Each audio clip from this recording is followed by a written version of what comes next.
Beyond the Chains of Illusion. My encounter with Marx and Freud. Erich Fromm. The demand to give up the illusions about its condition is the demand to give up a condition which needs illusions. Criticism has plucked the imaginary flowers from the chain not so that man will wear the chain without any fantasy or consolation but so that he will shake off the chain and cull the living flower. Karl Marx. Men cannot remain children forever, they must in the end go out into hostile life. We may call this education to reality. No, our science is no illusion. But an illusion it would be to suppose that what science cannot give us we can get elsewhere. Where there is ID, there shall be ego. Sigmund Freud. Some personal antecedents. If a man asks himself how he ever became interested in those fields of thought which were destined to occupy the most important place throughout his life, he will not find it easy to give a simple answer. Perhaps he was born with an inclination for certain questions, or perhaps it was the influence of certain teachers, or of current ideas, or of personal experiences which led him along the path of his later interests. Who knows which of these factors have determined the course of his life? Indeed, if one wanted to know precisely the relative weight of all these factors, nothing short of a detailed historical autobiography could even attempt to give the answers. Since the purpose of this book is by no means that of a historical, but rather that of an intellectual autobiography, I shall try to pick out a few experiences during my adolescence which led to my later interest in the theories of Freud and of Marx, and the relation between the two. If I want to understand how the problem of why people act the way they do became of such paramount interest to me, it might be sufficient to assume that having been an only child, with an anxious and moody father and a depression-prone mother was enough to arouse my interest in the strange and mysterious reasons for human reactions. Yet, I vividly remember one incident. I must have been around 12 years old, which stimulated my thoughts far beyond those I had had before and which prepared an interest in Freud which was to become manifest only 10 years later. This was the incident. I had known a young woman, a friend of the family. Maybe she was 25 years of age. She was beautiful, attractive, and in addition a painter, the first painter I ever knew. I remember having heard that she had been engaged but after some time had broken the engagement. I remember that she was almost invariably in the company of her widowed father. As I remember him, he was an old, uninteresting, and rather unattractive looking man, or so I thought. Maybe my judgment was somewhat biased by jealousy. Then one day I heard the shocking news: her father had died, and immediately afterwards she had killed herself and left a will which stipulated that she wanted to be buried together with her father. I had never heard of an Oedipus complex or of incestuous fixations between daughter and father. But I was deeply touched. I had been quite attracted to the young woman. I had loathed the unattractive father. Never before had I known anyone to commit suicide. I was hit by the thought, how is it possible? How is it possible that a beautiful young woman should be so in love with her father that she prefers to be buried with him to being alive, to the pleasures of life and of painting? Certainly I knew no answer, but the how is it possible stuck. And when I became acquainted with Freud's theories, they seemed to be the answer to a puzzling and frightening experience at a time when I was beginning to develop into an adolescent. My interest in Marx's ideas has quite a different background. I was brought up in a religious Jewish family, and the writings of the Old Testament touched me and exhilarated me more than anything else I was exposed to. Not all of them to the same degree. I was bored by or even disliked the history of the conquest of Canaan by the Hebrews. I had no use for the stories of Mordecai or Esther, nor did I at that time appreciate the Song of Songs. But the story of Adam and Eve's disobedience, of Abraham's pleading with God for the salvation of the inhabitants of Sodom and Gomorrah, of Jonah's mission to Nineveh, and many other parts of the Bible impressed me deeply. But more than anything else, I was moved by the prophetic writings, by Isaiah, Amos, Hosea, not so much by their warnings and their announcement of disaster, but their promise of the end of days, when nations shall beat their swords into plowshares and their spears into pruning hooks. Nation shall not lift sword against nation, neither shall they learn war any more, when all nations will be friends, and when the earth shall be full of the knowledge of the Lord, as the waters cover the sea. The vision of universal peace and harmony between all nations touched me deeply when I was 12 and 13 years old. Probably the immediate reason for this absorption by the idea of peace and internationalism is to be found in the situation in which I found myself, a Jewish boy in a Christian environment, experiencing small episodes of anti-Semitism but, more importantly, a feeling of strangeness and of clannishness on both sides. I disliked clannishness, maybe all the more so because I had an overwhelming wish to transcend the emotional isolation of a lonely, pampered boy. What could be more exciting and beautiful to me than the prophetic vision of universal brotherhood and peace? Perhaps all these personal experiences would not have affected me so deeply and lastingly had it not been for the event that determined more than anything else my development, the First World War. When the war started during the summer of 1914, I was a 14-year-old boy for whom the excitement of war, the celebration of victories, the tragedy of the death of individual soldiers I knew, were uppermost in my experience. I was not concerned with the problem of war as such, I was not struck by its senseless inhumanity. But soon all this changed. Some experiences with my teachers helped. My Latin teacher, who in his lessons during the 2 years before the war had proclaimed as his favorite maxim the sentence, "Si vis pacem para bellum," if you want peace prepare for war, showed his delight when the war broke out. I recognized that his alleged concern for peace could not have been true. How was it possible that a man who always seemed to have been so concerned with the preservation of peace should now be so jubilant about the war? From then on, I found it difficult to believe in the principle that armament preserves peace, even when advocated by people possessing more goodwill and honesty than my Latin teacher had. I was equally struck by the hysteria of hate against the British, which swept throughout Germany in those years. Suddenly they had become cheap mercenaries, evil and unscrupulous, trying to destroy our innocent and all too trusting German heroes. In the midst of this national hysteria, one decisive event stands out in my mind. In our English class we had been given the assignment of learning by heart the British national anthem. This assignment was given us before the summer vacation, while there was still peace. When classes were resumed we boys, partly out of mischief and partly because we were infected by the hate England mood, told the teacher that we refused to learn the national anthem of what was now our worst enemy. I still see him standing in front of the class, answering our protests with an ironical smile, and saying calmly, "Don't kid yourselves, so far England has never lost a war."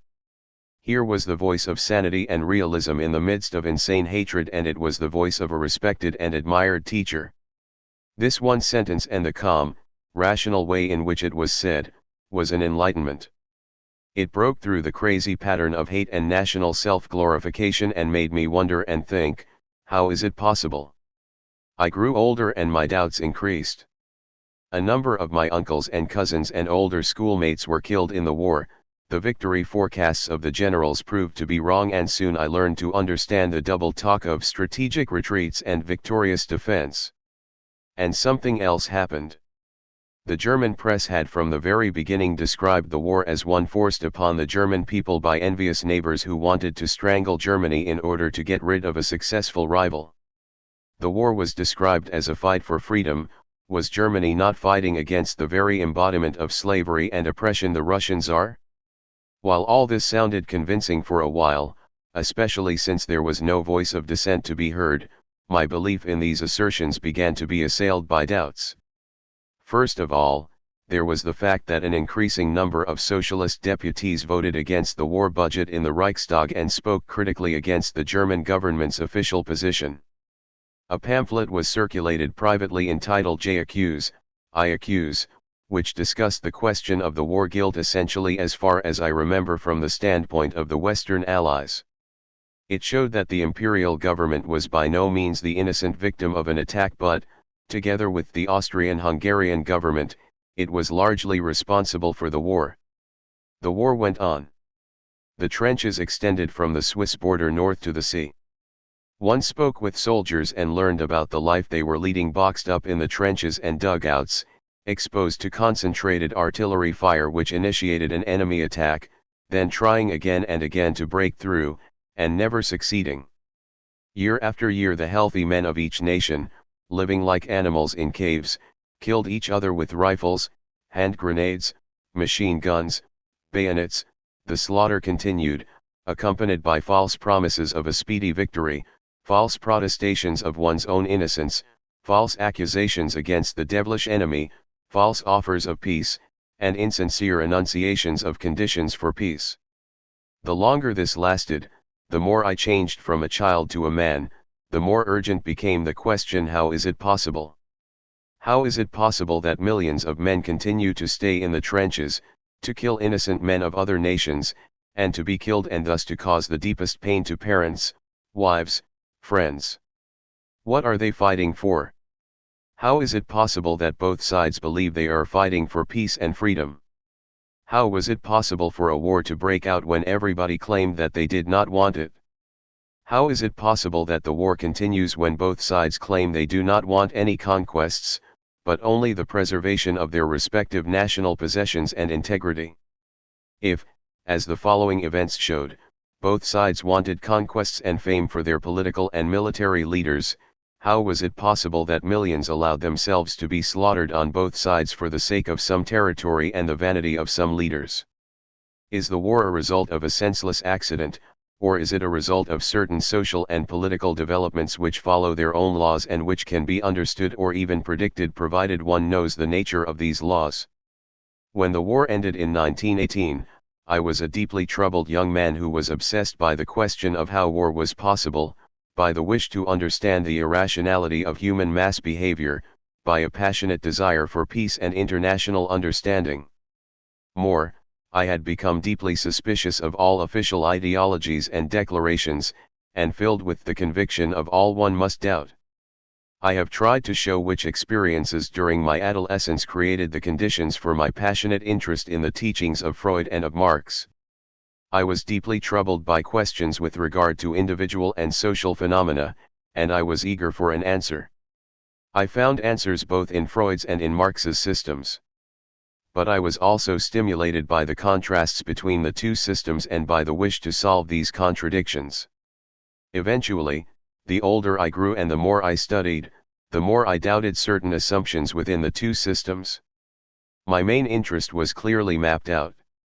I wanted to understand the laws that govern the life of the individual man, and the laws of society, that is, of men in their social existence. I tried to see the lasting truth in Freud's concepts as against those assumptions, which were in need of revision.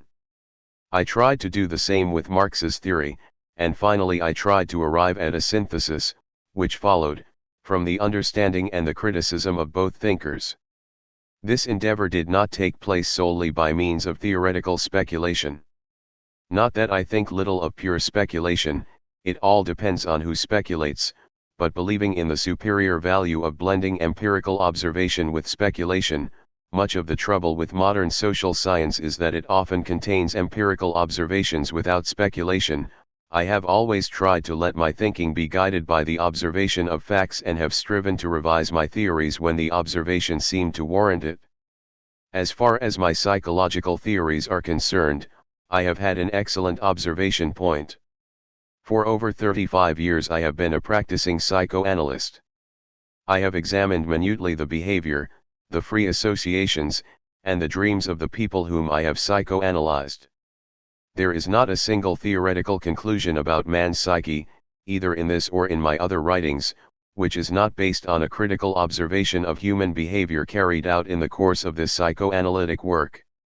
As far as my study of social behavior is concerned, I have been less of an active participant than I was in my psychoanalytic practice. While I have been passionately interested in politics since the age of 11 or 12, when I talked politics with a socialist who worked in my father's business, to this day, I have also known that I was temperamentally not suited for political activity. Thus I did not participate in any until recently, when I joined the American Socialist Party and became active in the peace movement.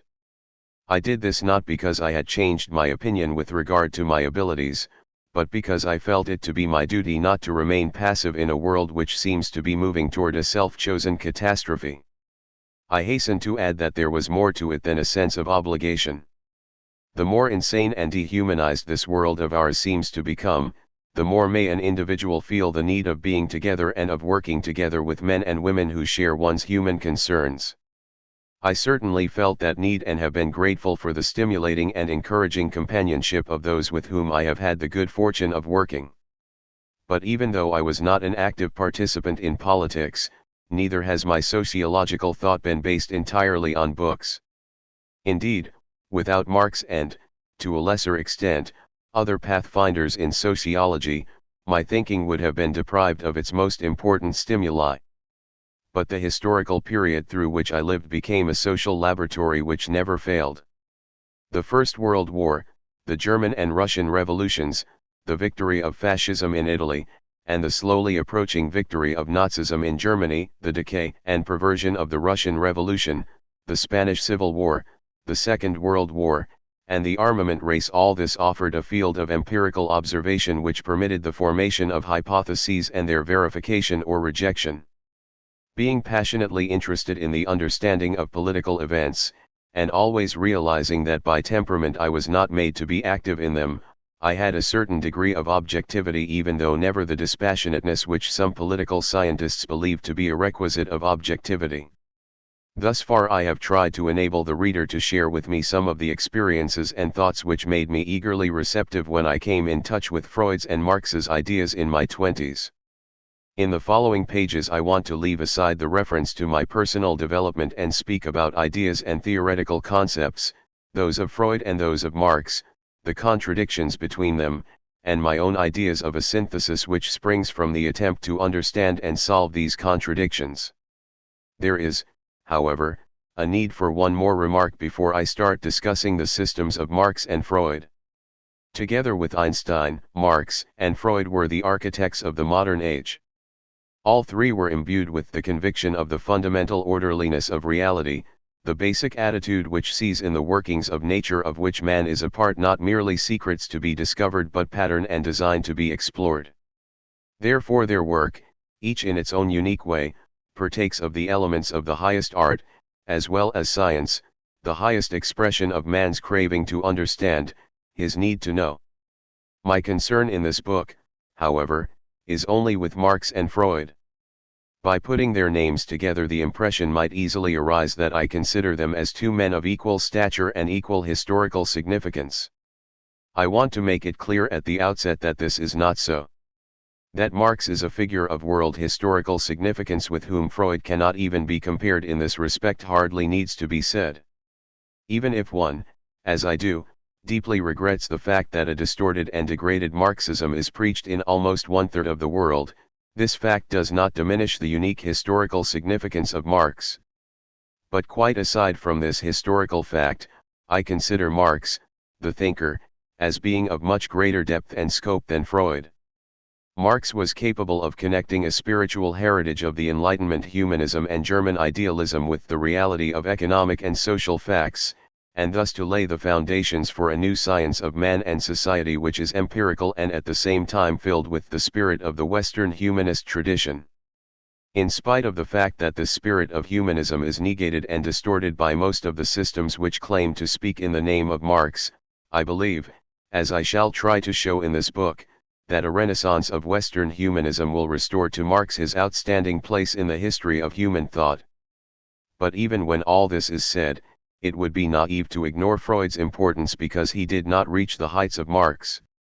He is the founder of a truly scientific psychology, and his discovery of unconscious processes and of the dynamic nature of character traits is a unique contribution to the science of man, which has altered the picture of man for all time to come. To the common ground. Before entering into the discussion of the details of Marx's and Freud's theories, I wish to describe in a brief sketch the fundamental premises common to both thinkers, the common soil, as it were, from which their thinking grows. These fundamental ideas can best be expressed in three short statements, two of them Roman, one Christian. These statements are, 1. De omnibus est dubitandum, of all one must doubt. 2. Nihil humanum me alienum puto. I believe nothing human to be alien to me Terentius, 1. 3. The truth shall make you free. The first saying expresses what might be called the critical mood. This mood is characteristic of modern science. But while in the natural sciences the doubt refers mainly to the evidence of the senses, hearsay, and traditional opinions, in Marx's and Freud's thinking the doubt refers particularly to man's thoughts about himself and about others. As I shall try to show in detail in the chapter on consciousness, Marx believed that most of what we think about ourselves and others is sheer illusion, is ideology. He believed that our individual thoughts are patterned after the ideas any given society develops, and that these ideas are determined by the particular structure and mode of functioning of the society. A watchful, skeptical, doubting attitude toward all ideologies, ideas, and ideals, is characteristic for Marx. He always suspected them as veiling economic and social interests, and his skepticism was so strong that he could hardly ever use words like freedom, truth, justice precisely because of the fact that they lend themselves to so much misuse, and not because freedom, justice, truth, were not the supreme values for him. Freud thought in the same critical mood. His whole psychoanalytic method could be described as the art of doubting. Having been impressed by certain hypnotic experiments which demonstrated to what extent a person in a trance can believe in the reality of what is obviously not real, he discovered that most of the ideas of persons who are not in a trance also do not correspond to reality, and that on the other hand most of that which is real is not conscious. Marx thought the basic reality to be the socio-economic structure of society, while Freud believed it to be the libidinal organization of the individual. Yet they both had the same implacable distrust of the clichés, ideas, rationalizations, and ideologies which fill people's minds and which form the basis of what they mistake for reality. This skepticism toward common thought is insolubly connected with a belief in the liberating force of truth. Marx wanted to liberate man from the chains of dependency, from alienation, from slavery to the economy. What was his method? Not, as is widely believed, force. He wanted to win the minds of the majority of the people. While force, according to him, might be used if the minority were to resist by force the will of the majority, the main question for Marx was not the mechanism of how to attain power in the state, but how to win the minds of the people. In his propaganda, Marx and his legitimate successors used the opposite method from the one used by all other politicians, whether bourgeois, fascist, or communist. He wanted to influence not by demagogic persuasion, creating semi-hypnotic states supported by fear of terror, but by an appeal to the sense of reality, by truth.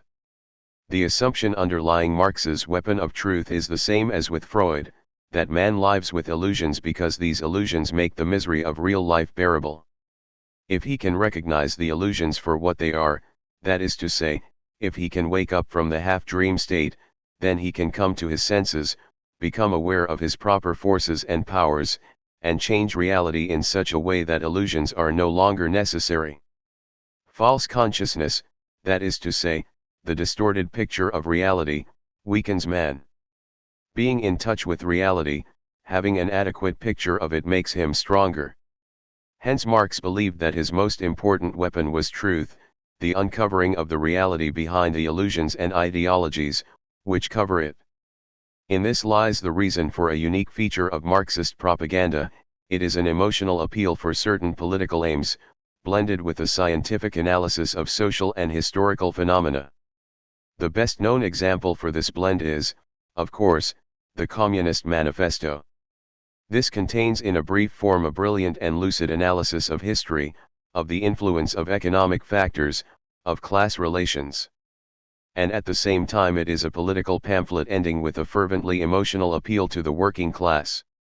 The fact that the political leader must be at the same time a social scientist and a writer was demonstrated not only by Marx, Engels, Bebel, Jors, Rosa Luxemburg, Lenin and many other leaders of the socialist movement were writers and students of social science and politics. Even Stalin, a man with little literary or scientific talent, was forced to write books or to have them written in his name in order to prove his legitimacy as Marx's and Lenin's successor. In fact, however, under Stalin this aspect of socialism completely changed. Since the Soviet system must not be the subject matter of scientific analysis, the Soviet social scientists have become apologists for their system and have a scientific function only in technical matters dealing with production, distribution, organization, etc. While for Marx truth was a weapon to induce social change, for Freud it was the weapon to induce individual change. Awareness was the main agent in Freud's therapy. If, so Freud found, the patient can gain insight into the fictitious character of his conscious ideas, if he can grasp the reality behind these ideas, if he can make the unconscious conscious, he will attain the strength to rid himself of his irrationalities and to transform himself.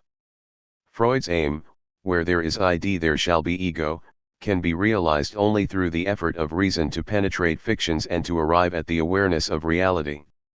It is precisely this function of reason and truth, which gives psychoanalytic therapy its unique feature among all forms of therapy. Each analysis of a patient is a new and original venture of research. While it is true, of course, that there are general theories and principles which can be applied, there is no pattern, no formula which could be applied to the individual patient or be helpful to him if it were applied. Just as for Marx the political leader must be a social scientist, so for Freud the therapist must be a scientist capable of doing research. For both, truth is the essential medium to transform, respectively, society and the individual. Awareness is the key to social and individual therapy. Marx's statement, the demand to give up the illusions about its condition is the demand to give up a condition which needs illusions, also could have been made by Freud. Both wanted to free man from the chains of his illusions in order to enable him to wake up and to act as a free man. The third basic element common to both systems is their humanism. Humanism in the sense that each man represents all of humanity, hence, that there is nothing human which could be alien to him. Marx was rooted in this tradition, of which Voltaire, Lessing, Herder, Hegel, and Goethe are some of the most outstanding representatives. Freud expressed his humanism primarily in his concept of the unconscious. He assumed that all men share the same unconscious strivings, and hence that they can understand each other once they dare to delve into the underworld of the unconscious. He could examine the unconscious fantasies of his patient without feeling indignant, judgmental, or even surprised. The stuff from which dreams are made as well as the whole world of the unconscious became an object of investigation precisely because Freud recognized its profoundly human and universal qualities.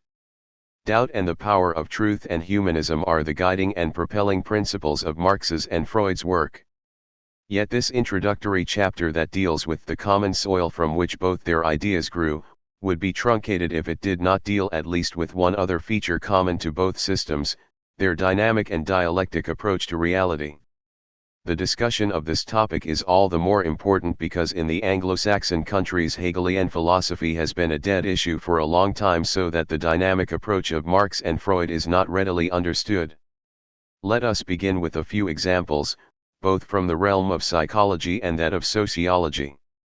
Let us assume a man who has been married 3 times. The pattern is always the same.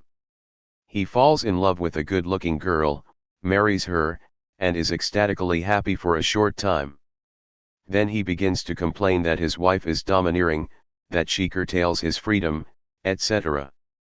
After a period alternating between quarrels and reconciliations, he falls in love with another girl, in fact, one very similar to his wife. He gets a divorce and marries his second great love. However, with slight modifications the same cycle takes place, and again he falls in love with a similar type of girl, and again he gets divorced and marries his third great love. Again the same cycle occurs, and he falls in love with a fourth girl, being convinced that this time it is the true and real love, forgetting that he was convinced of that every time in the past, and wants to marry her. What would we say to the last girl if she asked us our opinion about the chances for a happy marriage with him? There are several approaches to the problem.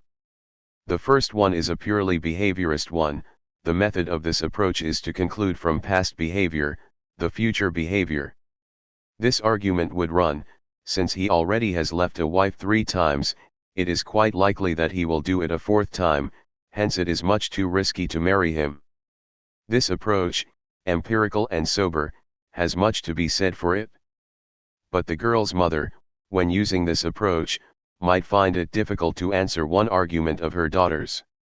This argument says that while it is perfectly true that he did act in the same way 3 times, it does not follow that he will do so again this time. Either, so this counter-argument will say, he has changed, and who can say that a person may not change? Or the other women were not really the kind he could love deeply, while she, the last one, is really congenial to him. There is no convincing argument the mother could use against this reasoning. In fact, once she sees the man and notices that he is very much enraptured with her daughter, and that he talks with great sincerity about his love, even the mother might change her mind and be won over to the daughter's position. The mother's and the daughter's approaches are both undynamic. They either make a prediction based on past performance, or one based on present words and actions, yet they have no way of proving that their predictions are better than guesswork. What is, in contradistinction, the dynamic approach? The essential point in this approach is to penetrate through the surface of past or present behavior and to understand the forces which created the pattern of past behavior. If these forces still exist, it is to be assumed that the fourth marriage will end not differently from the previous ones. If, on the other hand, there has been a change in the forces underlying his behavior, one would have to admit the possibility or even the likelihood of a different outcome, in spite of the past behavior. What are the forces we speak of here? They are nothing mysterious, nor figments of abstract speculation. They are recognizable empirically if one studies the behavior of the person in the proper way. We may assume, for instance, that the man had not cut the tie to his mother, that he is a very narcissistic person with a deep doubt of his own manliness, that he is an overgrown adolescent in constant need of admiration and affection, so that once he has found a woman who fulfills these needs he gets bored with her soon after the conquest is made. He needs new proofs of his attractiveness and hence must look for another woman who can reassure him. At the same time he is really dependent on women, afraid of them, and hence any prolonged intimacy makes him feel imprisoned and chained. The forces at work here are his narcissism, his dependence, his self-doubt producing needs which lead to the kind of action we have been describing. These forces, as I said, are by no means the result of abstract speculation. One can observe them in many ways, by examining dreams, free association, fantasies, by watching his facial expression, his gestures, his way of speaking, and so forth. Yet they are often not directly visible but must be inferred. Furthermore, they can be seen only within the theoretical frame of reference in which they have a place and meaning. Most importantly, these forces are not only not conscious as such, but they are in contradiction to the conscious thought of the person involved. He is sincerely convinced that he will love the girl forever, that he is not dependent, that he is strong and self-assured. Thus, the average person thinks, if a man truly feels he loves a woman, how can one predict that he will leave her after a short time, just by referring to such mythical entities as fixation to mother, narcissism, and so on? Are one's eyes and ears not better judges than such deductions? The problem in Marxian sociology is precisely the same. An example also will be the best introduction here.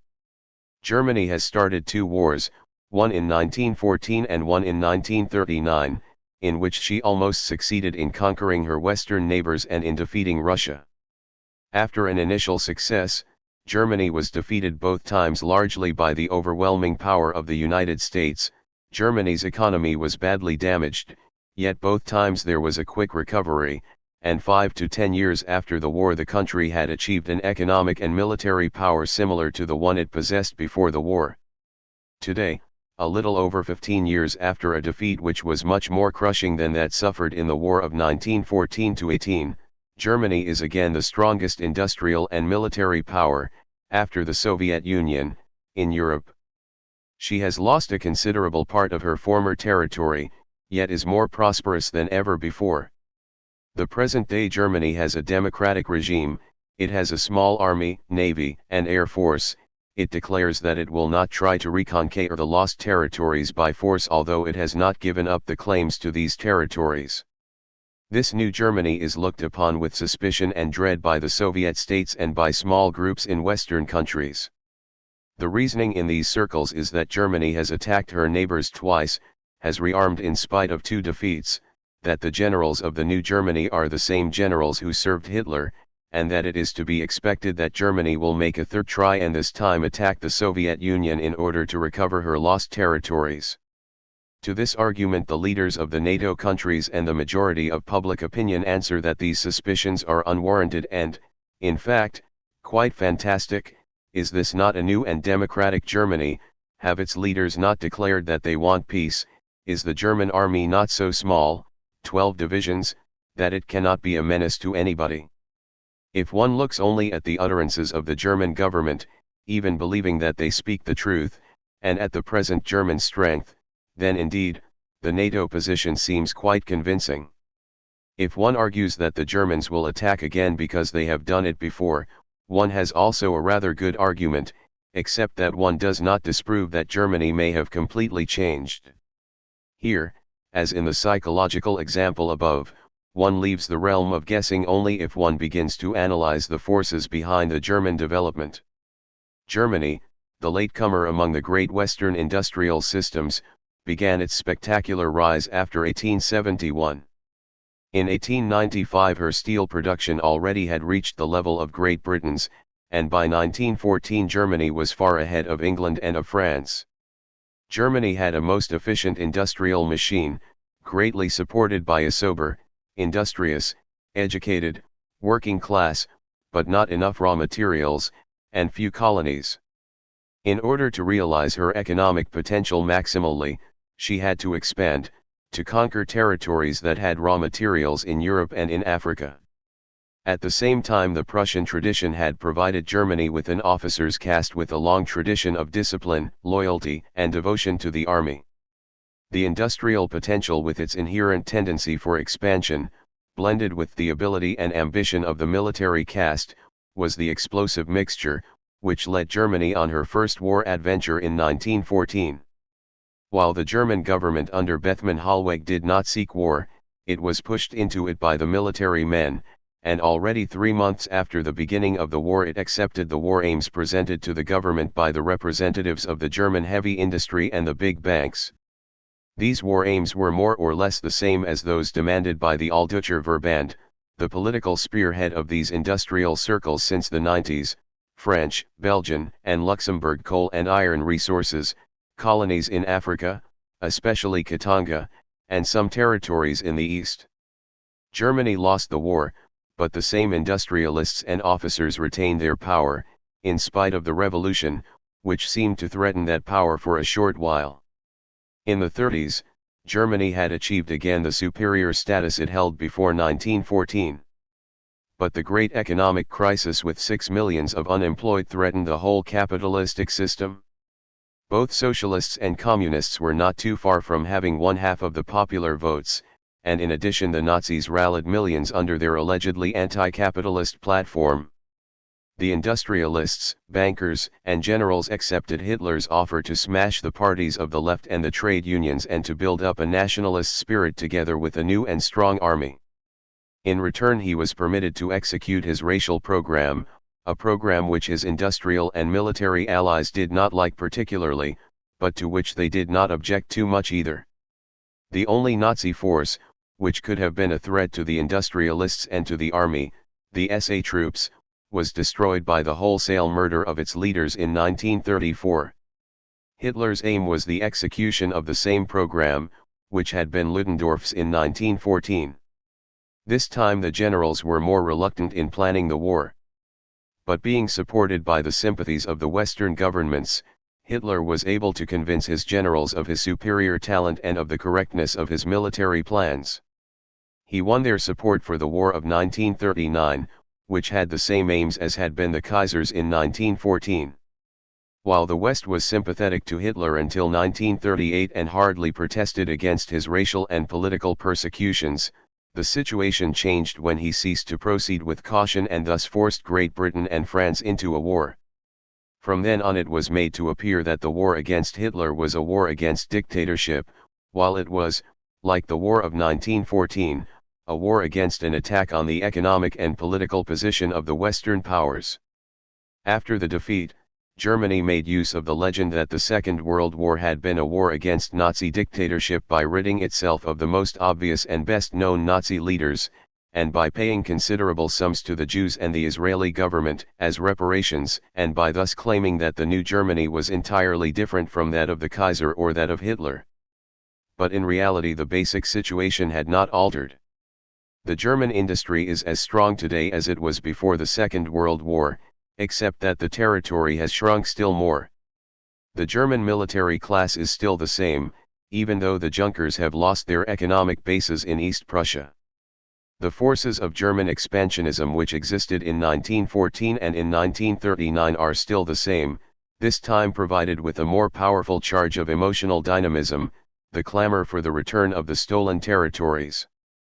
The German leaders have learned, this time they start out with an alliance with the United States, instead of having the strongest Western power as a potential enemy. This time they have joined in a merger with all of Western Europe with a good chance of emerging as the leading power of the new federated Europe, being already the strongest power, economically and militarily. The new Europe, led by Germany, will be as expansionist as the old Germany was, eager to recover the former German territories. It will be an even greater menace to peace. By this I do not imply that Germany wants war, and certainly not thermonuclear war. What I mean to say is that the new Germany hopes to attain its aims without war, by the very threat of an overwhelming force once this has been attained. Point 2 But this calculation is most likely to lead to war, since the Soviet bloc will not stand by quietly while Germany gets stronger and stronger, just as little as Great Britain and France did in 1914 and in 1939. Again, the point here is that there are economic, social, and emotional forces at work which have produced 2 wars within 25 years, and which are likely to produce another one. Not that anyone wants war, these forces operate behind people's backs and lead to certain developments, which produce war. Only an analysis of these forces can help us to understand the past and to predict the future, not a view that is restricted to the observation of phenomena, as they exist at the moment. Marx had forerunners as well as Freud. Yet each of them for the first time approached his subject matter in a spirit of scientific understanding. They did for society and for the individual respectively what physiology did for the living cell and theoretical physics for the atom. Marx saw society as an intricate structure with various contradictory yet ascertainable forces. The knowledge of these forces permits the understanding of the past and to some extent the prediction of the future, prediction not in the sense of events, which will necessarily occur, but rather of limited alternatives between which man has to choose. Freud discovered that man, as a mental entity, is a structure of forces, many of them contradictory, charged with energy. Here too, what matters is the scientific task of understanding the quality, intensity, and direction of these forces in order to understand the past and predict alternatives for the future. Here too, change is possible only inasmuch as the given structure of the forces permits it. Furthermore, true change in the sense of energy changes within the given structure does not only require a profound understanding of these forces and the laws according to which they move, but also great effort and will. The common soil from which both Marx's and Freud's thought grew is, in the last analysis, the concept of humanism and humanity which, going back to the Judeo-Christian and Greco-Roman tradition, made its new entry into European history with the Renaissance and unfolded fully in the 18th and 19th centuries. The humanistic ideal of the Renaissance was the unfolding of the total, universal man, homo universale, who was considered to be the highest flowering of natural development. Freud's defense of the rights of man's natural drives against the forces of social convention, as well as his ideal that reason controls and ennobles these drives, is part of the tradition of humanism. Marx's protest against a social order in which man is crippled by his subservience to the economy, and his ideal of the full unfolding of the total, unalienated man, is part of the same humanistic tradition. Freud's vision was narrowed down by his mechanistic, materialistic philosophy, which interpreted the needs of human nature as being essentially sexual ones.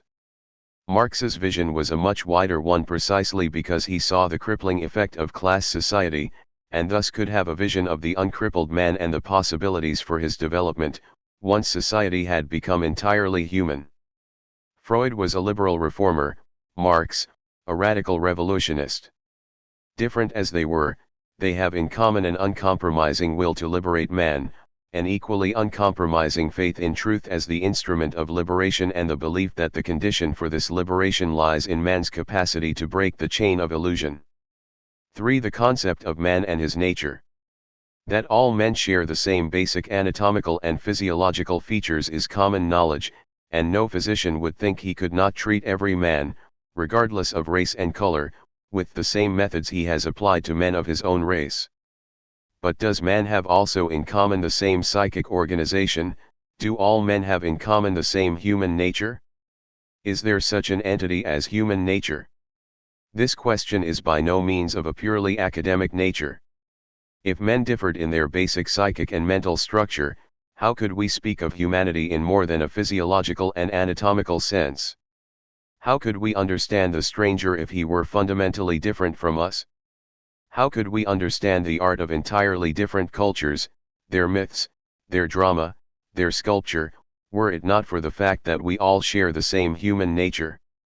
The whole concept of humanity and of humanism is based on the idea of a human nature in which all men share. This was the premise of Buddhist as well as of Judeo-Christian thought. The former developed a picture of man in existentialist and anthropological terms and assumed that the same psychic laws are valid for all men because the human situation is the same for all of us, that we all live under the illusion of the separateness and indestructibility of each one's ego, that we all try to find an answer to the problem of existence by the greedy desire to hold on to things, including that peculiar thing, that we all suffer because this answer to life is a false one. And that we can get rid of the suffering only by giving the right answer, that of overcoming the illusion of separateness, of overcoming greed, and of waking up to the fundamental truths which govern our existence. The Judeo-Christian tradition, being conceptualized in reference to a supreme creator and ruler, God, defined man in a different way. One man and one woman are the forebears of the whole human race, and these forebears as well as all the generations to come are made in the likeness of God. They all share the same basic features that make them human, which enable them to know and to love one another. This is the premise for the prophetic picture of the messianic time, the peaceful unity of all mankind. Among the philosophers, Spinoza, the father of modern dynamic psychology, postulated the picture of the nature of man in terms of a model of human nature, which was ascertainable and definable and from which the laws of human behavior and reaction followed. Man, and not just men of this or of that culture, could be understood like any other being in nature because man is one, and the same laws are valid for all of us at all times. The philosophers of the 18th and 19th centuries, especially Goethe and Herder, believed that the humanity, inherent in man leads him to ever higher stages of development. They believed that every individual carries within himself not only his individuality but also all of humanity with all its potentialities. They considered the task of life to be the development toward totality through individuality, and they believed that the voice of humanity was given to everybody and could be understood by every human being. 3. Today the idea of a human nature or of an essence of man has fallen into disrepute, partly because one has become more skeptical about metaphysical and abstract terms like the essence of man, but partly also because one has lost the experience of humanity which underlay the Buddhist, Judeo-Christian, Spinozist, and Enlightenment concepts. Contemporary psychologists and sociologists are prone to think of man as a blank sheet of paper on which each culture writes its text. While they do not deny the oneness of the human race, they leave hardly any content and substance to this concept of humanity. In contrast to these contemporary trends, Marx and Freud assumed that man's behavior is comprehensible precisely because it is the behavior of man, of a species that can be defined in terms of its psychic and mental character.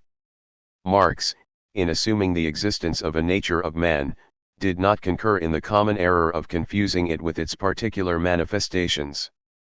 He differentiated human nature in general from human nature as modified in each historical epoch. For human nature in general we can never see, of course, as such, because what we observe are always the specific manifestations of human nature in various cultures.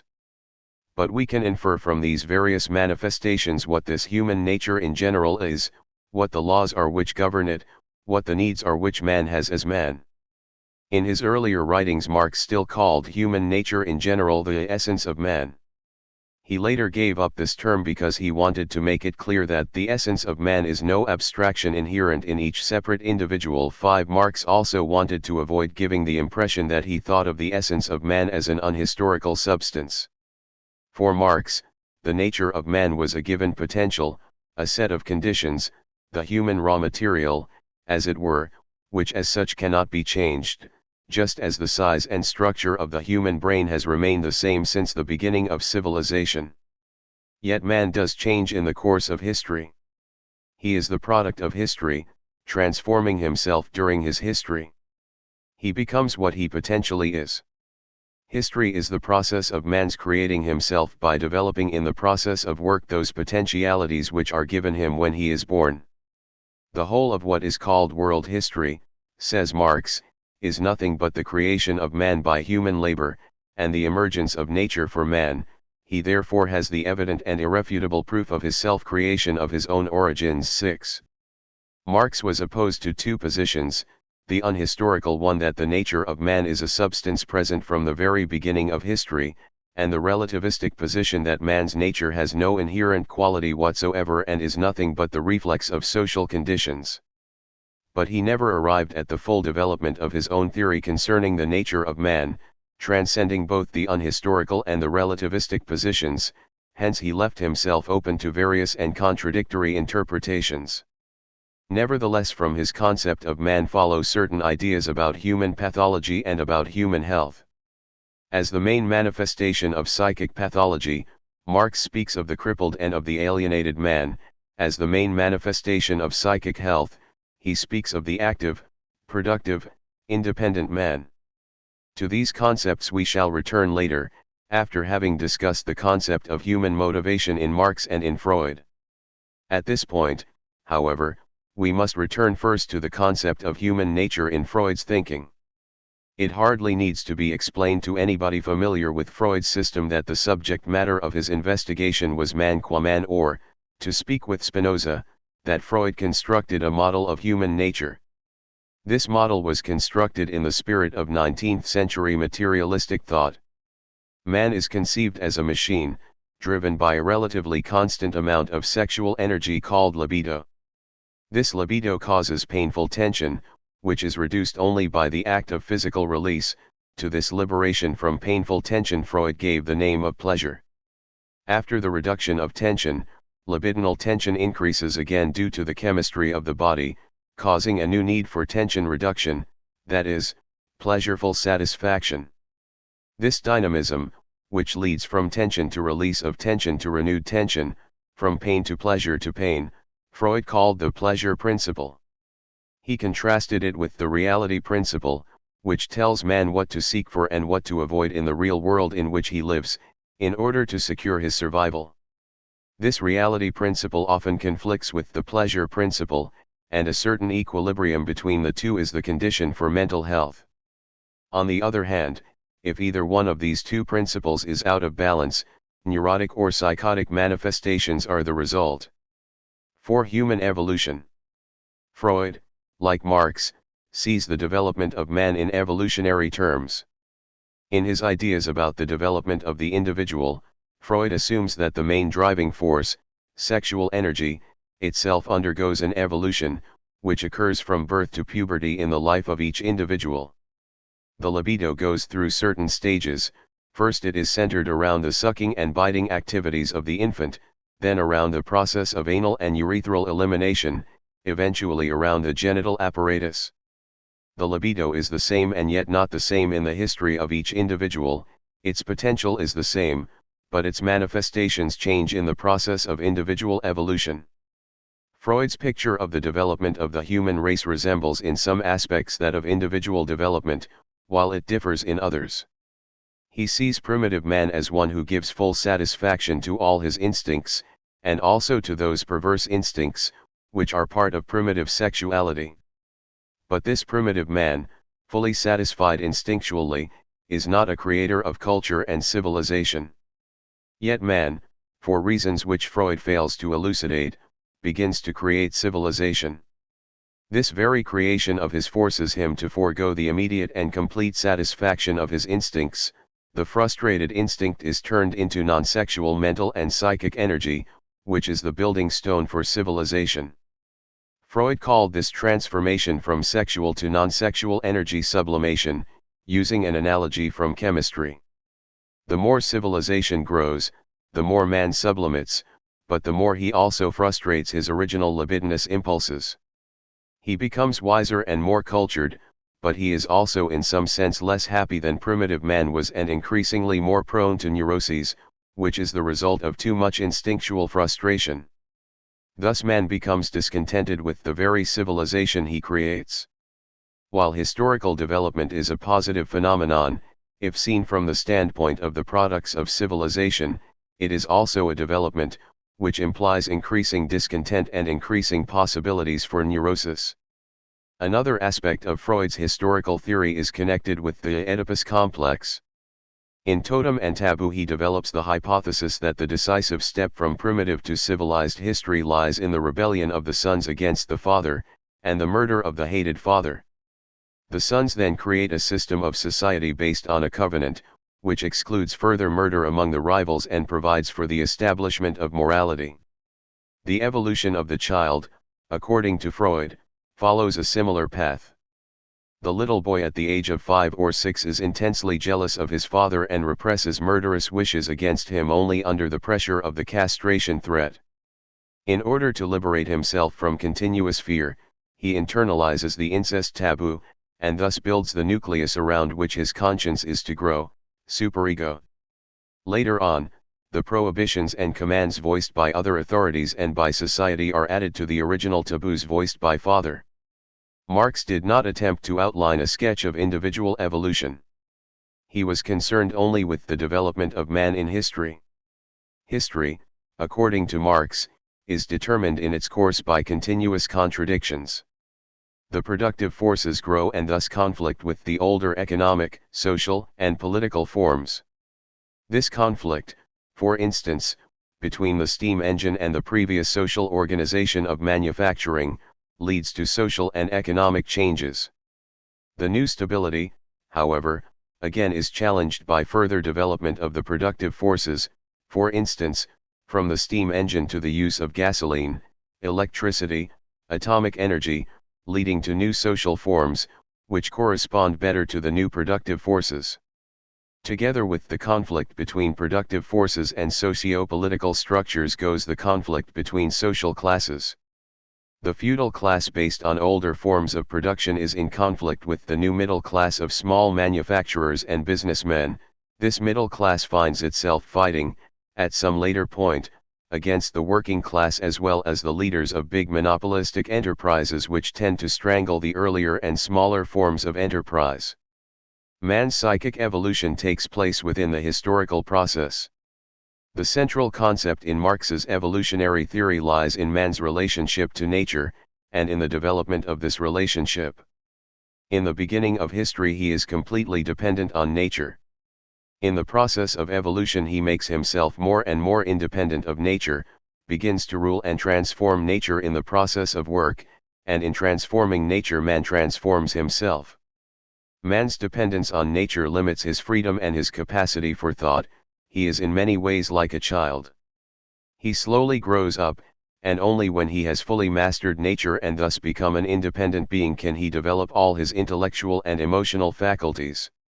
For Marx, a socialist society is the one in which the grown-up man begins to unfold all his powers. The following paragraph, taken from Capital, expresses some of Marx's ideas on this subject. Those ancient social organisms of production are, as compared with bourgeois society, extremely simple and transparent. But they are founded either on the immature development of man individually, who has not yet severed the umbilical cord that unites him with his fellow man in a primitive tribal community, or upon direct relations of subjection. They can arise and exist only when the development of the productive power of labor has not risen beyond a low state, and when, therefore, the social relations within the sphere of material life, between man, and between man and nature, are correspondingly narrow. This narrowness is reflected in the ancient worship of nature, and in the other elements of the popular religions. The religious reflex of the real world can, in any case, only then finally vanish when the practical relations of everyday life offer to man none but perfectly intelligible and reasonable relations with regard to his fellow men and to nature. The life process of material production does not strip off its mystical veil until it is treated as production by freely associated men, and is consciously regulated by them in accordance with a settled plan. This, however, demands for society a certain material groundwork or set of conditions of existence which in their turn are the spontaneous product of a long and painful process of development. 7. Man, as a race, slowly emancipates himself from Mother Nature through the process of work, and in this process of emancipation he develops his intellectual and emotional powers and grows up, becomes an independent and free man. When he will have brought nature under his full and rational control, and when society will have lost its antagonistic class character, prehistory will have ended, and a truly human history will begin in which free men plan and organize their exchange with nature, and in which the aim and end of all social life is not work and production, but the unfolding of man's powers as an end in itself. This is, for Marx, the realm of freedom in which man will be fully united with his fellow men and with nature. The contrast between Marx and Freud with regard to history is quite clear. Marx had an unbroken faith in man's perfectibility and progress, rooted in the messianic tradition of the West from the prophets through Christianity, the Renaissance, and Enlightenment thinking. Freud, especially the Freud after the First World War, was a skeptic. He saw the problem of human evolution as an essentially tragic one. Whatever man did, it ended in frustration. If he should return to become a primitive again, he would have pleasure, but no wisdom. If he goes on as a builder of ever more complicated civilizations, he becomes wiser, but also unhappier and sicker. For Freud, evolution is an ambiguous blessing, and society does as much harm as it does good. For Marx, history is a march toward man's self-realization. Society, whatever the evils produced by any given society may be, is the condition for man's self-creation and unfolding. The good society for Marx becomes identical with the society of good men, that is, of fully developed, sane, and productive individuals. V. Human motivation. What are the motivating forces which make man act in certain ways, the drives which propel him to strive in certain directions? It seems as if in the answer to this question Marx and Freud find themselves furthest apart and that there is an insoluble contradiction between their two systems. Marx's materialistic theory of history is usually understood to mean that man's main motivation is his wish for material satisfaction, his desire to use and to have more and more. This greed for material things as man's essential motivation is then contrasted with Freud's concept according to which it is man's sexual appetite, which constitutes his most potent motivation for action. The desire for property on the one hand and the desire for sexual satisfaction on the other seem to be the two conflicting theories as far as human motivation is concerned. That this assumption is an oversimplifying distortion as far as Freud is concerned follows from what has been already said about this theory. Freud sees man as motivated by contradictions, by the contradiction between his striving for sexual pleasure and his striving for survival and mastery of his environment. This conflict became even more complicated when Freud later posited another factor which conflicted with the ones already mentioned: the superego, the incorporated authority of the father and the norms he represented. For Freud, then, man is motivated by forces conflicting with each other and by no means only by the desire for sexual satisfaction. 8. The cliché of Marx's theory of motivation is an even more drastic distortion of his thinking than the cliché of Freud's. The distortion begins with the misunderstanding of the term materialism.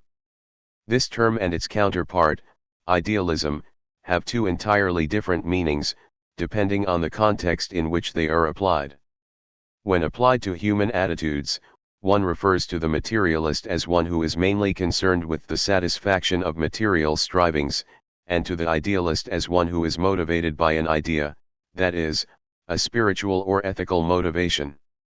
But materialism and idealism have entirely different meanings in philosophical terminology, and materialism must be used in this meaning when one refers to Marx's historical materialism, a term which, in fact, Marx himself never used. Philosophically, idealism means that one assumes ideas form the basic reality, and that the material world, which we perceive by means of our senses, has no reality as such. For the materialism prevalent at the end of the 19th century, matter was real, not ideas. Marx, in contrast to this mechanical materialism, which was also underlying Freud's thinking, was not concerned with the causal relationship between matter and mind but with understanding all phenomena as results of the activity of real human beings. In direct contrast to German philosophy, Marx wrote, "Which descends from the heaven to earth, here we ascend from earth to heaven." That is to say, we do not set out from what men imagine, conceive, in order to arrive at man in the flesh. We set out from real active men, and on the basis of their real life process we demonstrate the development of the ideological reflexes and echoes of this life process. 9. Marx's materialism implies that we begin our study of man with the real man as we find him, and not with his ideas about himself and the world by which he tries to explain himself. In order to understand how this confusion between personal and philosophical materialism could have arisen in the case of Marx, we must proceed further and consider Marx's so-called economic theory of history. This term has been misunderstood to mean that, according to Marx, only economic motives determine man's actions in the historical process. In other words, the economic factor has been understood to refer to a psychological, subjective motive, that of economic interests. But Marx never meant this. Historical materialism is not at all a psychological theory. Its main postulate is that the way in which man produces determines his practice of life, his way of living, and this practice of life determines his thinking and the social and political structure of his society. Economy in this context refers not to a psychic drive, but to the mode of production, not to a subjective psychological but to an objective socio-economic factor. Marx's idea that man is formed by his practice of life was not new as such. Montesquieu had expressed the same idea in terms of institutions form men. Robert Owen expressed it in similar ways. What was new in Marx's system is that he analyzed in detail what these institutions are, or rather, that the institutions themselves were to be understood as part of the whole system of production, which characterizes a given society. Various economic conditions can produce different psychological motivations. One economic system may lead to the formation of ascetic tendencies, as early capitalism did, another economic system to the preponderance of the desire to save and hoard, as 19th century capitalism did, still another, to the preponderance of the desire for spending and for ever increasing consumption, as 20th century capitalism does. There is only one quasi-psychological premise in Marx's system: man must first of all eat and drink, have shelter and clothing, before he can pursue politics, science, art, religion, etc. Therefore the production of the immediate material means of subsistence, and consequently the degree of economic development attained by a given society, form the foundation upon which social and political institutions, and even art and religion, have been evolved. Man himself, in each period of history, is formed in terms of the prevailing practice of life, which in turn is determined by his mode of production. All this does not mean, however, that the drive to produce or consume is man's main motivation. On the contrary, Marx's main criticism of capitalist society is precisely that this society makes the wish to have and to use into the most dominant desire in man. Marx believed that a man who is dominated by the desire to have and to use is a crippled man. His aim was a socialist society organized in such a way that not profit and private property, but the free unfolding of man's human powers are man's dominant aims. Not the man who has much, but the man who is much is the fully developed, truly human man. It is indeed one of the most drastic examples of man's capacity for distortion and rationalization that Marx is attacked by the spokesman for capitalism because of his allegedly materialistic aims. Not only is this not true, but what is paradoxical is that the same spokesman for capitalism combats socialism by saying that the profit motive on which capitalism is based is the only potent motive for human creative activity, and that socialism could not work effectively because it excludes the profit motive as the main stimulus in the economy. All this is even more complex and paradoxical if one considers that Russian communism has adopted this capitalist thinking, and that for Soviet managers, workers, and peasants, the profit motive is by far the most important incentive in the present Soviet economy. Not only in practice but often also in theoretical statements about human motivation, the Soviet system and the capitalist system agree with each other, and both are equally in contradiction to Marx's theories and aims. Point 10. 6. The sick individual and the sick society. What is the concept of psychic pathology in Freud and in Marx? Freud's concept is well known. It assumes that if man fails to solve his Oedipus complex, or to put it differently, if man does not overcome his infantile strivings and develop a mature genital orientation, he is torn between the desires of the child within himself and the claims which he makes as a grown-up person. The neurotic symptom represents a compromise between infantile and grown-up needs, while the psychosis is that form of pathology in which the infantile desires and fantasies have flooded the grown-up ego, and thus there is no more compromise between the two worlds. Marx, of course, never developed a systematic psychopathology, yet he speaks of one form of psychic crippledness which to him is the most fundamental expression of psychopathology and which to overcome is the goal of socialism, alienation. Point 11. What does Marx mean by alienation, or estrangement?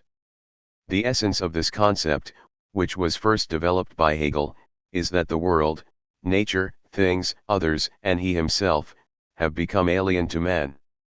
He does not experience himself as the subject of his own acts, as a thinking, feeling, loving person, but he experiences himself only in the things he has created, as the object of the externalized manifestations of his powers. He is in touch with himself only by surrendering himself to the products of his creation. Hegel, taking God as the subject of history, had seen God in man, in a state of self-alienation, and in the process of history God's return to himself. Feuerbach turned Hegel upside down. 12. God, so he thought, represented man's own powers transferred from man, the owner of these powers, to a being outside of him, so that man is in touch with his own powers only by his worship of God. The stronger and richer God is, the weaker and poorer becomes man. Marx was deeply stirred and influenced by Feuerbach's thought. In his introduction to the critique of Hegel's philosophy of right, written toward the end of 1843, he followed Feuerbach in his analysis of alienation. In his economic philosophical manuscripts, 1844, Marx proceeded from the phenomenon of religious alienation to that of the alienation of labor. Parallel to Feuerbach's analysis of religious alienation, Marx wrote, "The worker becomes poorer, the more wealth he produces and the more his production increases in power and extent." 13. And a few paragraphs later he wrote, "All these consequences follow from the fact that the worker is related to the product of his labor as to an alien object. For it is clear on this presupposition that the more the worker expends himself in work, the more powerful becomes the world of objects which he creates in face of himself, the poorer he becomes in his inner life and the less he belongs to himself. It is just the same as in religion. The more of himself man attributes to God, the less he has left in himself. The worker puts his life into the object, and his life then belongs no longer to himself but to the object. The greater his activity, therefore, the less he possesses. The alienation of the worker in his product means not only that his labor becomes an object, assumes an external existence, but that it exists independently, outside himself, that it stands opposed to him as an autonomous power. The life which he has given to the object sets itself against him as an alien and hostile force. 14. But, so Marx goes on to say, the worker is not only alienated from the products which he creates, alienation appears not only in the result, but also in the process, of production, within productive activity itself. 15. And again he returns to the analogy of alienation in labor with alienation in religion, just as in religion the spontaneous activity Selbsttätigkeit of human fantasy, of the human brain and heart, reacts independently as an alien activity of gods and devils upon the individual, so the activity of the worker is not his own spontaneous activity. 16. From the concept of alienated work, Marx proceeds to the concept of man's alienation from himself, his fellow man, and from nature. He defines labor in its original and non-alienated form as life activity, productive life Lebenstätigkeit, das produktive Leben, and then proceeds to define the species character of man as free, conscious activity. Freie Bewusstseinstätigkeit. In alienated labor the free and conscious activity of man becomes distorted into alienated activity, and thus life itself appears only as a means of life. 17. As the previous statement shows, Marx is by no means only concerned with the alienation of man from his product nor only with the alienation of work. He is concerned with man's alienation from life, from himself, and from his fellow man. This idea is expressed in the following: thus alienated labor turns the species life of man, and also nature as his mental species property, into an alien being and into a means for his individual existence. It alienates from man his own body, external nature, his mental life, and his human life. A direct consequence of the alienation of man from the product of his labor, from his life activity and from the species life, is that man is alienated from other men. When man confronts himself, he also confronts other men. What is true of man's relationship to his work, to the product of his work, and to himself, is also true of his relationship to other men, to their labor, and to the objects of their labor. In general, the statement that man is alienated from his species life means that each man is alienated from others, and that each of the others is likewise alienated from human life. 18. I must add to this presentation of Marx's concept of alienation as he expressed it in his economic and philosophical manuscripts that the concept, although not the word, remains of central significance throughout his whole later main work, including the Capital. In the German ideology Marx wrote, as long as a cleavage exists between the particular and the common interest, man's own deed becomes an alien power opposed to him, which enslaves him instead of being controlled by him. 19. And later, this crystallization of social activity, this consolidation of what we ourselves produce into an objective power above us, growing out of our control, thwarting our expectations, bringing to naught our calculations, is one of the chief factors in historical development up to now. 20. Here follow some of the many statements in Capital dealing with alienation. In handicraft and manufacture, the workman makes use of a tool, in the factory the machine makes use of him. There the movements of the instruments of labor proceed from him, here it is the movement of the machines that he must follow. In manufacture, the workmen are part of a living mechanism, in the factory, we have a lifeless mechanism, independent of the workman, who becomes its mere living appendage.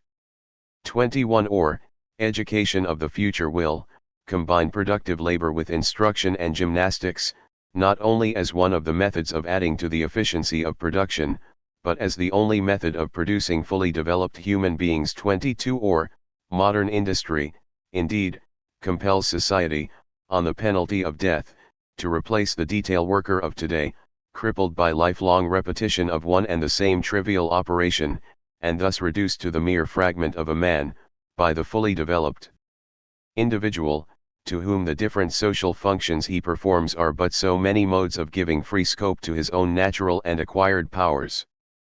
23. Alienation then, is, for Marx, the sickness of man. It is not a new sickness, since it starts necessarily with the beginning of division of labor, that is, of civilization transcending primitive society. It is most strongly developed in the working class, yet it is a sickness from which everybody suffers. The sickness can be cured only when it has reached its peak, only the totally alienated man can overcome the alienation. He is forced to overcome his alienation since he cannot live as a totally alienated man and remain sane. Socialism is the answer. It is a society in which man becomes the conscious subject of history, experiences himself as the subject of his powers and thus emancipates himself from the bondage to things and circumstances. Marx gave expression to this idea of socialism and the realization of freedom in the following passage at the end of the third volume of Capital. In fact, the realm of freedom does not commence until the point is passed where labor under the compulsion of necessity and of external utility is required. In the very nature of things it lies beyond the sphere of material production in the strict meaning of the term. Just as the savage must wrestle with nature, in order to satisfy his wants, in order to maintain his life and reproduce it, so civilized man has to do it, and he must do it in all forms of society and under all possible modes of production. With his development the realm of natural necessity expands, because his wants increase, but at the same time the forces of production increase, by which these wants are satisfied. The freedom in this field cannot consist of anything else but of the fact that socialized man, the associated producers, regulate their interchange with nature rationally, bring it under their common control, instead of being ruled by it as by some blind power, that they accomplish their task with the least expenditure of energy and under conditions most adequate to their human nature and most worthy of it. But it always remains a realm of necessity. Beyond it begins that development of human power, which is its own end, the true realm of freedom, which, however, can flourish only upon that realm of necessity as its basis. 24. We come closer to the problem of alienation as a moral and a psychological problem if we consider statements, which Marx made in these two respects. For Marx, alienation corrupts and perverts all human values. By making economic activities and the values inherent in them, like gain, work, thrift, and sobriety, 25-26 the supreme value of life, man fails to develop the truly moral values of humanity, the riches of a good conscience, of virtue, etc. But how can I be virtuous if I am not alive, and how can I have a good conscience if I am not aware of anything? 27 In a state of alienation, each sphere of life, the economic and the moral, is independent from the other, each is concentrated upon a specific area of alienated activity and is itself alienated from the other. 28. Marx foresaw with amazing clarity how the needs of man in an alienated society would be perverted into true weaknesses. In capitalism, as Marx sees it, every man speculates upon creating a new need in another in order to force him to a new sacrifice, to place him in a new dependence, and to entice him into a new kind of pleasure and thereby into economic ruin. Everyone tries to establish over others an alien power in order to find there the satisfaction of his own egoistic need. With the mass of objects, therefore, there also increases the realm of alien entities to which man is subjected. Every new product is a new potentiality of mutual deceit and robbery. Man becomes increasingly poor as a man, he has increasing need of money in order to take possession of the hostile being. The power of money diminishes directly with the growth of the quantity of production, i.e., his need increases with the increasing power of money. The need for money is therefore the real need created by the modern economy, and the only need which it creates. The quantity of money becomes increasingly its only important quality. Just as it reduces every entity to its abstraction, so it reduces itself in its own development to a quantitative entity. Excess and immoderation become its true standard. This is shown subjectively, partly in the fact that the expansion of production and of needs becomes an ingenious and always calculating subservience to inhuman, depraved, unnatural, and imaginary appetites. Private property does not know how to change crude need into human need, its idealism is fantasy, caprice, and fancy. No eunuch flatters his tyrant more shamefully or seeks by more infamous means to stimulate his jaded appetite, in order to gain some favor, than does the eunuch of industry, the entrepreneur, in order to acquire a few silver coins or to charm the gold from the purse of his dearly beloved neighbor. Every product is a bait by means of which the individual tries to entice the essence of the other person, his money. Every real or potential need is a weakness, which will draw the bird into the lime. As every imperfection of man is a bond with heaven, a point at which his heart is accessible to the priest, so every want is an opportunity for approaching one's neighbor with the air of friendship, and saying, "Dear friend, I will give you what you need, but you know the conditio sine qua non. You know what ink you must use in signing yourself over to me. I shall swindle you while providing your enjoyment." All this constitutes a universal exploitation of human communal life. The entrepreneur accedes to the most depraved fancies of his neighbor, plays the role of pander between him and his needs, awakens unhealthy appetites in him, and watches for every weakness in order, later, to claim the remuneration for this labor of love. 29.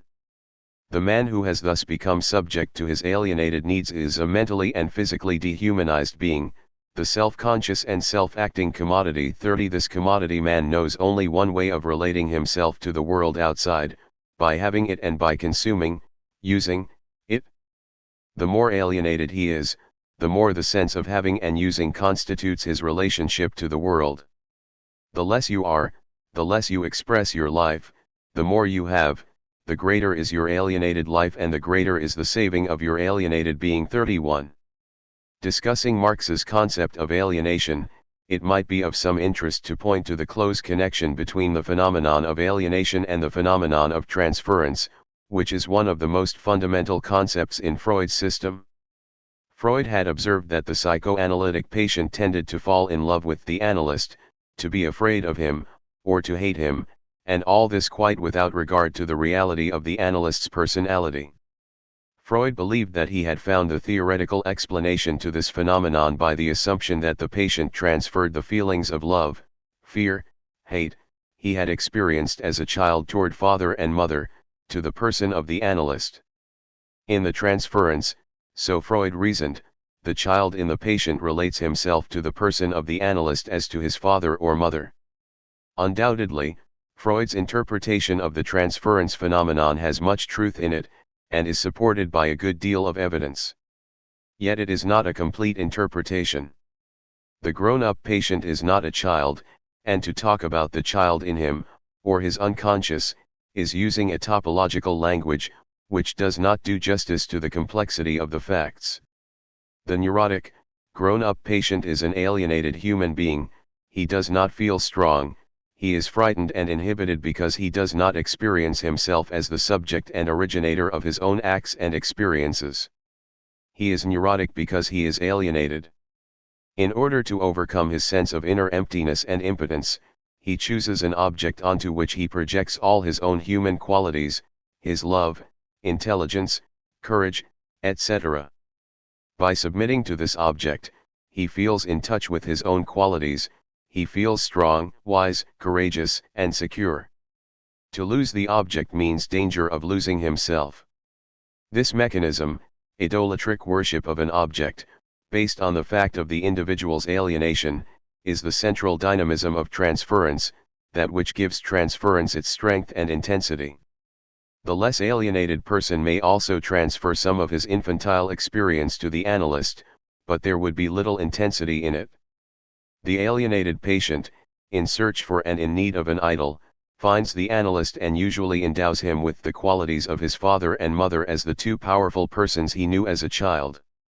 Thus the content of transference is usually related to infantile patterns while its intensity is the result of the patient's alienation. Needless to add that the transference phenomenon is not restricted to the analytic situation. It is to be found in all forms of idolization of authority figures, in political, religious, and social life. Transference is not the only phenomenon of psychopathology which can be understood as an expression of alienation. Indeed, it is not accidental that alienee in French and alienado in Spanish are older words for the psychotic, and the English alienist refers to a doctor who cares for the insane, the absolutely alienated person. 32. Alienation as a sickness of the self can be considered to be the care of the psychopathology of modern man even in those forms which are less extreme than psychosis. Some clinical examples may serve to illustrate the process. The most frequent and obvious case of alienation is perhaps the false great love. A man has fallen enthusiastically in love with a woman. After she had responded at first, she is beset by increasing doubts and breaks off the relationship. He is overcome by a depression which brings him close to suicide. Life, he feels, has no more meaning to him. Consciously he explains the situation as a logical result of what happened. He believes that for the first time he has experienced what real love is, that with this woman, and only with her, could he experience love and happiness.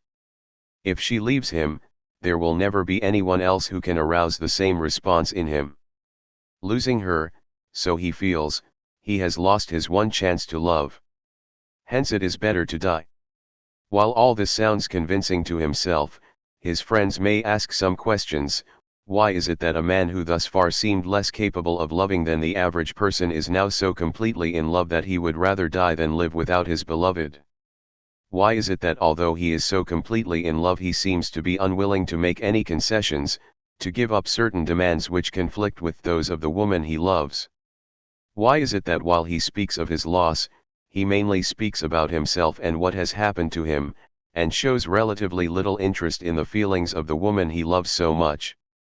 If one speaks to the unhappy man himself, at greater length, one need not be surprised to hear him say at one point that he feels completely empty, so empty in fact as if he had left his heart with the girl he lost. If he can understand the meaning of his own statement, he can understand that his predicament is one of alienation. He never was capable of loving actively, of leaving the magic circle of his own ego, and of reaching out to and becoming one with another human being. What he did was to transfer his longings for love to the girl and to feel that being with her he experiences his loving when he really experiences only the illusion of loving. The more he endows her not only with his longing for love but also for aliveness, happiness, and so on, the poorer he becomes, and the emptier he feels if he is separated from her. He was under the illusion of loving, when actually he had made the woman into an idol, the goddess of love, and believed that by being united with her he experienced love. He had been able to initiate a response in her, but he had not been able to overcome his own inner muteness. Losing her is not, as he thinks, losing the person he loves, but losing himself as a potentially loving person. Alienation of thought is not different from alienation of the heart. Often one believes he has thought through something, that his idea is the result of his own thinking activity. The fact is that he has transferred his brain to the idols of public opinion, the newspapers, the government, or a political leader. He believes that they express his thoughts while in reality he accepts their thoughts as his own, because he has chosen them as his idols, his gods of wisdom and knowledge. Precisely for this reason he is dependent on his idols and incapable of giving up his worship. He is their slave because he has deposited his brain with them.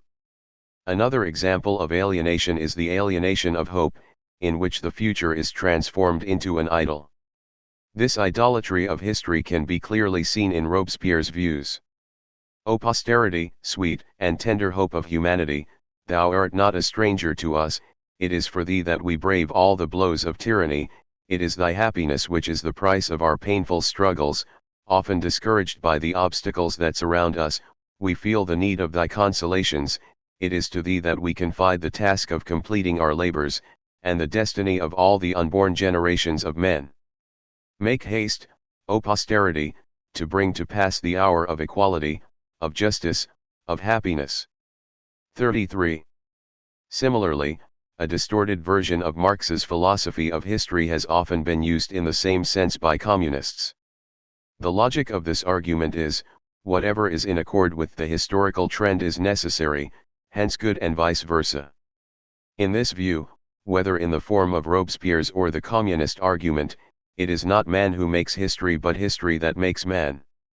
It is not man who hopes and has faith in the future but the future judges him and decides whether he had the right faith. Marx expressed very succinctly the opposite view of history to the alienated one I just quoted. History, he wrote in the Holy Family, does nothing, it possesses no colossal riches, it fights no battles. It is rather man, actual and living man, who does all this, history does not use man as a means for its purposes as though it were a person apart, it is nothing but the activity of man pursuing his ends. The phenomenon of alienation has other clinical aspects, which I can discuss only briefly. Not only are all forms of depression, dependence, and idol worship, including the fanatic, direct expressions of, or compensations for, alienation, the phenomenon of the failure to experience one's identity, which is a central phenomenon at the root of psychopathological phenomena, is also a result of alienation. Precisely because the alienated person has transformed his own functions of feeling and thought to an object outside he is not himself, he has no sense of identity. This lack of a sense of identity has many consequences. The most fundamental and general one is that it prevents integration of the total personality, hence it leaves the person disunited within himself, lacking either capacity to will one thing 34 or if he seems to will one thing his will lacks authenticity. In the widest sense, every neurosis can be considered an outcome of alienation. This is so because neurosis is characterized by the fact that one passion, for instance, for money, power, women, etc., becomes dominant and separated from the total personality, thus becoming the ruler of the person. This passion is his idol to which he submits, even though he may rationalize the nature of his idol and give it many different and often well-sounding names. He is ruled by a partial desire, he transfers all he has left to this desire, he is weaker the stronger it becomes. He has become alienated from himself precisely because he has become the slave of a part of himself. Seeing alienation, as a pathological phenomenon must, however, not obscure the fact that Hegel and Marx considered it a necessary phenomenon, one that is inherent in human evolution. This is true with regard to the alienation of reason as well as of love. Only when I can distinguish between the world outside and myself, that is, only if the world outside becomes an object, can I grasp it and make it my world, become one with it again. The infant, for whom the world is not yet conceived as object, can also not grasp it with his reason and reunite himself with it. Man has to become alienated in order to overcome this split in the activity of his reason. The same holds true for love. As long as the infant has not separated himself from the world outside, he is still part of it, and hence cannot love. In order to love, the other must become a stranger, and in the act of love, the stranger ceases to be a stranger and becomes me. Love presupposes alienation and at the same time overcomes it. The same idea is to be found in the prophetic concept of the messianic time and in Marx's concept of socialism. In paradise man still is one with nature, but not yet aware of himself as separate from nature and his fellow man. By his act of disobedience man acquires self-awareness, the world becomes estranged from him. In the process of history, according to the prophetic concept, man develops his human powers so fully that eventually he will acquire a new harmony with men and nature. Socialism, in Marx's sense, can only come, once man has cut off all primary bonds, when he has become completely alienated and thus is able to reunite himself with men and nature without sacrificing his integrity and individuality. The concept of alienation has its roots in a still earlier phase of the Western tradition, in the thought of the Old Testament prophets, more specifically in their concept of idolatry. The prophets of monotheism did not denounce heathen religions as idolatrous primarily because they worshipped several gods instead of one. The essential difference between monotheism and polytheism is not one of the numbers of gods, but lies in the fact of alienation. Man spends his energy, his artistic capacities on building an idol, and then he worships this idol, which is nothing but the result of his own human effort.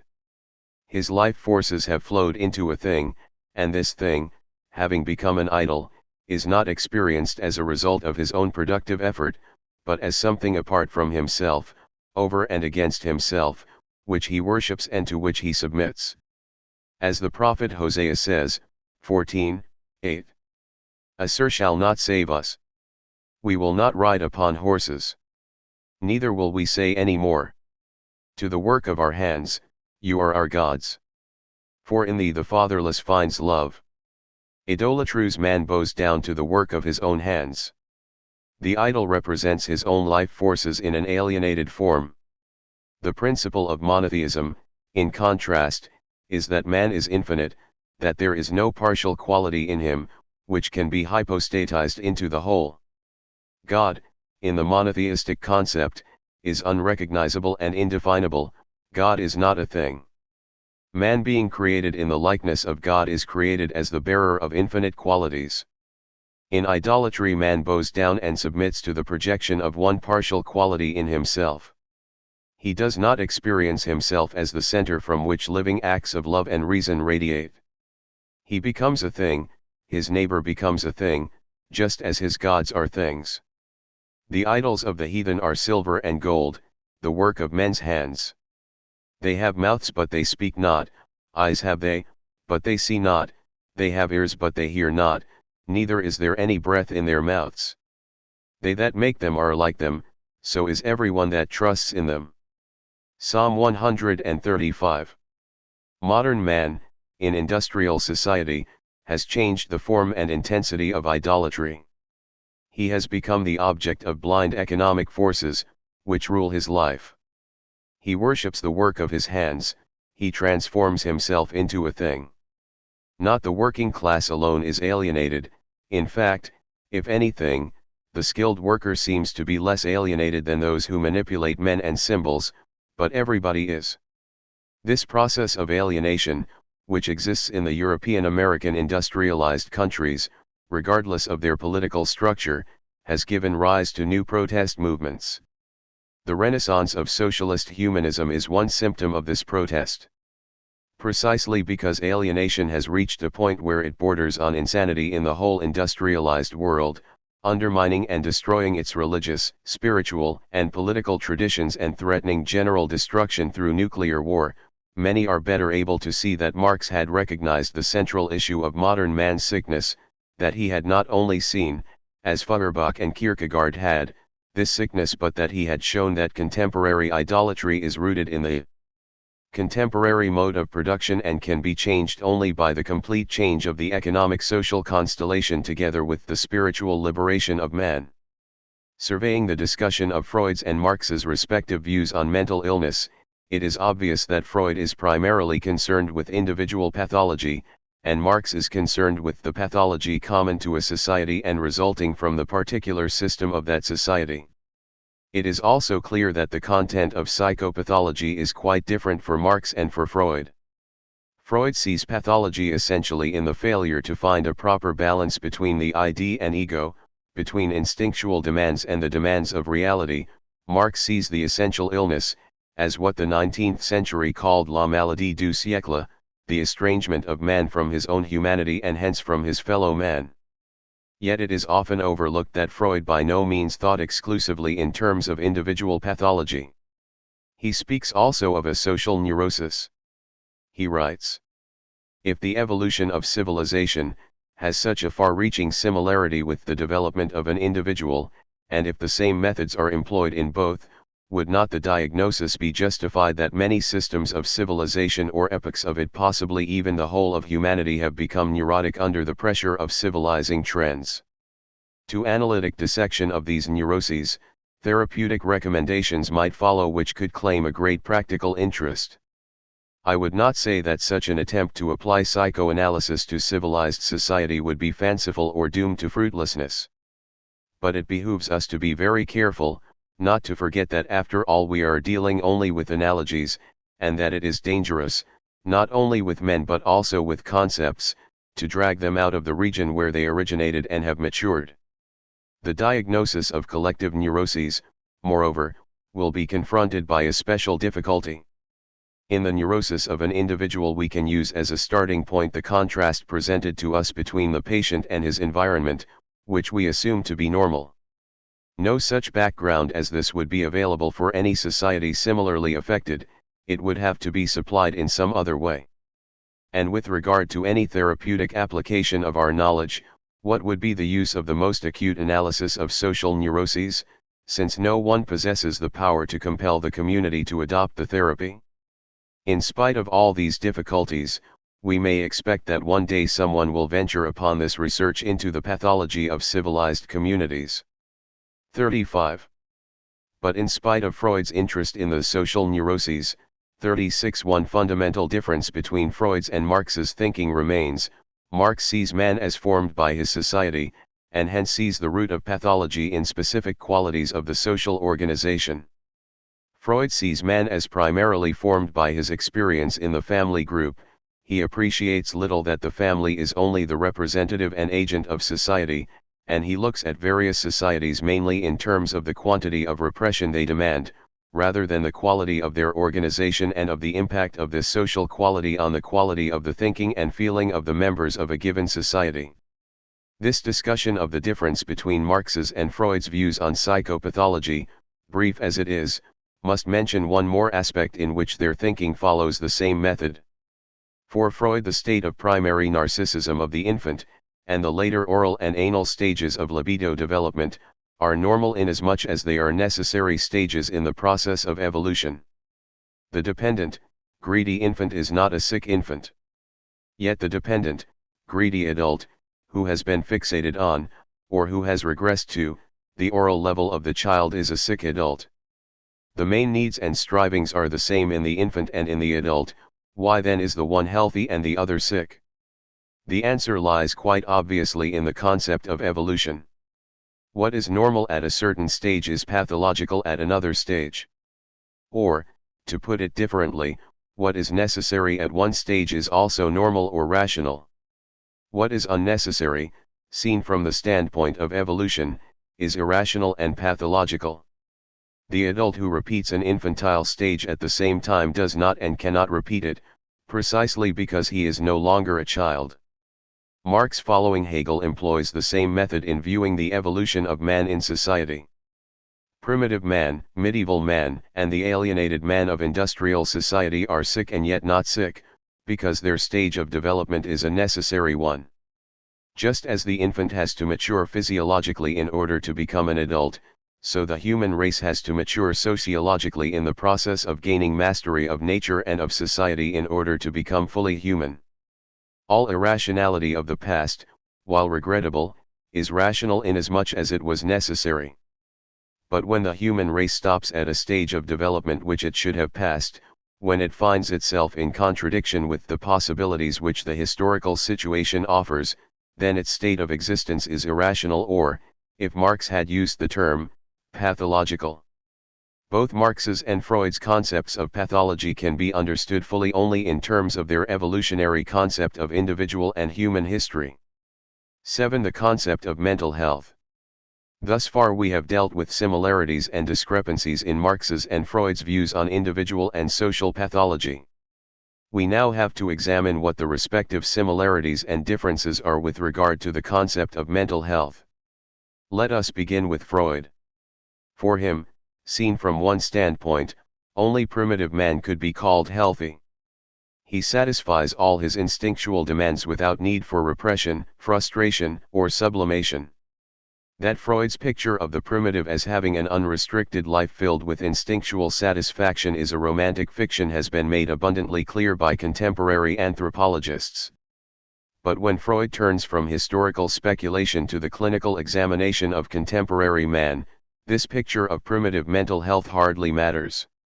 Even if we would keep in mind that civilized man cannot be completely healthy, or happy, for that matter, Freud has nevertheless definite criteria for what constitutes mental health.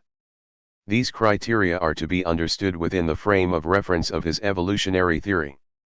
This theory has two main aspects: the evolution of the libido, and the evolution of man's relations to others. In the theory of libido evolution, Freud assumes that the libido, that is, the energy of the sexual drive, undergoes a development. It is at first centered around the oral activities of the child sucking and biting, and later around the anal activities elimination. Around the age of 5 or 6, the libido has for the first time centered around the genital organs. But at this early age sexuality is not yet fully developed, and between the first phallic phase near the age of 6 and the beginning of puberty there is a latency period, during which sexual development is at a standstill, as it were, and only at the beginning of puberty does the process of libido development come to its fruition. This process of libido development, however, is by no means an uncomplicated one. Many events, especially oversatisfaction and overfrustration, can result in a child becoming fixated on the earlier level, and thus never arriving at a fully developed genital level, or regressing to an earlier one even after having arrived at the genital level. As a result, the adult may exhibit neurotic symptoms, like impotence, or neurotic character traits, as in the overdependent, passive person. For Freud, the healthy person is the one who has reached the genital level without regressing, and who lives an adult existence, that is, an existence in which he can work and have adequate sexual satisfaction, or, to put it differently, in which he can produce things and reproduce the race. The other aspect of the healthy person lies in the sphere of his object relations. The newborn baby has not yet any object relations. It is in a state of primary narcissism in which the only realities are his own bodily and mental experiences, and the world outside does not yet exist conceptually, and even less, emotionally. The child then develops his strong attachment to mother, an attachment which, at least in the case of the boy, develops into a sexual one, and is broken up by the fear of the father's castration threat. The child shifts from the fixation to mother to the allegiance to father. At the same time, however, he also identifies with father by incorporating his commands and prohibitions. Through this process he achieves independence from father and from mother. The healthy person, for Freud, then, is the one who has reached the genital level, and who has become his own master, independent of father and mother, relying on his own reason and on his own strength. But even though the main features of Freud's concept of mental health are clear, it cannot be denied that this concept remains somewhat vague and certainly lacks the precision and penetration of his concept of mental illness. It is actually the concept of a well-functioning member of the middle class at the beginning of the 20th century, who is sexually and economically potent. Marx's picture of the healthy man is rooted in the humanistic concept of the independent, active, productive man, as it was developed by Spinoza, Goethe, and Hegel. The aspect in which Marx's and Freud's picture of the healthy man coincide is that of independence. But Marx's concept transcends that of Freud because Freud's independence is a limited one. The son makes himself independent of the father by incorporating his system of commandments and prohibitions. He carries fatherly authority within himself and remains obedient to and dependent on the father and the social authorities in this indirect way. For Marx, independence and freedom are rooted in the act of self-creation. Marx wrote, "A being does not regard himself as independent unless he is his own master, and he is only his own master when he owes his existence to himself. A man who lives by the favor of another considers himself a dependent being. But I live completely by another person's favor when I owe to him not only the continuance of my life but also its creation, when he is its source. My life has necessarily such a cause outside itself if it is not my own creation." 37. Or, as Marx put it, man is independent only, if he affirms his individuality as a total man in each of his relations to the world, seeing, hearing, smelling, tasting, feeling, thinking, willing, loving, in short, if he affirms and expresses all organs of his individuality, if he is not only free from but also free to. For Marx, freedom and independence were not merely political and economic freedom in the sense of liberalism, but the positive realization of individuality. His concept of socialism was precisely that of a social order, which serves the realization of the individual personality. Marx wrote, "This crude communism appears in a double form. The domination of material property looms so large that it aims to destroy everything which is incapable of being possessed by everyone as private property. It wishes to eliminate talent, etc., by force. Immediate physical possession seems to it the unique goal of life and existence. The role of worker is not abolished but is extended to all men. The relation of private property remains the relation of the community to the world of things.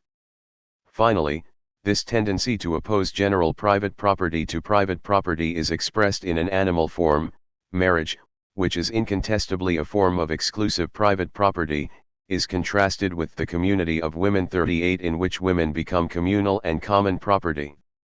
One may say that this idea of the community of women is the open secret of this entirely crude and unreflective communism.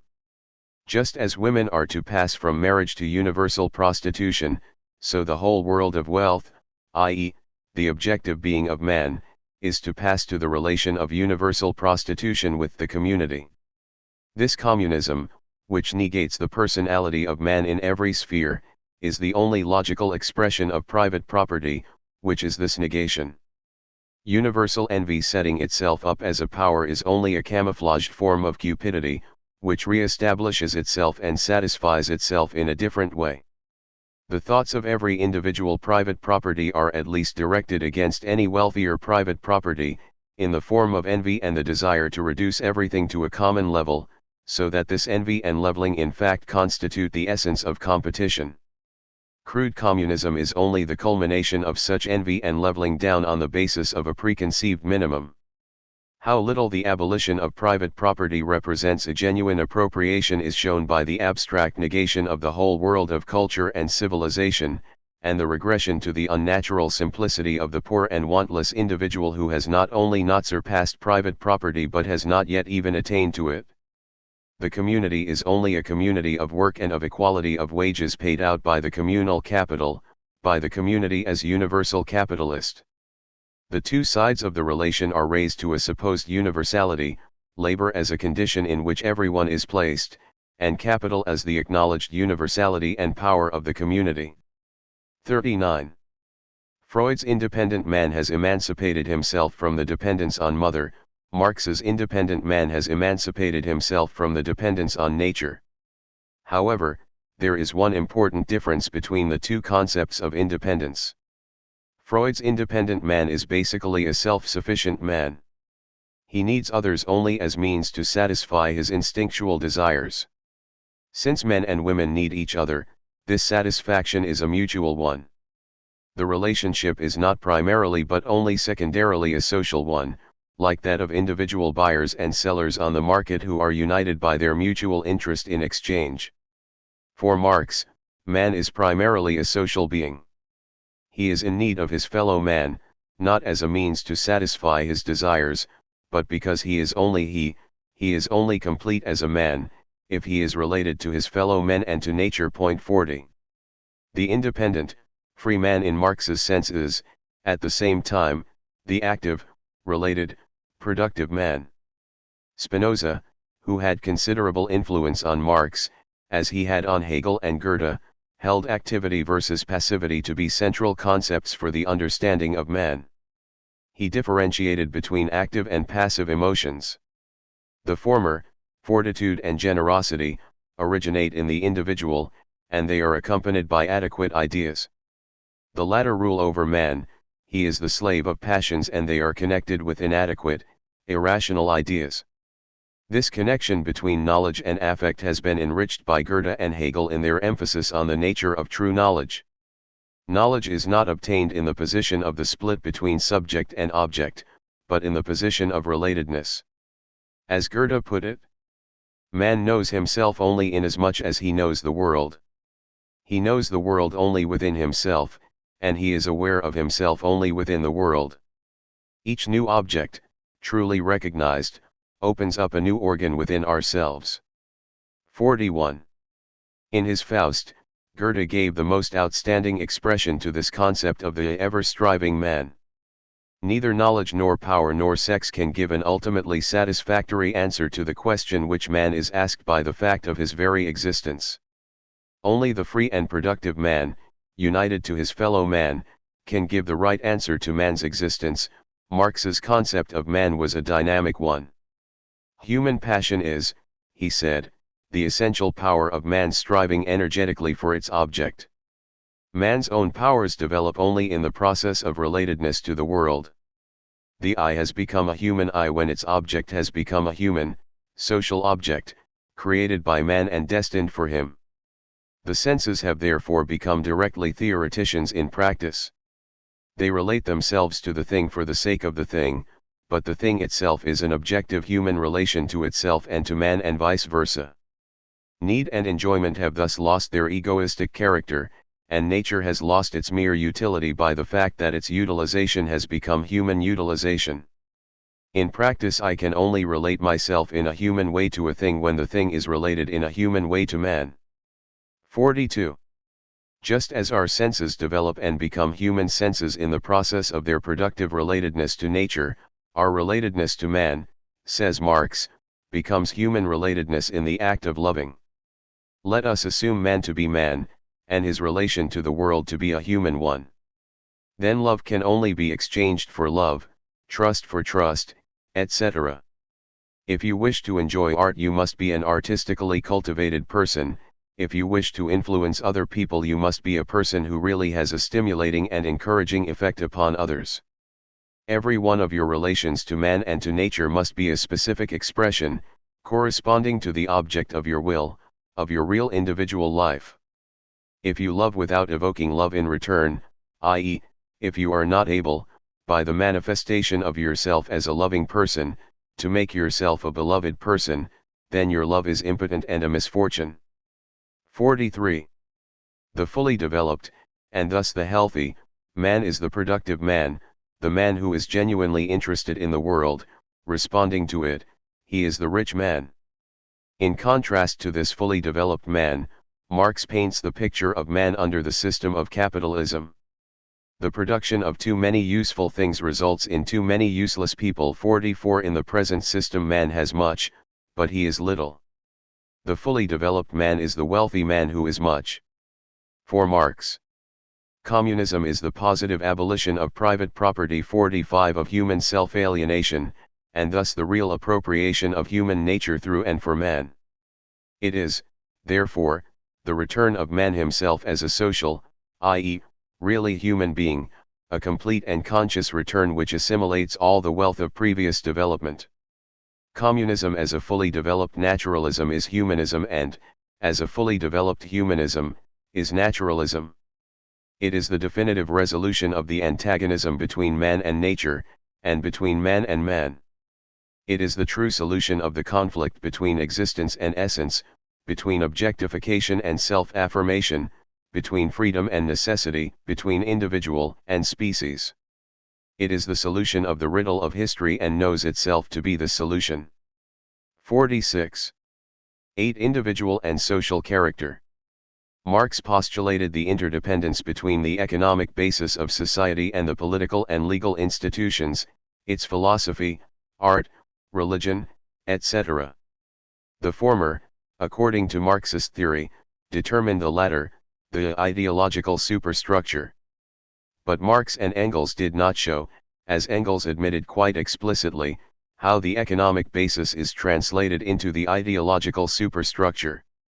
I believe that by using the tools of psychoanalysis, this gap in Marxian theory can be filled, and that it is possible to show the mechanisms through which the economic basic structure and the superstructure are connected. One of these connections lies in what I have called the social character, the other in the nature of the social unconscious, to be dealt with in the next chapter. In order to explain the concept of social character, we must first survey one of the most significant of Freud's discoveries, his dynamic concept of character. Until Freud, character traits were considered by the behavioristically oriented psychologists to be synonymous with behavior traits. From this standpoint, character is defined as the pattern of behavior characteristic for a given individual. 47. While other authors like William McDougall, R.G. Gordon, and Kretschmer have emphasized the conative and dynamic element of character traits, Freud developed not only the first but also a most consistent and penetrating theory of character as a system of strivings, which underlie, but are not identical with, behavior. In order to appreciate Freud's dynamic concept of character, a comparison between behavior traits and character traits will be helpful. Behavior traits are described in terms of actions, which are observable, by a third person. Thus, for instance, the behavior trait being courageous would be defined as behavior, which is directed toward reaching a certain goal without being deterred by risks to one's comfort, freedom, or life. Or parsimony as a behavior trait would be defined as behavior, which aims at saving money or other material things. However, if we inquire into the motivation and particularly into the unconscious motivation of such behavior traits, we find that the behavior trait covers numerous and entirely different character traits.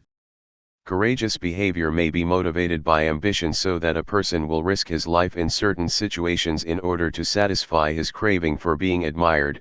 It may be motivated by suicidal impulses which drive a person to seek danger because, consciously or unconsciously, he does not value his life and wants to destroy himself. It may be motivated by sheer lack of imagination, so that a person acts courageously because he is not aware of the danger awaiting him. Finally, it may be determined by genuine devotion to the idea or aim for which a person acts, a motivation which is conventionally assumed to be the basis of courage. Superficially, the behavior in all these instances is the same in spite of the different motivations. I say superficially because if one can observe such behavior minutely, one finds that the difference in motivation results also in subtle yet significant differences in behavior. An officer in battle, for instance, will behave quite differently in different situations if his courage is motivated by devotion to an idea rather than by ambition. In the first case, he would not attack in certain situations if the risks are in no proportion to the tactical ends to be gained. If, on the other hand, he is driven by vanity, this passion may make him blind to the dangers threatening him and his soldiers. His behavior trait of courage in the latter case is obviously a very ambiguous asset. Another illustration is parsimony.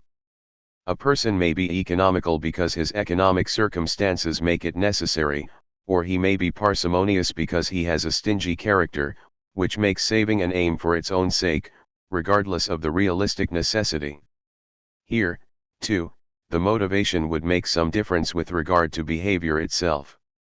In the first case, the person would be very well able to discern a situation where it is wise to save from one in which it is wiser to spend money. In the latter case, he will save regardless of the objective need for it. Another factor, which is determined by the difference in motivation, refers to the prediction of behavior. In the case of a courageous soldier motivated by ambition, we may predict that he will behave courageously only if his courage can be rewarded. In the case of the soldier who is courageous because of devotion to his cause, we can predict that the question of whether or not his courage will find recognition will have little influence on his behavior. Freud had recognized something that the great novelists and dramatists had always known, that, as Balzac put it, the study of character deals with the forces by which man is motivated, that the way a person acts, feels, and thinks is to a large extent determined by the specificity of his character and is not merely the result of rational responses to realistic situations. Freud recognized the dynamic quality of character traits, and that the character structure of a person represents a particular form in which energy is canalized in the process of living. Freud tried to account for this dynamic nature of character traits by combining his characterology with his libido theory. By a number of complicated and brilliant assumptions, he explained different character traits as sublimations of, or reaction formations against, the various forms of the sexual drive. He interpreted the dynamic nature of character traits as an expression of their libidinous source. The character orientation, in Freud's sense, is the source of men's actions and of many of his ideas. Character is the equivalent of the animal's instinctive determination which man has lost. Man acts and thinks according to his character, and it is precisely for this reason that character is man's fate, as Heraclitus put it. Man is motivated to act and to think in certain ways by his character, and at the same time he finds satisfaction in the very fact that he does so. The character structure determines action, as well as thoughts and ideas. Let us take a few examples. For the anal hoarding character, the ideal of saving is most attractive and, in fact, he tends to regard saving as one of the major virtues. He will like a way of life in which saving is encouraged and waste prohibited. He will tend to interpret situations in terms of his dominant striving. A decision, for instance, of whether to buy a book, go to a movie, or what to eat, will mainly be made in terms of what is economical, quite regardless of whether his own economic circumstances warrant such a principle of choice or not. He also will interpret concepts in the same way. Equality means to him that everybody has exactly the same share of material goods and not, as it would mean to others of a different character, that men are equal inasmuch as no man must be made the means for the purposes of another. A person with an oral receptive character orientation feels the source of all good to be outside, and he believes that the only way to get what he wants, be it something material, be it affection, love, knowledge, pleasure, is to receive it from that outside source. In this orientation the problem of love is almost exclusively that of being loved and not that of loving. Such people tend to be indiscriminate in the choice of their love objects, because being loved by anybody is such an overwhelming experience for them, that they fall for anybody who gives them love or what looks like love. They are exceedingly sensitive to any withdrawal or rebuff they experience on the part of the loved person. Their orientation is the same in the sphere of thinking. If intelligent, they make the best listeners, since their orientation is one of receiving, not of producing, ideas. Left to themselves, they feel paralyzed. It is characteristic of these people that their first thought is to find somebody else to give them needed information, rather than to make even the smallest effort of their own. If religious, these persons have a concept of God in which they expect everything from God and nothing from their own activity. If not religious, their relationship to persons or institutions is very much the same. They are always in search of a magic helper. They show a particular kind of loyalty, at the bottom of which is the gratitude for the hand that feeds them and the fear of ever losing it. Since they need many hands to feel secure, they have to be loyal to numerous people. It is difficult for them to say no, and they are easily caught between conflicting loyalties and promises. Since they cannot say no, they love to say yes to everything and everybody, and the resulting paralysis of their critical abilities makes them increasingly dependent on others. They are dependent not only on authorities for knowledge and help but also on people in general for any kind of support. They feel lost when alone because they feel that they cannot do anything without help. This helplessness is especially important with regard to those acts, which, by their very nature, can only be done alone, making decisions and taking responsibility. In personal relationships, for instance, they ask advice from the very person with regard to whom they have to make a decision. The exploitative orientation, like the receptive, has as its basic premise the feeling that the source of all good is outside, that whatever one wants to get must be sought there, and that one cannot produce anything oneself. The difference between the two, however, is that the exploitative type does not expect to receive things from others as a gift, but to take them by force or cunning. This orientation extends to all spheres of activity. In the realm of love and affection, these people tend to grab and steal. They tend to fall in love with a person attached to someone else. We find the same attitude with regard to thinking and intellectual pursuits. Such people will tend not to produce ideas but to steal them. This may be done directly in the form of plagiarism or, more subtly, by repeating in different phraseology the ideas voiced by others and insisting they are new and their own. It is a striking fact that frequently people with great intelligence proceed in this way, although if they relied on their own gifts they might well be able to have ideas of their own. The lack of original ideas or independent production in otherwise gifted people often has its explanation in this character orientation, rather than in any innate lack of originality. The same statement holds true with regard to their orientation in material things. Things, which they can take from others, always seem better to them than anything they can produce themselves. They use and exploit anybody and anything from whom or from which they can squeeze something. Their motto is "Stolen fruits are sweetest."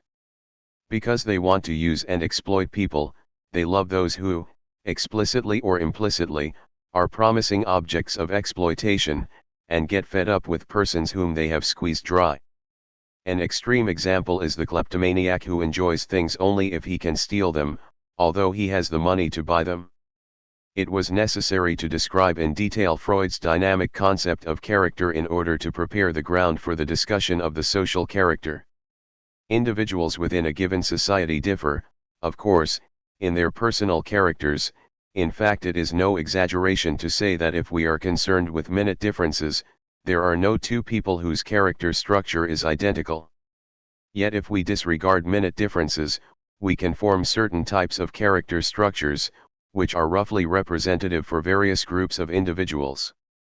Such types are the receptive, the exploitative, the hoarding, the marketing, the productive, character orientations. Point 48 The problem of character structure gains in importance far beyond the individual, if it can be shown that nations or societies or classes within a given society have a character structure which is characteristic for them, even though individuals differ in many specific ways, and even though there will be always a number of individuals whose character structure does not fit at all into the broader pattern of the structure common to the group as a whole.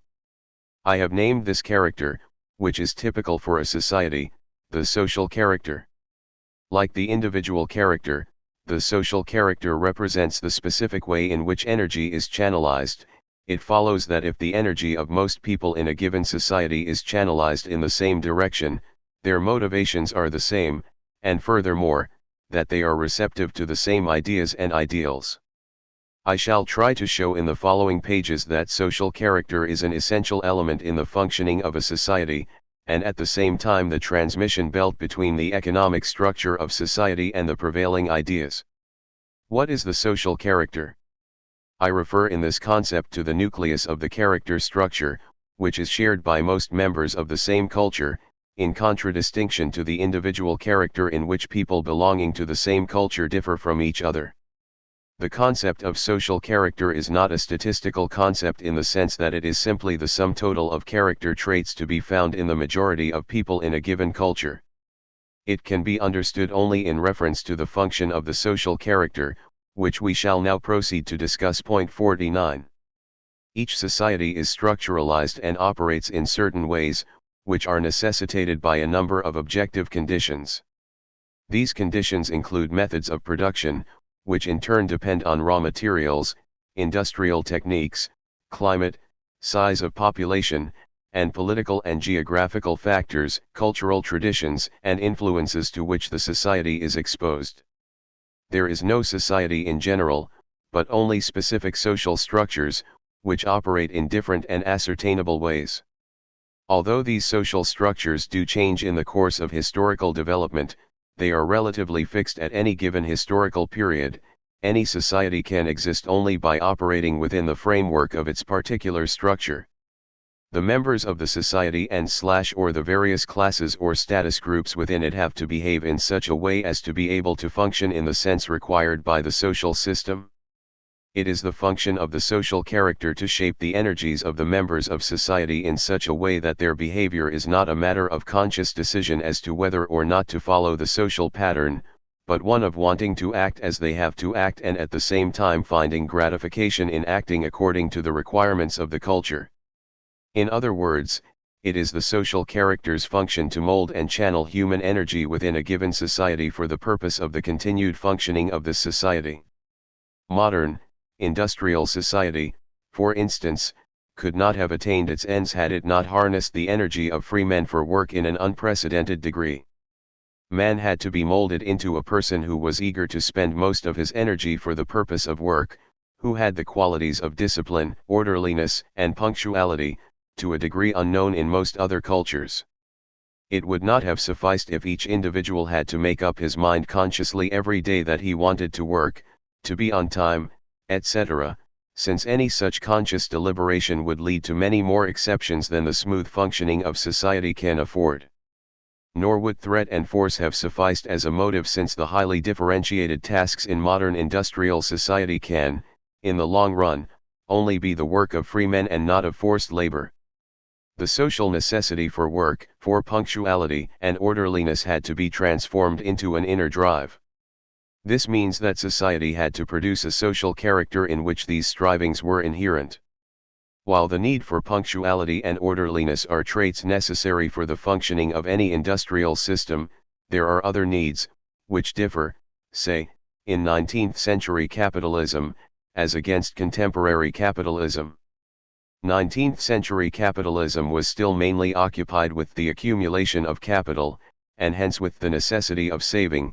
It had to fortify discipline and stability by an authoritarian principle in the family, religion, industry, state, and church.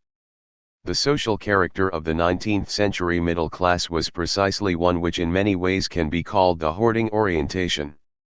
Abstention from consumption, saving, and respect for authority were not only virtues but they were also satisfactions for the average member of the middle classes. His character structure made him like to do what, for the purposes of his economic system, he had to do. The contemporary social character is quite different. Today's economy is based not on restriction of consumption, but on its fullest development. Our economy would face a severe crisis if people, the working and the middle classes, were not to spend most of their income on consumption, rather than to save it. Consuming has become not only the passionate aim of life for most people, but it has also become a virtue. The modern consumer, the man who buys on installments, would have appeared an irresponsible and immoral waster to his grandfather, just as the latter would appear an ugly miser to his grandson. The 19th century social character is to be found today only in the more backward social strata of Europe and North America. This social character can be defined as one for whom the principal aim was having. The 20th century social character is one for whom the aim is using. A similar difference exists with regard to the forms of authority.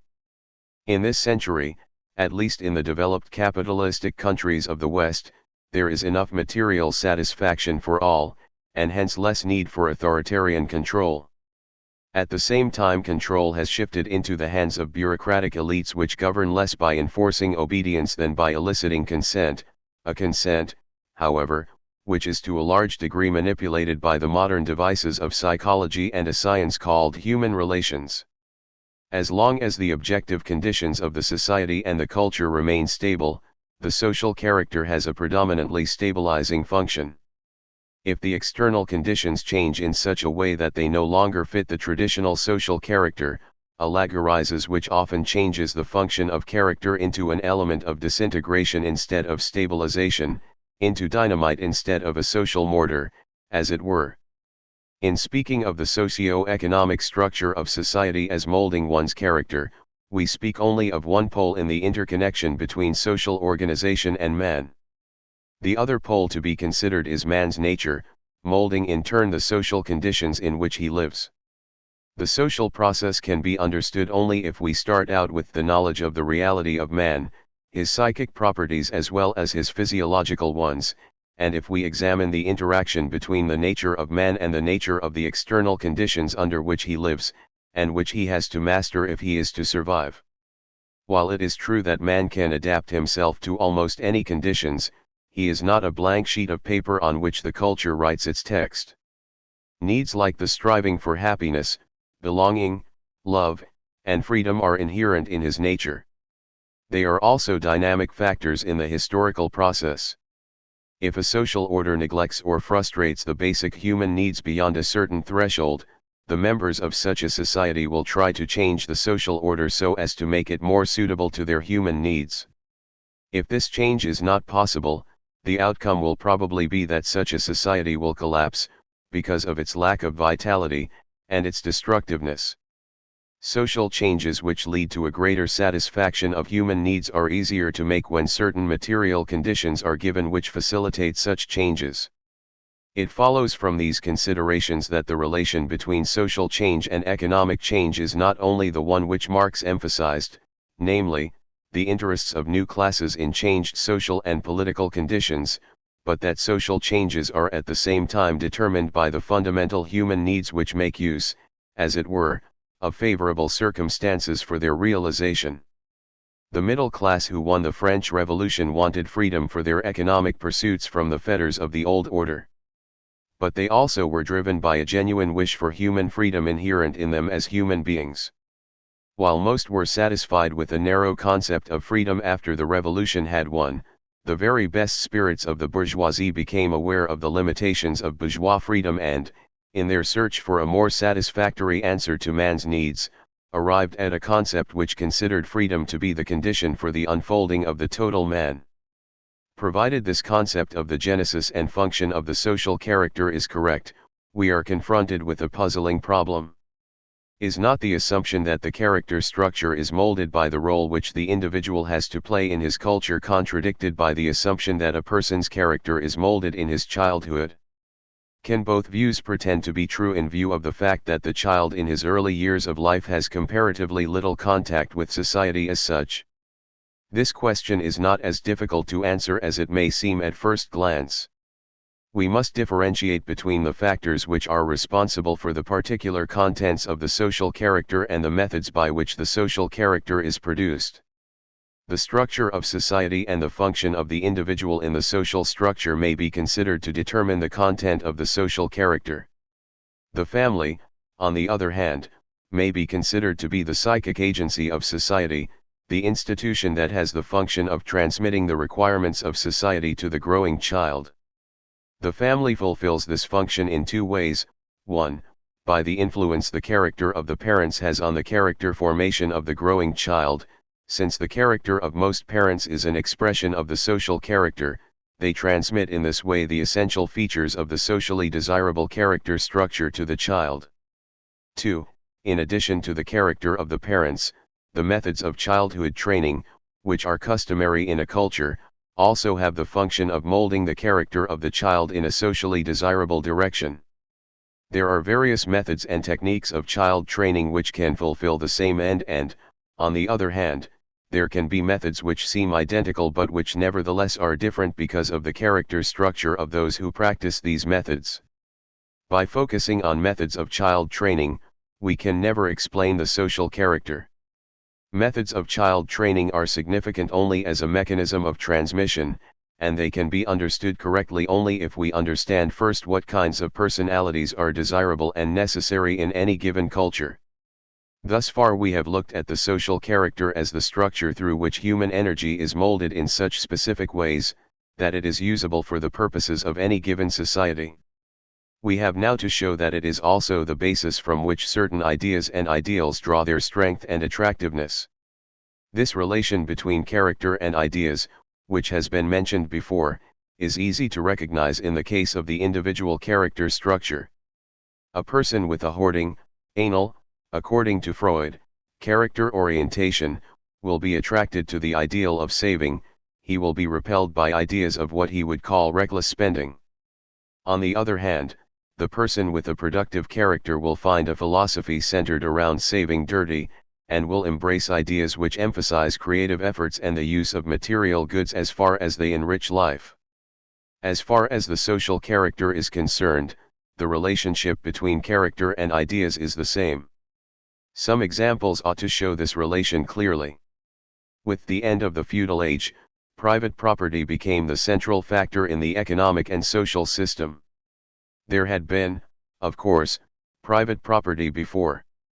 But in feudalism private property consisted largely in land, and it was connected to the social station of the landowner in the hierarchic system.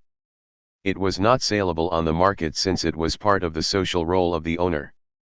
Modern capitalism destroyed the feudal system. Private property is not only property in land, it is also property in the means of production. All property is alienable, it can be bought and sold on the market, and its value is expressed in an abstract form, that of money. Land, machines, gold, diamonds, they all have in common the abstract money form in which their value can be expressed. Anybody can acquire private property, regardless of his position in the social system. It may be through industriousness, creativeness, luck, ruthlessness, or inheritance. The ownership of private property is not affected by the means of its acquisition. The security, power, sense of strength of a person does not, as in the feudal system, depend any longer on a person's status, which was relatively unalterable, but on the possession of private property. If the man of the modern era loses his private property, he is nobody socially speaking. The feudal lord could not lose it as long as the feudal system remained intact. As a result, the respective ideals are different. For the feudal lord, and even for the artisan belonging to a guild, the main concern was the stability of the traditional order, the harmonious relation to his superiors, the concept of a god who was the final guarantor of the stability of the feudal system. If any of these ideas were attacked, a member of feudal society would even risk his life in order to defend what he considered to be his deepest convictions. For modern man the ideals are quite different.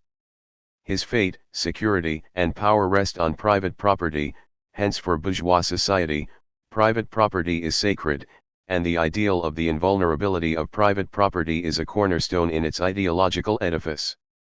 Although the majority of people in any of the capitalist societies do not own private property in the sense used here, property in the means of production, but only personal property such as a car, television set, etc., that is, consumer goods. The great bourgeois revolution against the feudal order has nevertheless formulated the principle of the invulnerability of private property so that even those who do not belong to the economic elite have the same feeling, in this respect, as those who belong. Just as the member of the feudal society considered an attack against the feudal system immoral, and even inhuman, so the average person in a capitalist society considers an attack against private property a sign of barbarism and inhumanity. He will often not say so directly but rationalize his hate against the violators of private property in terms of their godlessness, injustice, and so on, yet, in reality, and often unconsciously, they appear to him as inhuman because they have violated the sanctity of private property.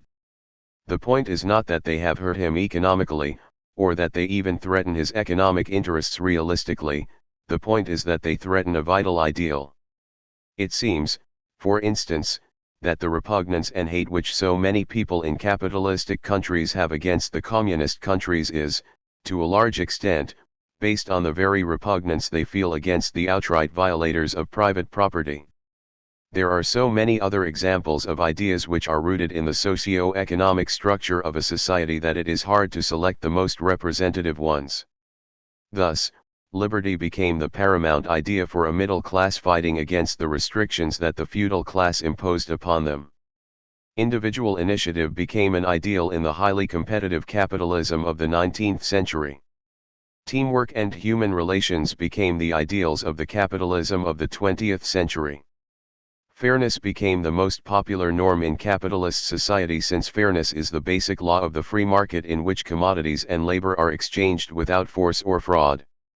At the same time, the idea of fairness became identified with an older norm, love thy neighbor, via the popularized version of this norm in the form of the Golden Rule, do unto others as you would have them do unto you. I want to emphasize again that the theory that ideas are determined by the forms of economic and social life does not imply that they have no validity of their own, or that they are mere reflexes of economic needs. The ideal of freedom, for instance, is deeply rooted in the nature of man, and it is precisely for this reason that it was an ideal for the Hebrews in Egypt, the slaves in Rome, the German peasants in the 16th century, the German workers who fought the dictators of East Germany.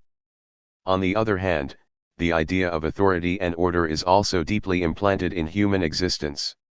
It is precisely because any given social order can appeal to ideas which transcend the necessities of this order that they can become so potent and so appealing to the human heart. Yet why a certain idea gains ascendance and popularity is to be understood in historical terms, that is, in terms of the social character produced in a given culture. One more qualification must be made. It is not only the economic basis which creates a certain social character which, in turn, creates certain ideas. The ideas, once created, also influence the social character and, indirectly, the social economic structure. What I emphasize here is that the social character is the intermediary between the socio-economic structure and the ideas and ideals prevalent in a society. It is the intermediary in both directions, from the economic basis to the ideas and from the ideas to the economic basis. Point 50. The following scheme expresses this concept. 9. The social unconscious. The social character which makes people act and think as they have to act and think from the standpoint of the proper functioning of their society is only one link between the social structure and ideas. The other link lies in the fact that each society determines which thoughts and feelings shall be permitted to arrive at the level of awareness and which have to remain unconscious. Just as there is a social character, there is also a social unconscious. By social unconscious I refer to those areas of repression which are common to most members of a society, These commonly repressed elements are those contents which a given society cannot permit its members to be aware of if the society with its specific contradictions is to operate successfully. The individual unconscious with which Freud deals refers to those contents, which an individual represses for reasons of individual circumstances peculiar to his personal life situation. Freud deals to some extent with the social unconscious when he talks about the repression of incestuous strivings as being characteristic of all civilization, but in his clinical work, he mainly deals with the individual unconscious, and little attention is paid by most analysts to the social unconscious.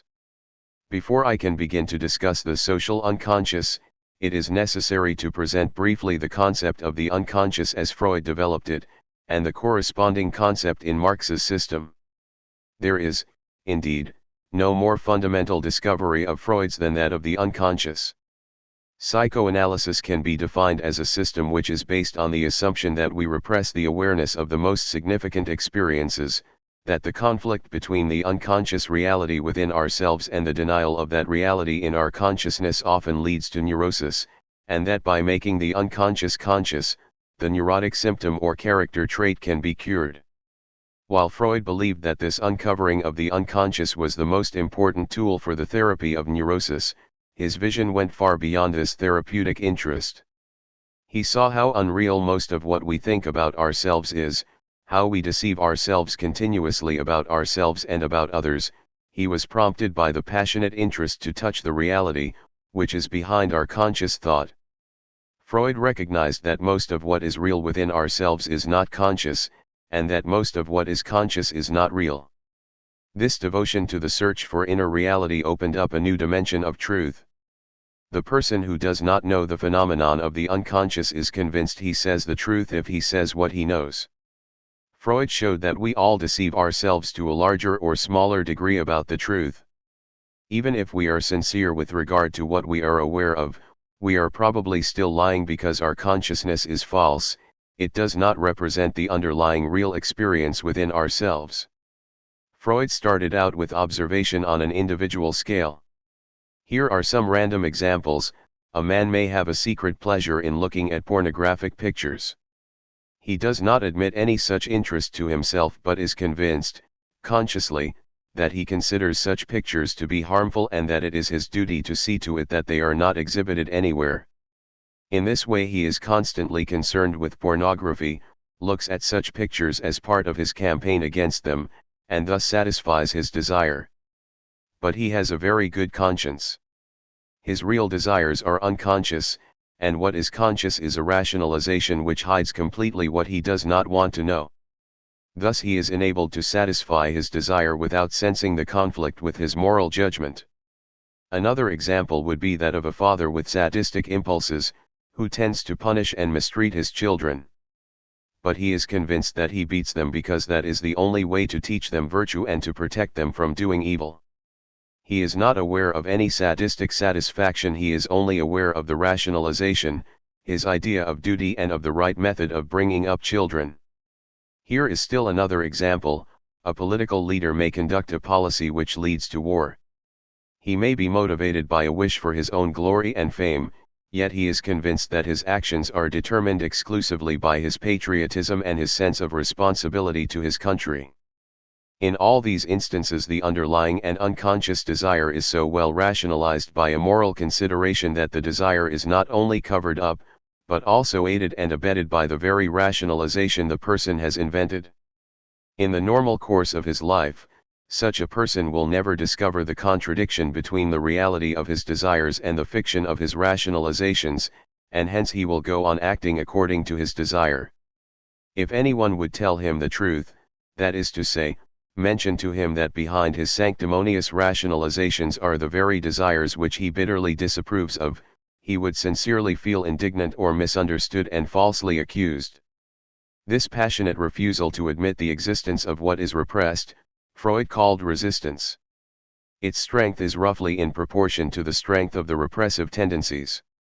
Naturally, while every kind of experience can be repressed, it follows from Freud's theoretical frame of reference that in his view the strivings which are most severely repressed are the sexual ones which are incompatible with the norms of civilized man, and first of all the incestuous strivings. But according to Freud, hostile and aggressive strivings also are repressed inasmuch as they are in conflict with the existing mores and the superego. Whatever the specific contents of the repressed strivings are, in Freud's view they represent always the dark side of man, the antisocial, primitive equipment of man which has not been sublimated, and which is in contrast to what man believes to be civilized and decent. It must be stressed again that in Freud's concept of the unconscious, repression means that the awareness of the impulse has been repressed, not the impulse itself. In the case of sadistic impulses, for instance, this means that I am not aware of my wish to inflict pain on others. However, this does not necessarily mean that I do not inflict pain upon others, provided that I can rationalize it as duty, or that I inflict pain on others without being aware that they suffer from my actions. There is also the possibility that the impulse is not acted upon precisely because I could not prevent myself from being aware of it, nor find a fitting rationalization. In this case the impulse will still exist, but the repression of its awareness will lead to its suppression as far as acting upon it is concerned. In any case, repression means a distortion in man's consciousness. It does not mean the removal of forbidden impulses from existence. It means that the unconscious forces have gone underground and determined man's actions behind his back. What, according to Freud, causes repression? We have said already that those impulses are prevented from becoming conscious which are incompatible with existing social or family mores. This statement refers to the contents of repression, but what is the psychological mechanism through which the act of repression is possible? According to Freud, this mechanism is fear. The most representative example in Freud's theory is that of the repression of the boy's incestuous strivings toward his mother. Freud assumes that the little boy becomes afraid of his rival father and, specifically, that father will castrate him. This fear makes him repress the awareness of the desire and helps him channel his desires in other directions, although the scar of the first fright never entirely disappears. While castration fear is the most elementary fear leading to repression, other fears such as that of not being loved or of being killed or abandoned can, according to Freud, have the same power as the original castration fear, namely, to force man to repress his deepest desires. While in individual psychoanalysis, Freud would look for the individual factors of repression, it would nevertheless be erroneous to assume that his concept of repression is to be understood only in individual terms. On the contrary, Freud's concept of repression also has a social dimension. The more society develops into higher forms of civilization, the more instinctive desires become incompatible with the existing social norms, and thus the more repression must take place. Increasing civilization, to Freud, means increasing repression. But Freud never went beyond this quantitative and mechanistic concept of society, and he did not examine the specific structure of a society and its influence on repression. If the forces which cause repression are so powerful, how did Freud ever hope to make the unconscious conscious, to repress the repressed? It is well known that the psychoanalytic therapy he devised serves precisely this end. By analyzing dreams, and by understanding the free associations, the uncensored and spontaneous thoughts of the patient, Freud attempted to arrive, with the patient, at knowing what the patient did not know before, his unconscious. What were the theoretical premises for this use of the analysis of dreams and of free association for the discovery of the unconscious? Doubtlessly in the first years of his psychoanalytic research, Freud shared the conventional rationalistic belief that knowledge was intellectual, theoretical knowledge. He thought that it was enough to explain to the patient why certain developments had taken place, and to tell him what the analyst had discovered in his unconscious. This intellectual knowledge, called interpretation, was supposed to effect a change in the patient. But soon Freud and other analysts had to discover the truth of Spinoza's statement that intellectual knowledge is conducive to change only inasmuch as it is also effective knowledge. It became apparent that intellectual knowledge as such does not produce any change, except perhaps in the sense that by intellectual knowledge of his unconscious strivings a person may be better able to control them, which, however, is the aim of traditional ethics, rather than that of psychoanalysis. As long as the patient remains in the attitude of the detached self-observer, he is not in touch with his unconscious, except by thinking about it, he does not experience the wider, deeper reality within himself. Discovering one's unconscious is, precisely, not only an intellectual act, but also an affective experience, which can hardly be put into words, if at all. This does not mean that thinking and speculation may not precede the act of discovery, but the act of discovery is not an act of thinking but of being aware and, still better perhaps, simply of seeing. To be aware of experiences, thoughts, or feelings, which were unconscious, does not mean thinking about them, but seeing them, just as being aware of one's breathing does not mean to think about it. Awareness of the unconscious is an experience which is characterized by its spontaneity and suddenness. One's eyes are suddenly opened, oneself and the world appear in a different light, are seen from a different viewpoint. There is usually a good deal of anxiety aroused while the experience takes place, while afterward a new feeling of strength is present. The process of discovering the unconscious can be described as a series of ever-widening experiences, which are felt deeply and which transcend theoretical, intellectual knowledge. In the question of the possibility of making the unconscious conscious, it is of the foremost importance to recognize factors which obstruct this process. There are many factors which make it difficult to arrive at insight into the unconscious. Such factors are mental rigidity, lack of proper orientation, hopelessness, lack of any possibility to change realistic conditions, etc. But there is probably no single factor which is more responsible for the difficulties of making the unconscious conscious than the mechanism which Freud called resistance. What is resistance? Like so many discoveries, it is so simple that one might say anyone could have discovered it, yet it required a great discoverer to recognize it. Let us take an example. Your friend has to undertake a trip of which he is obviously afraid. You know that he is afraid, his wife knows it, everyone else knows it, but he does not know it. He claims one day that he does not feel well, the next day that there is no need to make the trip, the day after that there are better ways to achieve the same result without traveling, then the next day that your persistence in reminding him of the trip is an attempt to force him, and since he does not want to be forced, he just won't make the trip, and so on, until he will say that it is now too late to go on the trip, anyway, hence there is no use in thinking any further about it.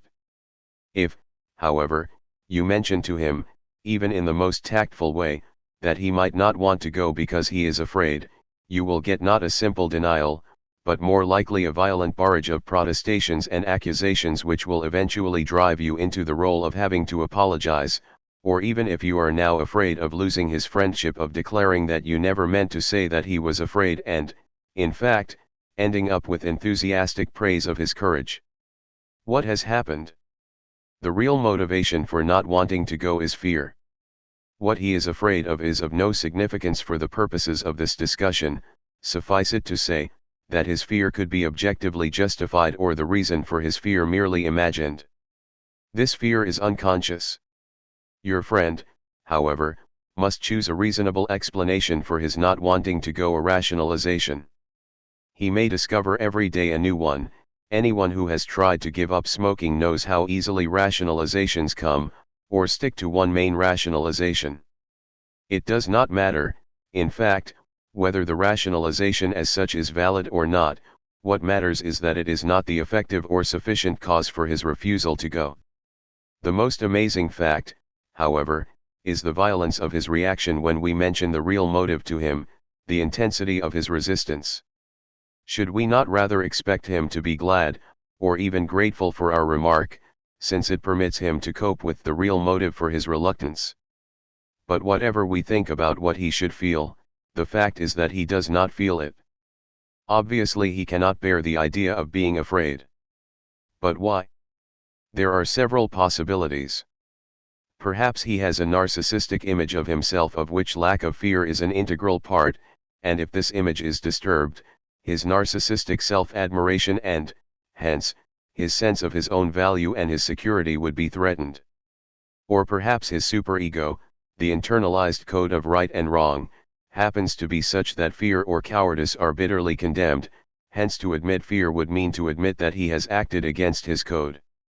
Or, perhaps, he feels the need to save for his friends the picture of a man who is never frightened because he is so unsure of their friendship, that he is afraid they would cease liking him if they knew he was afraid. Any of these reasons may be effective, but why is it that they are so effective? One answer lies in the fact that his sense of identity is linked with these images. If they are not true, then who is he? What is true? Where does he stand in the world? Once these questions arise, the person feels deeply threatened. He has lost his familiar frame of orientation and with it his security. The anxiety aroused is not only a fear of something specific as Freud saw it, like a threat to the genitals, or to life, etc., but it is also caused by the threat to one's identity. Resistance is an attempt to protect oneself from a fright, which is comparable to the fright caused by even a small earthquake. Nothing is secure, everything is shaky, I don't know who I am nor where I am. In fact, this experience feels like a small dose of insanity which for the moment, even though it may last only for seconds, feels more than uncomfortable. More will be said later about resistance and the fears which produce repression, but we must first return to the discussion of some other aspects of the unconscious. In psychoanalytic terminology, which by now has become quite popular, one speaks of the unconscious as if it were a place inside the person, like the cellar of a house. This idea has been reinforced by Freud's famous division of the personality into three parts: the ID, the ego, and the superego. The ID represents the sum total of instinctual desires, and at the same time, since most of them are not permitted to arrive at the level of awareness, it can be identified with the unconscious. The ego, representing man's organized personality inasmuch as it observes reality and has the function of realistic appreciation, at least as far as survival is concerned, may be said to represent consciousness. The superego, the internalization of fathers and societies, commands and prohibitions, can be both conscious and unconscious, and hence does not lend itself to being identified with the unconscious or the conscious respectively.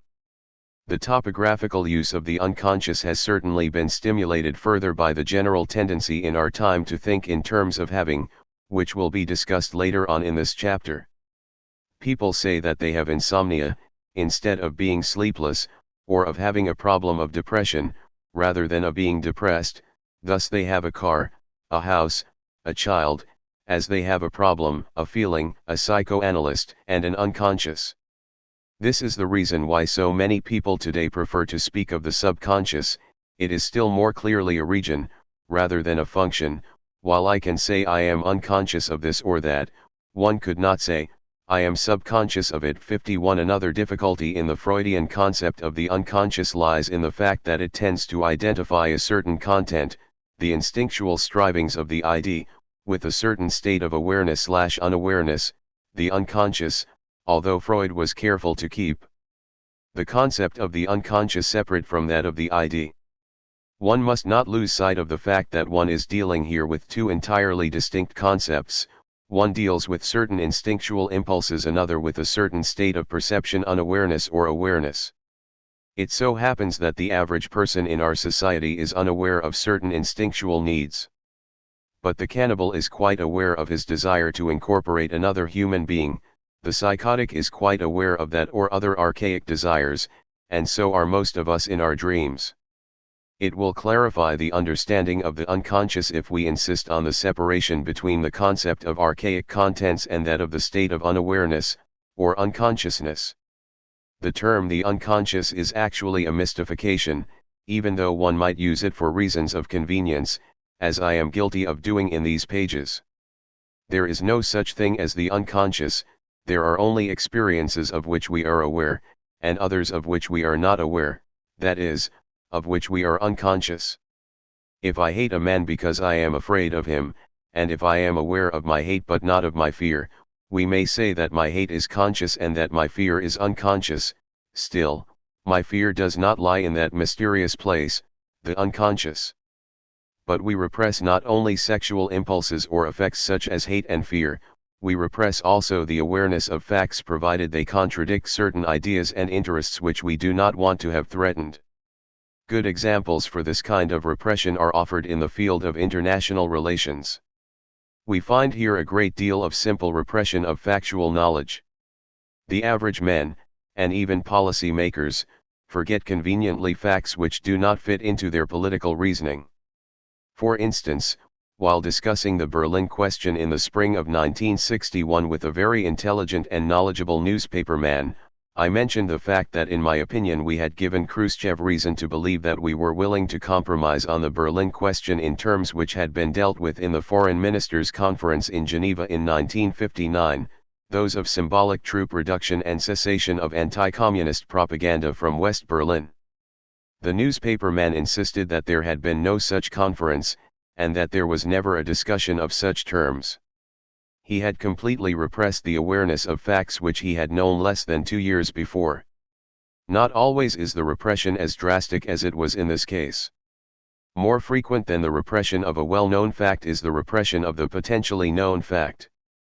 An example for this mechanism is the phenomenon that millions of Germans, including many leading politicians and generals, claimed not to have known of the worst Nazi atrocities. The average American was because at the time of this writing the Germans are our closest allies, and hence all these things are looked at in a different way than they were at the time when the Germans were still the enemy, prone to say that they must be lying, since they hardly could have helped seeing the facts in front of their eyes.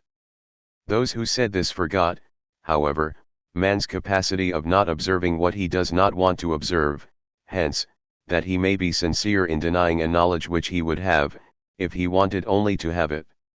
H. S. Sullivan coined the very appropriate term selective inattention for this phenomenon. Another form of repression lies in remembering certain aspects of an event and not others. When one speaks today of the appeasement of the 30s, one remembers that England and France, being afraid of a rearmed Germany, tried to satisfy Hitler's demands, hoping that these concessions would induce him not to demand more. What is forgotten, however, is that the conservative government in England under Baldwin as well as that under Chamberlain, was sympathetic to Nazi Germany as well as to Mussolini's Italy. Had it not been for these sympathies, one could have stopped Germany's military development long before there was any need for appeasement. Official indignation with Nazi ideology was the result of the political rift, and not its cause. Still another form of repression is the one in which not the fact is repressed but its emotional and moral significance. In a war, for instance, cruelties committed by the enemy are experienced as just another proof of his devilish viciousness. The same or similar acts committed by one's own side are felt to be regrettable though understandable reactions, not to speak of the many who will find the enemy's actions devilish, and the same actions, when performed on their own side, not even regrettable but perfectly justified. To sum up, the center of Freud's thought was that man's subjectivity is, in fact, determined by objective factors objective as far as man's own consciousness is concerned which act behind man's back, as it were, determining his thoughts and feelings, and thus indirectly his actions. Man, so proud of his freedom to think and to choose is, in fact, a marionette moved by strings behind and above him which in turn are directed by forces unknown to his consciousness. In order to give himself the illusion that he acts according to his own free will, man invents rationalizations which make it appear as if he does what he has to do because he has chosen to do so for rational or moral reasons. But Freud did not end on a note of fatalism confirming man's utter helplessness against the powers which determine him. He postulated that man can become aware of the very forces which act behind his back and that in becoming aware of them he enlarges the realm of freedom and is able to transform himself from a helpless puppet moved by unconscious forces to a self-aware and free man who determines his own destiny. Freud expressed this aim in the words, "Where there is ID there shall be ego." The concept of unconscious forces determining man's consciousness, and the choices he makes, have a tradition in Western thought going back to the 17th century. The first thinker who had a clear concept of the unconscious was Spinoza. He assumed that men are conscious of their own desire, but are ignorant of the causes whereby that desire has been determined. In other words, the average man is not free, but he lives under the illusion of being free because he is motivated by factors unconscious to him. For Spinoza, this very existence of unconscious motivation constitutes human bondage. But he did not leave it at that. The attainment of freedom, for Spinoza, was based on an ever-increasing awareness of the reality inside and outside of man. The idea of unconscious motivation was expressed in a very different context by A. Smith, who wrote that economic man is led by an invisible hand to promote an end which was no part of his intention. 52. Again, in a different context we find the concept of the unconscious in Nietzsche's famous saying, "My memory says I have done this. My pride says I have not done it, my memory yields." Actually, the whole trend of thought which was concerned with uncovering the objective factors determining human consciousness and behavior is to be looked upon as part of the general trend to grasp reality rationally and scientifically, which has characterized Western thought since the end of the Middle Ages. The medieval world had been well ordered and seemed to be secure. Man had been created by God and was watched over by him. Man's world was the center of the universe.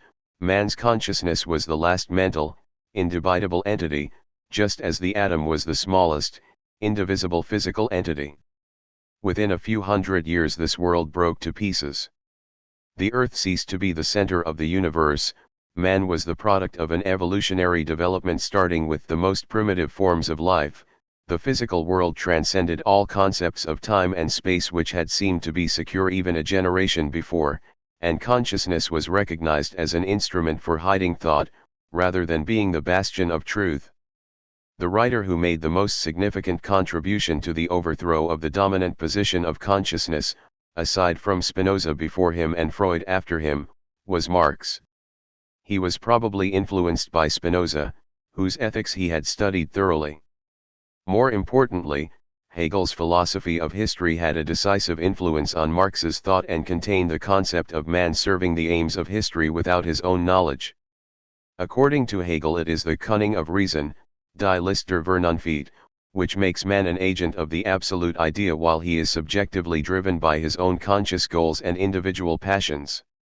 The individual man and his consciousness, in Hegel's philosophy, is the marionette on the stage of history while the idea, or God, pulls the strings.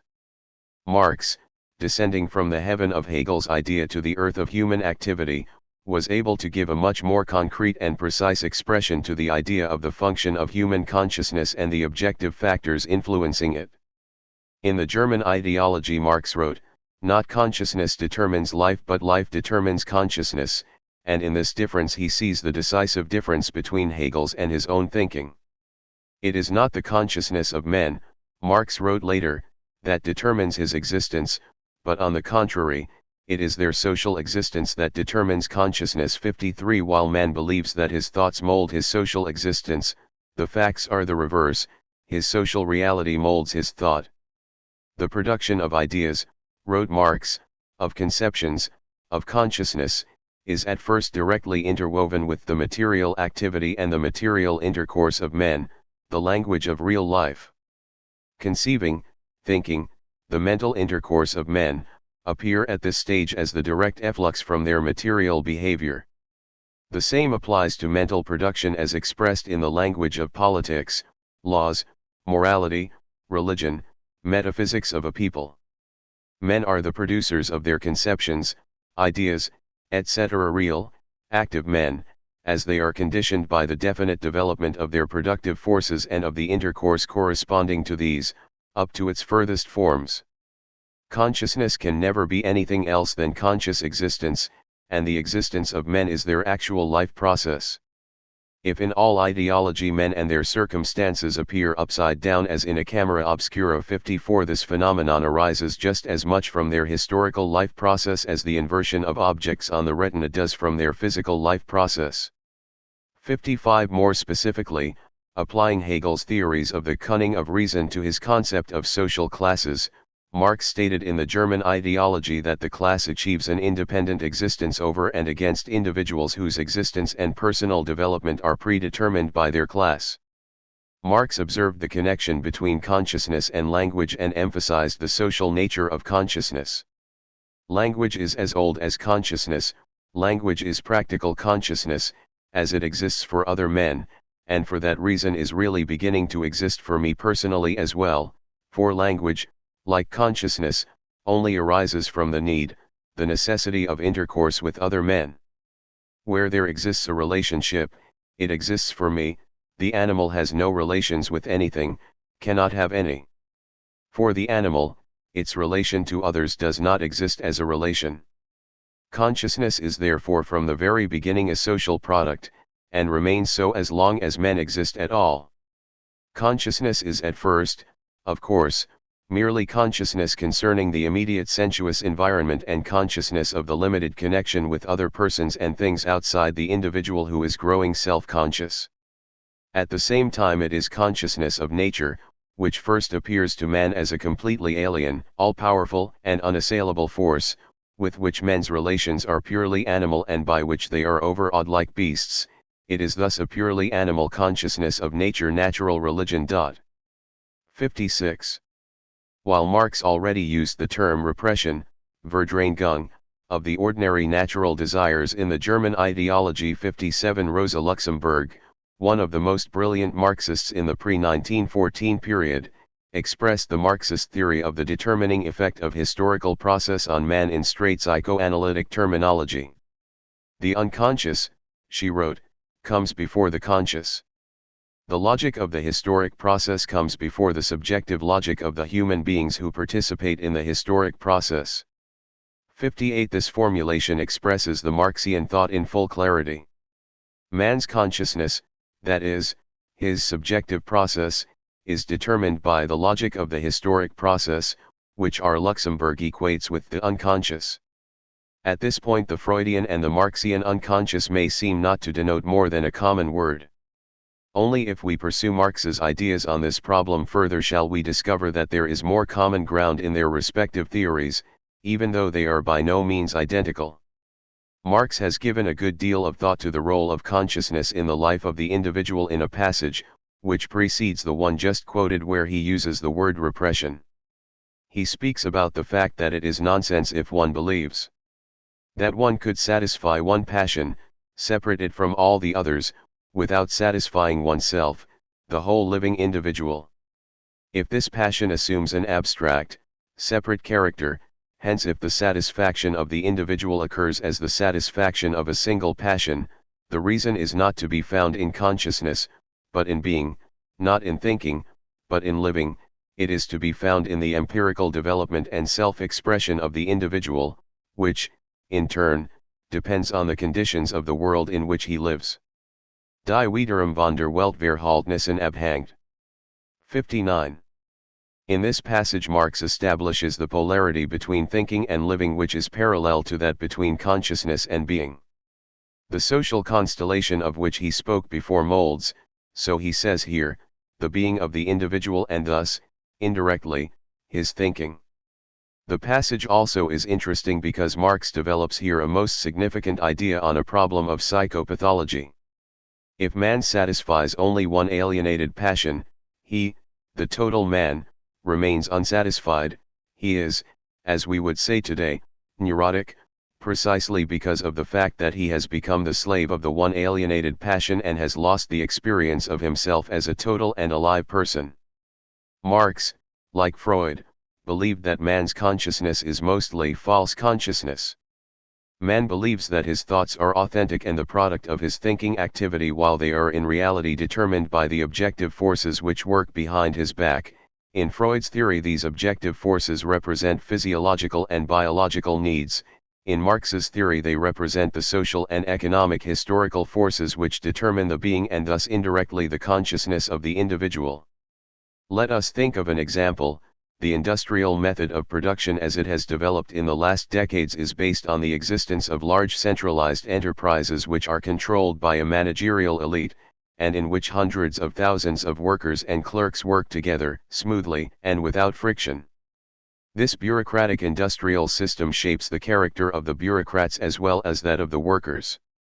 It also shapes their thoughts. The bureaucrat is conservative and averse to taking risks. His main desire is to advance, and he can best do so by avoiding risky decisions and by allowing himself to be led by the interest in the proper functioning of the organization as his guiding principle. The workers and clerks, on their side, tend to feel satisfied in being a part of the organization provided their material and psychological rewards are sufficient to justify this. Their own trade union organizations resemble in many ways that of their industry, large-scale organizations, bureaucratic and well-paid leadership, little active participation of the individual member. The development of large-scale industry is accompanied by the development of large-scale centralized government and armed services, both of which follow the same principles, which guide the industrial corporations. 60 This type of social organization leads to the formation of elites, the business, government, and military elites and, to a degree, to the trade union elites. The business, government, and military elites are closely interwoven in personnel, in attitudes, and in ways of thinking. In spite of the political and social differences between the capitalist countries and the Communist Soviet Union, the way of feeling and thinking among their respective elites is similar, precisely because the basic mode of production is similar. 61. The consciousness of the members of the elites is a product of their social existence. They consider their way of organization and the values that are implied in it as being in the best interests of man. They have a picture of human nature which makes this assumption plausible. They are hostile to any idea or system which questions or endangers their own system. They are against disarmament if they feel that their organizations are threatened by it. They are suspicious and hostile of a system in which their class has been replaced by a different and new class of managers. Consciously they honestly believe that they are motivated by patriotic concern for their country, duty, moral and political principles, and so on. The elites on both sides are equally caught in thoughts and ideas, which follow from the nature of their mode of production, and they are both sincere in their conscious thoughts. Precisely because they are sincere, and because they are not aware of the real motivations behind their thoughts, it is difficult for them to change their minds. These people are not driven by an overwhelming greed for power, money, or prestige. To be sure, such motives exist too, but the people in whom this is the all-consuming motive are the exception rather than the rule. Personally, the members of all the elites would be just as willing to make sacrifices and to renounce certain advantages as anybody else. The motivating factor is that their social function forms their consciousness, and hence their conviction that they are right, that their aims are justified and, in fact, beyond doubt. This explains also another and very puzzling phenomenon. We see that the elites of the two great blocs are on a collision course and that there are great difficulties in coming to an arrangement which will secure peace. There is no doubt that nuclear war would mean the death of most members of the elites, of most of their families, and the destruction of most of their organizations. If they were driven mainly by lust for money and power, how could one understand that this greed would not yield to the fear of death, except in the case of exceptionally neurotic individuals? The point lies precisely in the difficulty to change their viewpoint. Because to them, theirs is the rational, decent, honorable way of thinking, and if the nuclear holocaust will destroy everybody, it cannot be helped, since there is no other course of action besides that of reason, decency, and honor. Thus far I have tried to show how in Marx's thought social existence determines consciousness. But Marx was not a determinist, as it often is stated.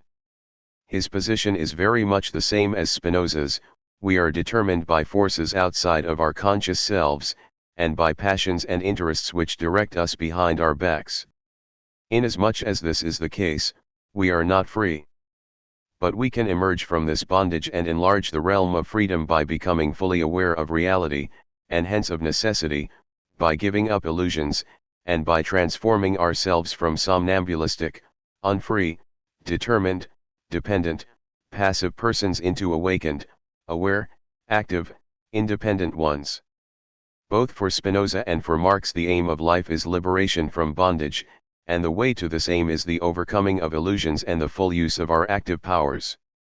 Freud's position is essentially the same. He spoke less of freedom versus bondage than of mental health versus mental sickness. He, too, saw that man is determined by objective factors, the libido and its fate, but he thought that man can overcome this determination by overcoming his illusions, by waking up to reality, and by becoming aware of what is real but unconscious.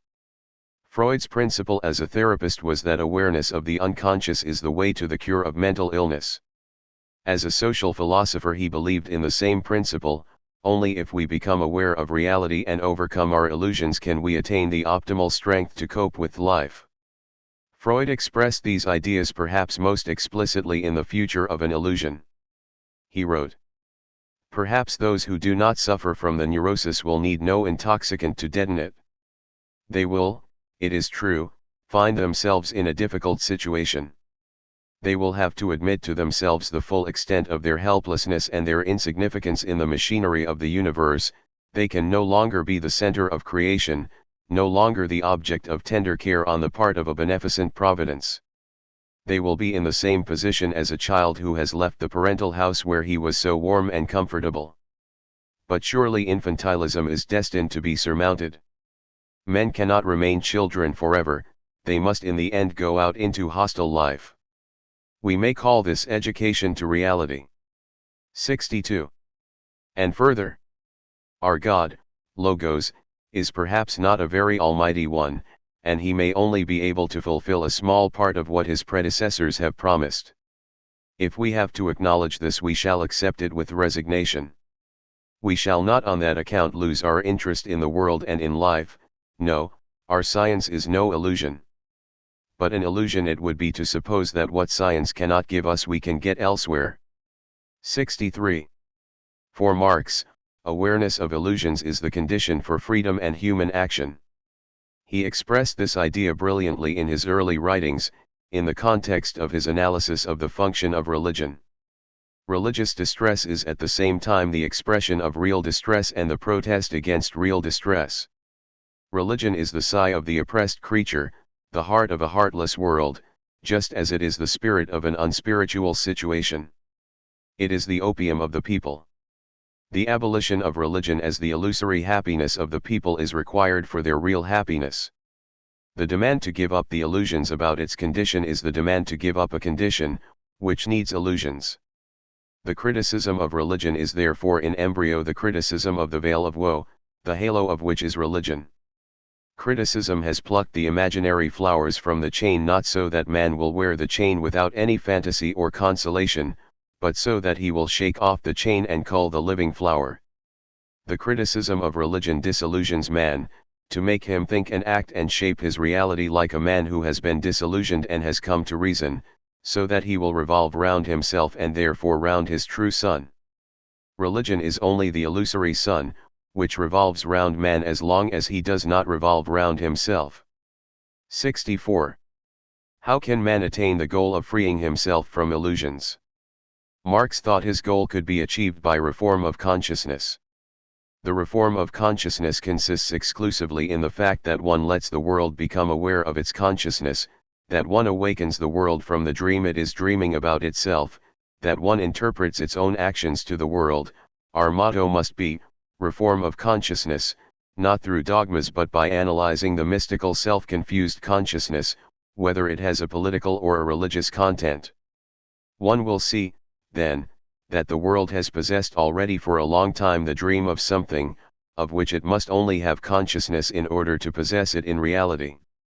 One will see that we are not dealing with a big hiatus between past and present but with the realization, Vollziehung, of the thoughts of the past.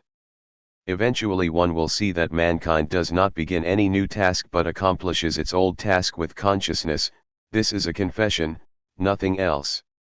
In order to have its sins forgiven, mankind has only to explain them for what they are. 65. To sum up this confrontation between Marx's and Freud's concept of the unconscious, both believe that most of what man thinks consciously is determined by forces which operate behind his back, that is, without man's knowledge, that man explains his actions to himself as being rational or moral, and these rationalizations, false consciousness, ideology, satisfy him subjectively. But being driven by forces unknown to him, man is not free. He can attain freedom, and health, only by becoming aware of these motivating forces, that is, of reality, and thus he can become the master of his life, within the limitations of reality, rather than the slave of blind forces. The fundamental difference between Marx and Freud lies in their respective concept of the nature of these forces determining man. For Freud they are essentially physiological, libido, or biological, death instinct and life instinct. For Marx they are the historical forces, which pass through an evolution in the process of man's socio-economic development.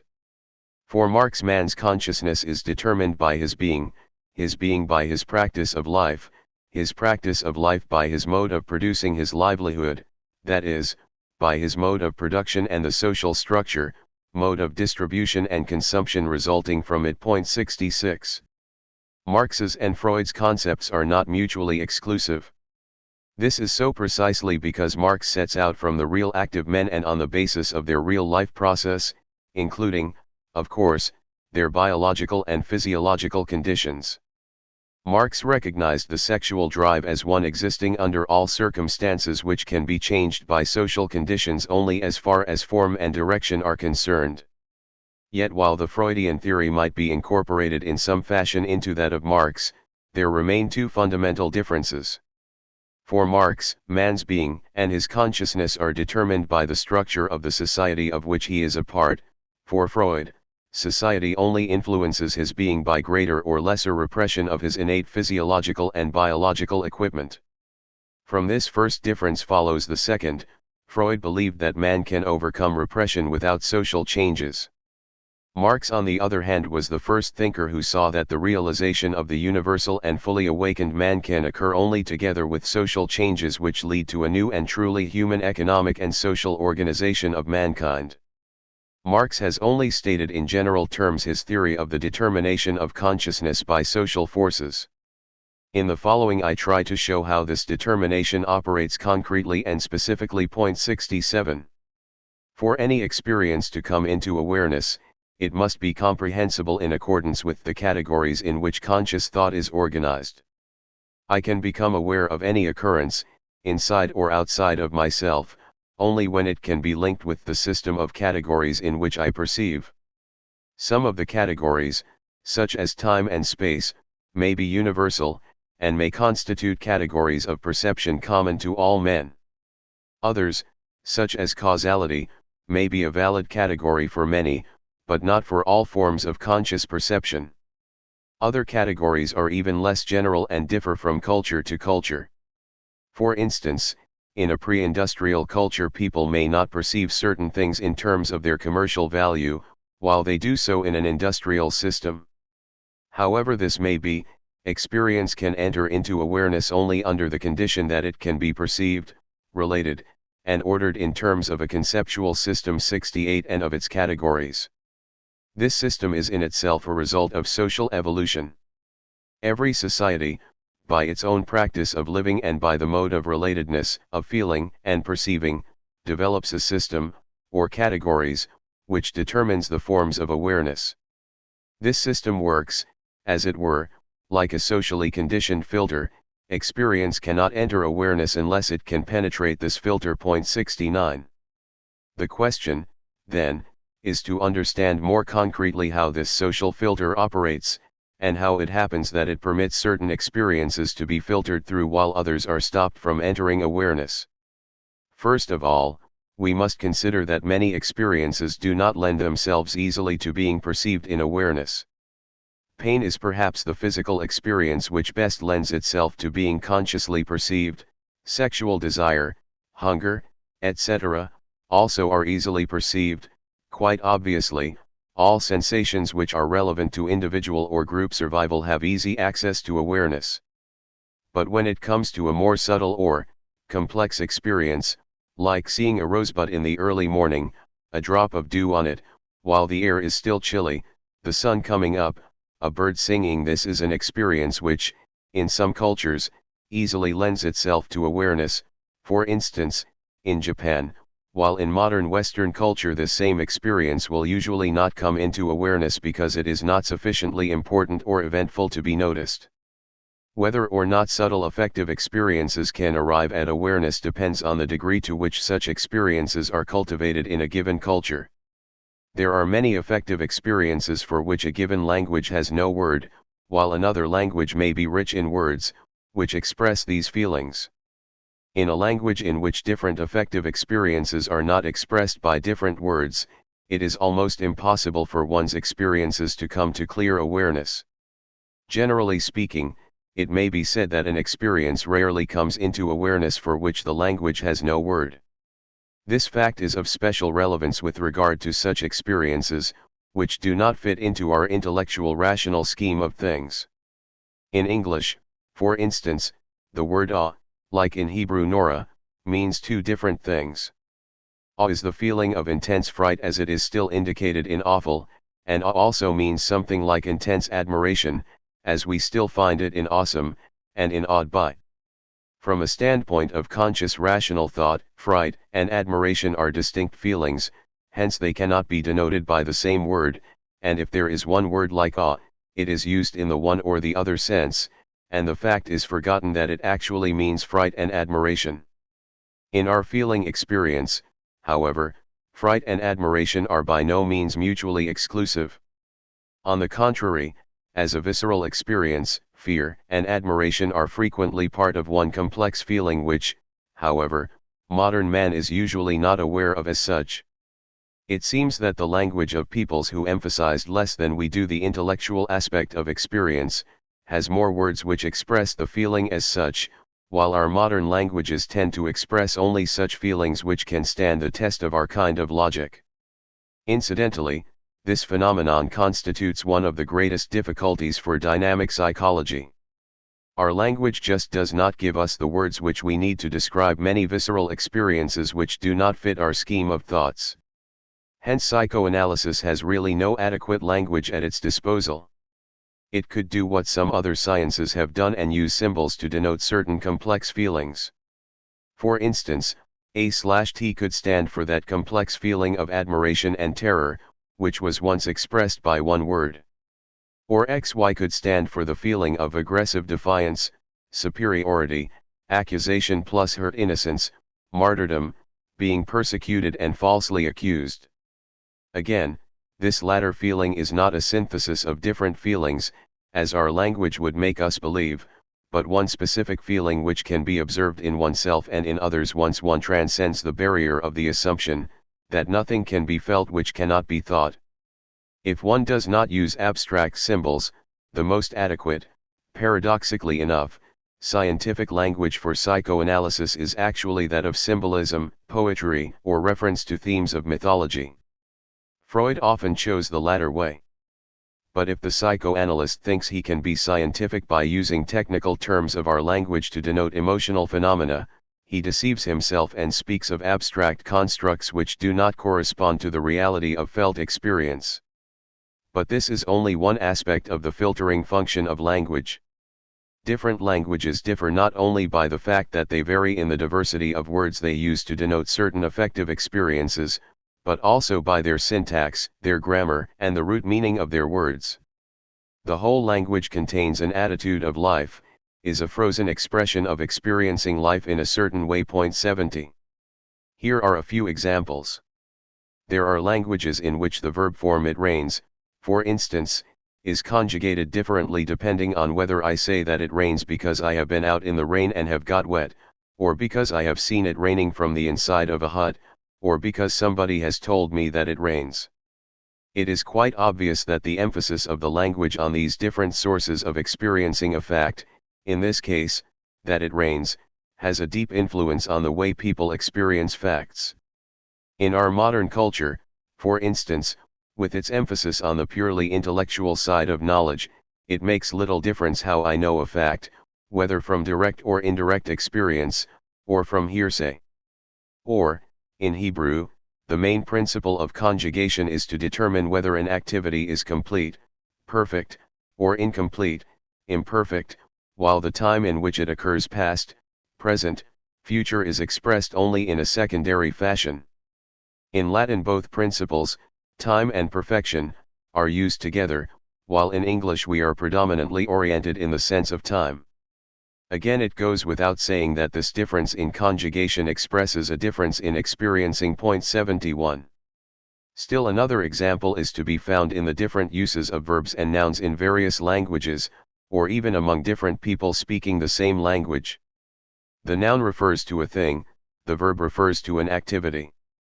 An increasing number of people prefer to think in terms of having things, instead of being or acting, hence, they prefer nouns to verbs. Language, by its words, its grammar, its syntax, by the whole spirit, which is frozen in it, determines which experiences penetrate to our awareness. The second aspect of the filter, which makes awareness possible, is the logic, which directs the thinking of people in a given culture.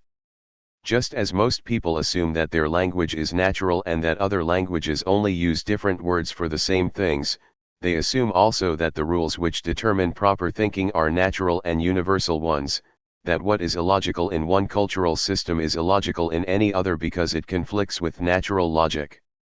A good example of this is the difference between Aristotelian and paradoxical logic. Aristotelian logic is based on the law of identity, which states that A is A, the law of contradiction, A is not non-A, and the law of the excluded middle, A cannot be A and non-A, neither A nor non-A. Aristotle stated it is impossible for the same thing at the same time to belong and not to belong to the same thing in the same respect. This, then, is the most certain of all principles. 72.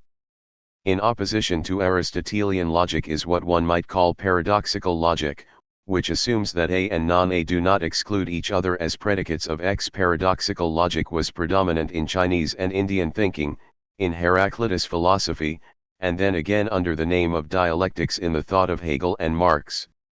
The general principle of paradoxical logic has been clearly described in general terms by Lao Tse. Words that are strictly true seem to be paradoxical. 73. And by Zhuangzi, that which is one is one.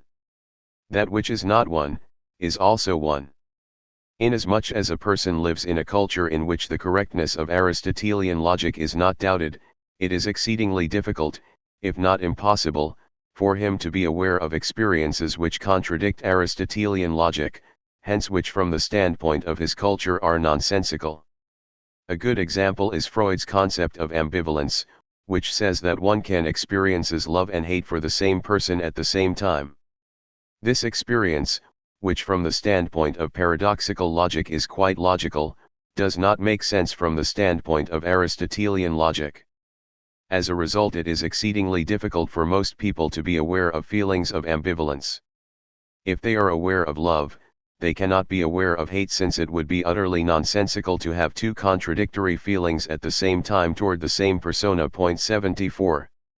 While language and logic are parts of the social filter which makes it difficult or impossible for an experience to enter awareness, the third part of the social filter is the most important one, for it is the one that does not permit certain feelings to reach consciousness and tends to expel them from this realm if they have reached it. It is made up by the social taboos which declare certain ideas and feelings to be improper, forbidden, dangerous, and which prevent them from even reaching the level of consciousness. An example taken from a primitive tribe may serve as an introduction to the problem indicated here.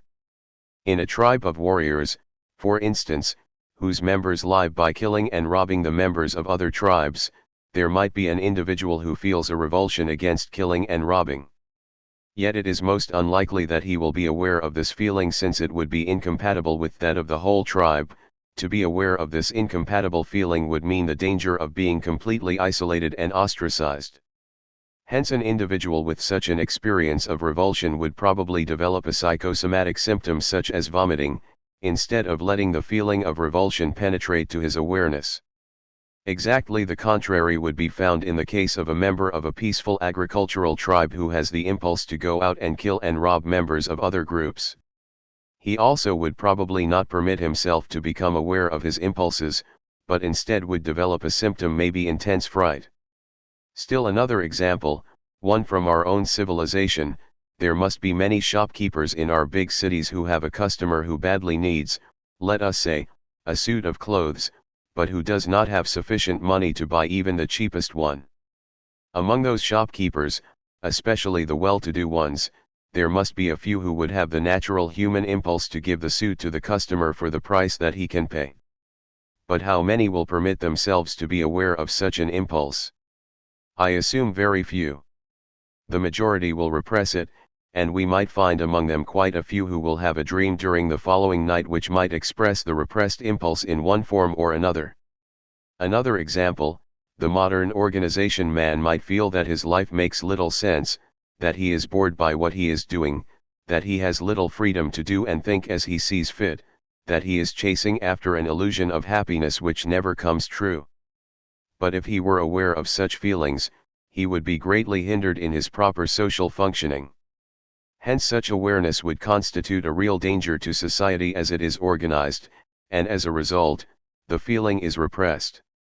Or, there must be many people who sense that it is irrational to buy a new car every 2 years and who might even have a feeling of sadness when they have to part from a car they have been using, one that has grown on them. Yet if many were aware of such feelings, there would be danger that they would act on them, and where would our economy be, which is based on relentless consumption?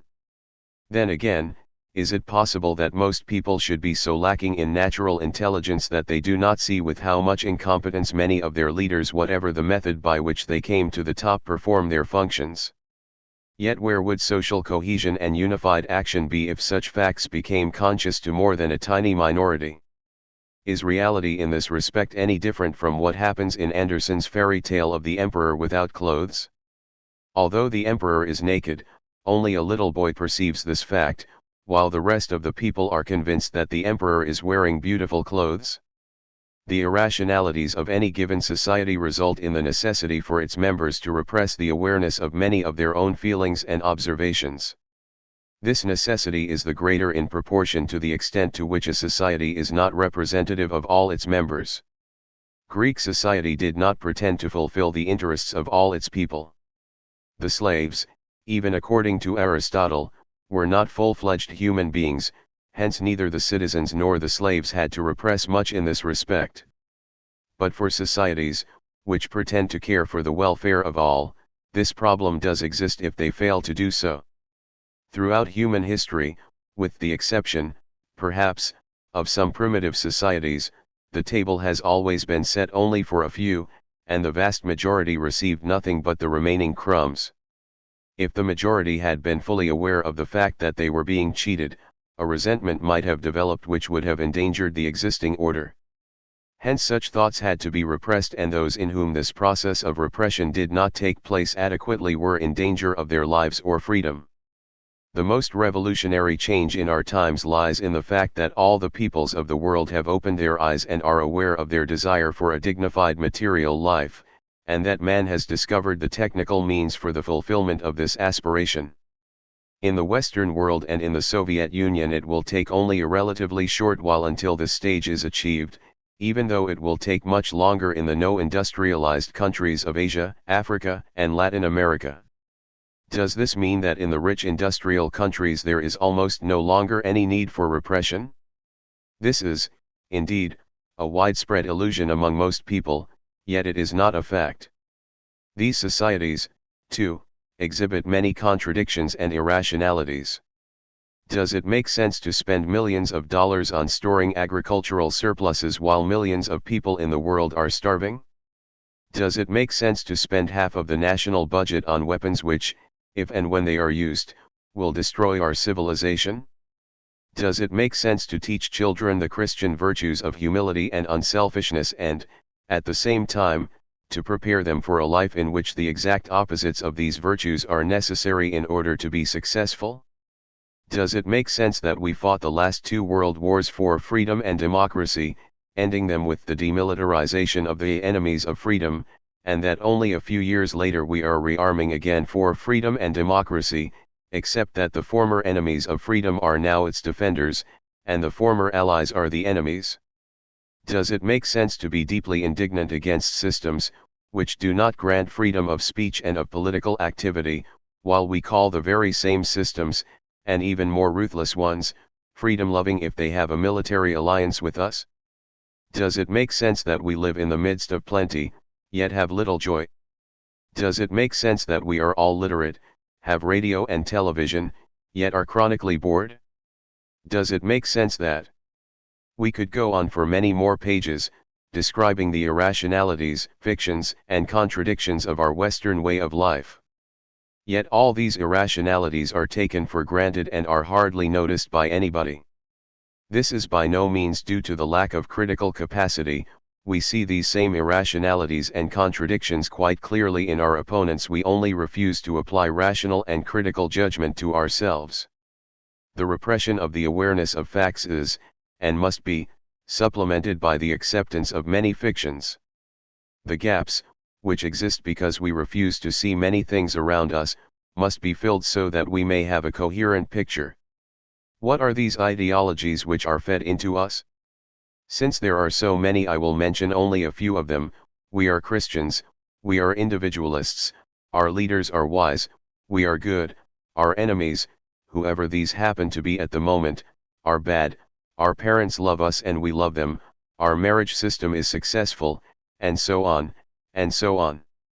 The Soviet states have constructed another set of ideologies, that they are Marxists, that their system is socialism, that it expresses the will of the people, that their leaders are wise and work for humanity, that the profit interest in their society is a socialist profit interest and different from the capitalist profit interest, that their respect for property is that for socialist property and quite different from the respect for capitalist property, and so on, and so on. All these ideologies are impressed on the people from childhood on by their parents, by the schools, churches, movies, television, newspapers, and they take hold of men's minds as if they were the result of the men's own thinking or observation. If this process takes place in societies opposed to ours, we call it brainwashing, and, in its less extreme forms, indoctrination or propaganda. In ours, we call it education and information. Even though it is true that societies differ in the degree of awareness and brainwashing, and even though the Western world is somewhat better in this respect than the Soviet world, the difference is not enough to alter the fundamental picture of a mixture between repression of facts and acceptance of fiction. 75. Why do people repress the awareness of what they would otherwise be aware of? Undoubtedly the main reason is fear. But fear of what? Is it fear of castration, as Freud assumed? There does not seem to be sufficient evidence to believe this. Is it fear of being killed, imprisoned, or fear of starvation? That might sound like a satisfactory answer, provided repression occurred only in systems of terror and oppression. But since this is not so, we have to inquire further. Are there more subtle fears, which a society such as our own, for instance, produces? Let us think of a young executive or engineer in a big corporation. If he has thoughts, which are not sound, he might be inclined to repress them lest he might not get the kind of promotion others get. This, in itself, would be no tragedy, were it not for the fact that he, his wife, and his friends will consider him a failure if he falls behind in the competitive race. Thus the fear of being a failure can become a sufficient cause for repression. But there is still another and, as I believe, the most powerful motive for repression, the fear of isolation and ostracism. For man, inasmuch as he is man, that is to say, inasmuch as he transcends nature and is aware of himself and of death, the sense of complete aloneness and separateness is close to insanity. Man as man is afraid of insanity, just as man as animal is afraid of death. Man has to be related, he has to find union with others, in order to be sane. This need to be one with others is his strongest passion, stronger than sex and often even stronger than his wish to live. It is this fear of isolation and ostracism, rather than the castration fear, that makes people repress the awareness of that which is taboo, since such awareness would mean being different, separate, and hence, to be ostracized. For this reason the individual must blind himself from seeing that which his group claims does not exist, or accept as truth that which the majority says is true, even if his own eyes could convince him that it is false. The herd is so vitally important for the individual that their views, beliefs, feelings, constitute reality for him, more so than what his senses and his reason tell him. Just as in the hypnotic state of dissociation the hypnotist's voice and words take the place of reality, so the social pattern constitutes reality for most people. What man considers true, real, sane, are the clichés accepted by his society, and much that does not fit in with these clichés is excluded from awareness, is unconscious. There is almost nothing a man will not believe or repress when he is threatened with the explicit or implicit threat of ostracism. Returning to the fear of losing one's identity which I discussed earlier, I want to state that for the majority of people, their identity is precisely rooted in their conformity with the social clichés. They are who they are supposed to be, hence the fear of ostracism implies the fear of the loss of identity, and the very combination of both fears has a most powerful effect. The concept of ostracism as the basis of repression could lead to the rather hopeless view that every society can dehumanize and deform man in whatever way it likes because every society can always threaten him with ostracism. But to assume this would mean to forget another fact. Man is not only a member of society, but he is also a member of the human race. While man is afraid of complete isolation from his social group, he is also afraid of being isolated from the humanity which is inside him and which is represented by his conscience and his reason. To be completely inhuman is frightening, even when a whole society has adopted inhuman norms of behavior. The more human a society is, the less need is there for the individual to choose between isolation from society or from humanity. The greater the conflict between the social aims and human aims, the more is the individual torn between the two dangerous poles of isolation. To that degree to which a person because of his own intellectual and spiritual development feels his solidarity with humanity, can he tolerate social ostracism, and vice versa. The ability to act according to one's conscience depends on the degree to which one has transcended the limits of one's society and has become a citizen of the world. The average individual does not permit himself to be aware of thoughts or feelings which are incompatible with the patterns of his culture, and hence he is forced to repress them. Formally speaking, then, what is unconscious and what is conscious depends on the structure of society and on the patterns of feeling and thought it produces. As to the contents of the unconscious, no generalization is possible. But one statement can be made: it always represents the whole man, with all his potentialities for darkness and light. It always contains the basis for the different answers which man is capable of giving to the question which existence poses. In the extreme case of the most regressive cultures, bent on returning to animal existence, this very wish is predominant and conscious, while all strivings to emerge from this level are repressed. In a culture which has moved from the regressive to the spiritual progressive goal, the forces representing the dark are unconscious. But man, in any culture, has all the potentialities within himself. He is the archaic man, the beast of prey, the cannibal, the idolater, and he is the being with a capacity for reason, for love, for justice. The content of the unconscious, then, is neither the good nor the evil, the rational nor the irrational, it is both, it is all that is human. The unconscious is the whole man minus that part of him which corresponds to his society. Consciousness represents social man, the accidental limitation set by the historical situation into which an individual is thrown. Unconsciousness represents universal man, the whole man, rooted in the cosmos. It represents the plant in him, the animal in him, the spirit in him. It represents his past, down to the dawn of human existence, and it represents his future up to the day when man will have become fully human, and when nature will be humanized as man will be naturalized. To become aware of one's unconscious means to get in touch with one's full humanity and to do away with barriers which society erects within each man and, consequently, between each man and his fellow man.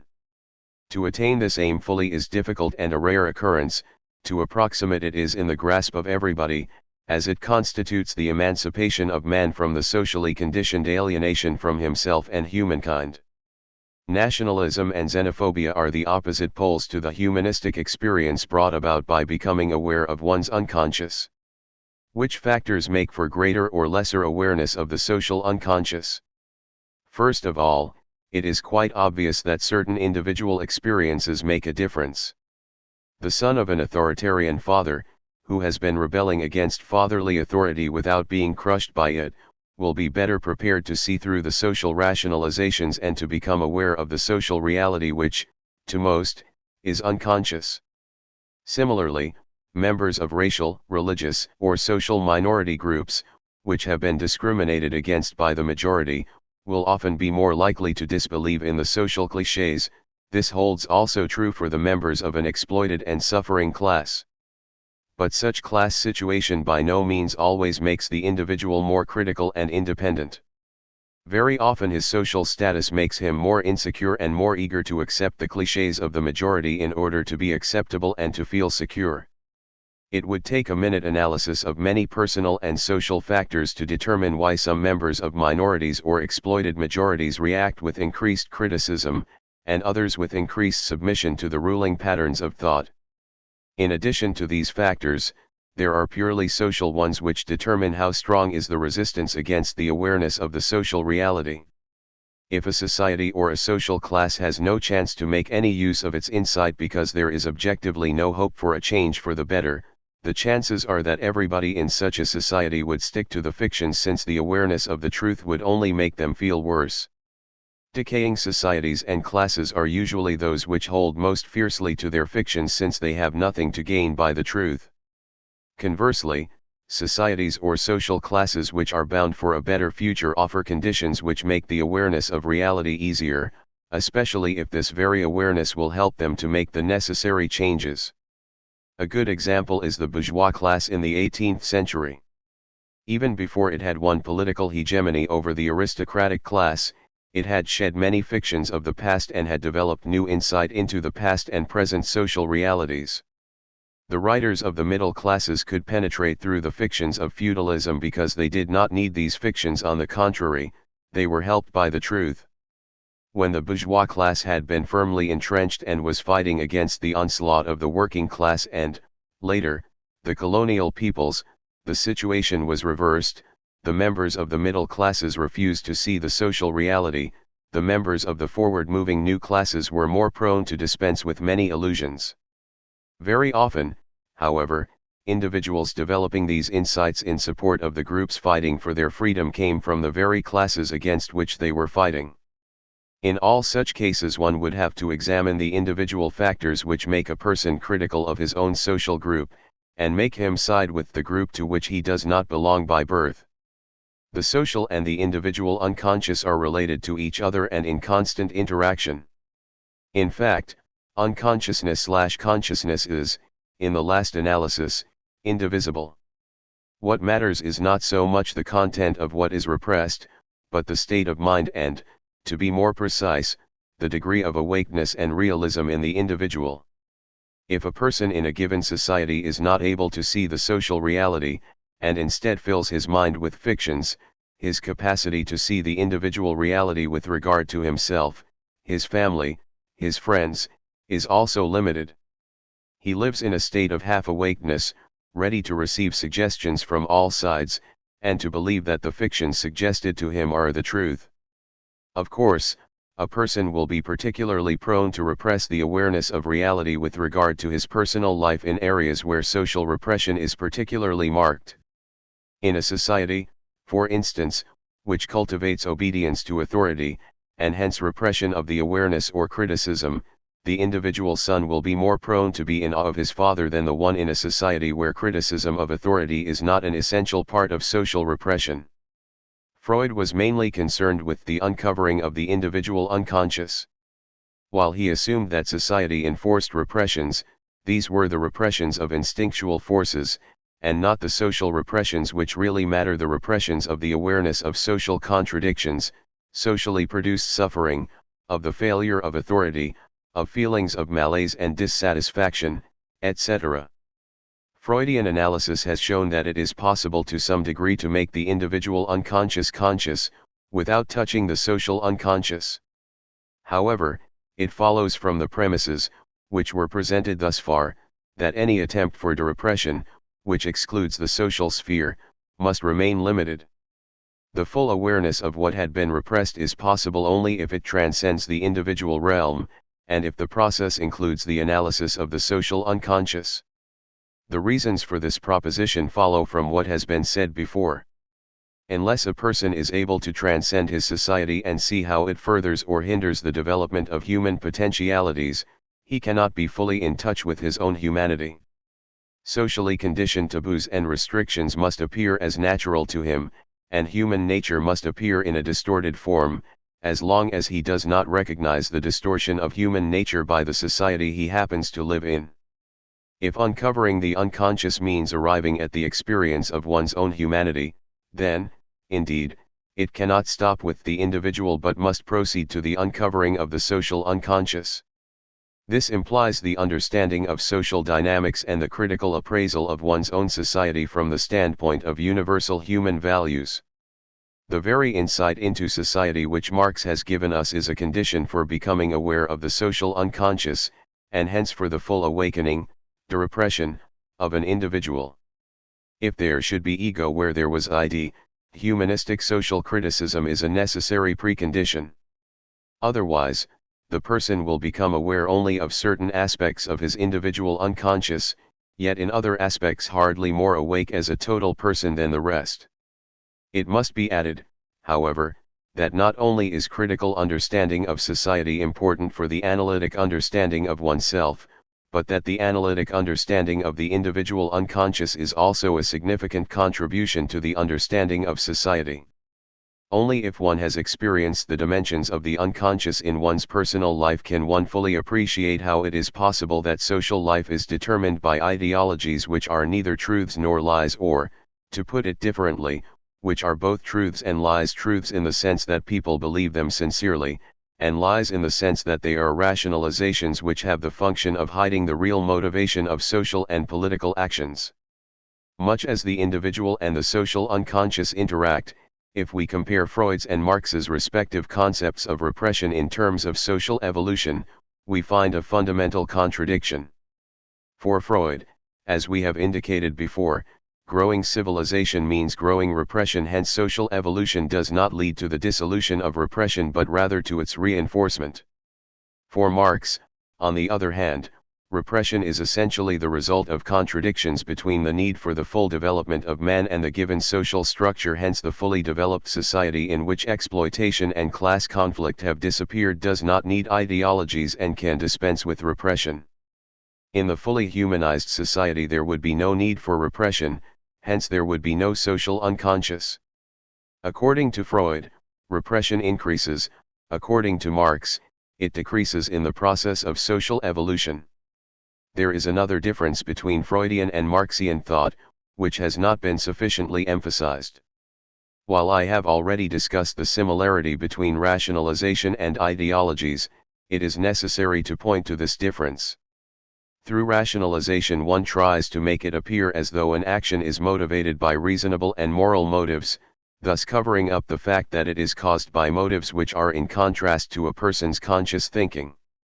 The rationalization is mostly sham, and has only the negative function of permitting a person to act wrongly, yet without awareness that he is acting irrationally or immorally. The ideology has a similar function, yet in one point there is an important difference. Take the example of Christian teaching, the teachings of Christ, the ideals of humility, brotherly love, justice, charity, etc., were once genuine ideals which moved the hearts of people to such a degree that they were willing to give their lives for the sake of these ideals. But throughout history these ideals have been misused to serve as rationalizations for purposes which were their very opposite. Independent and rebellious spirits have been killed, peasants have been exploited and oppressed, wars have been blessed, hatred of the enemy has been encouraged in the name of these very ideals. Inasmuch as this was the case, ideology was not different from rationalization. But history shows us that an ideology has also a life of its own. Even though the words of Christ were misused, they were kept alive, they remained in the memory of the people, and again they were taken seriously and retransformed, as it were, from ideologies into ideals. This happened in the Protestant sects before and after the Reformation. It is happening today in those Protestant and Catholic minorities, which are fighting for peace and against hate in a world which professes to hold Christian ideals, yet uses them as ideologies. The same can be said about the ideologization of Buddhist ideas, of Hegel's philosophy, of Marxist thought. The task of critique is not to denounce the ideals, but to show their transformation into ideologies, and to challenge the ideology in the name of the betrayed ideal. The fate of both theories.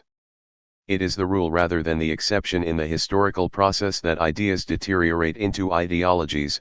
Mere words take the place of the human reality. These words are administered by a bureaucracy, which thus succeeds in controlling people and gaining power and influence. And usually the result is that the ideology, while still using the words of the original idea, in effect expresses the opposite meaning. This fate has happened to the great religions and to philosophical ideas. It has happened to Marx's and to Freud's ideas. What was Freud's original system?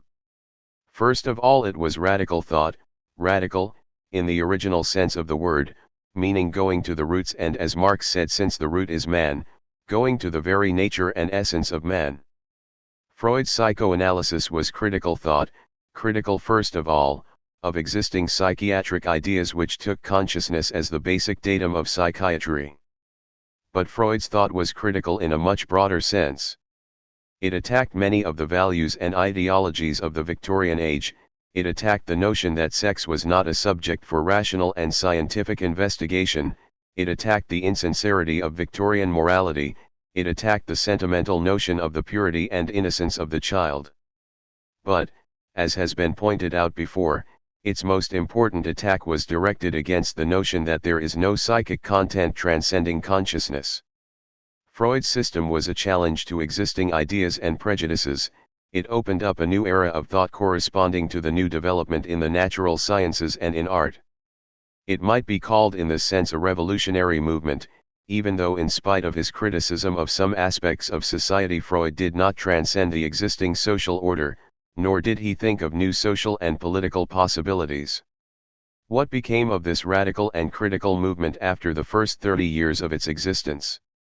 First of all, psychoanalysis has become very successful, especially in the Protestant countries of Europe and in the United States, while, until the end of the First World War, it was mocked and derided by most serious psychiatrists and by the public in general.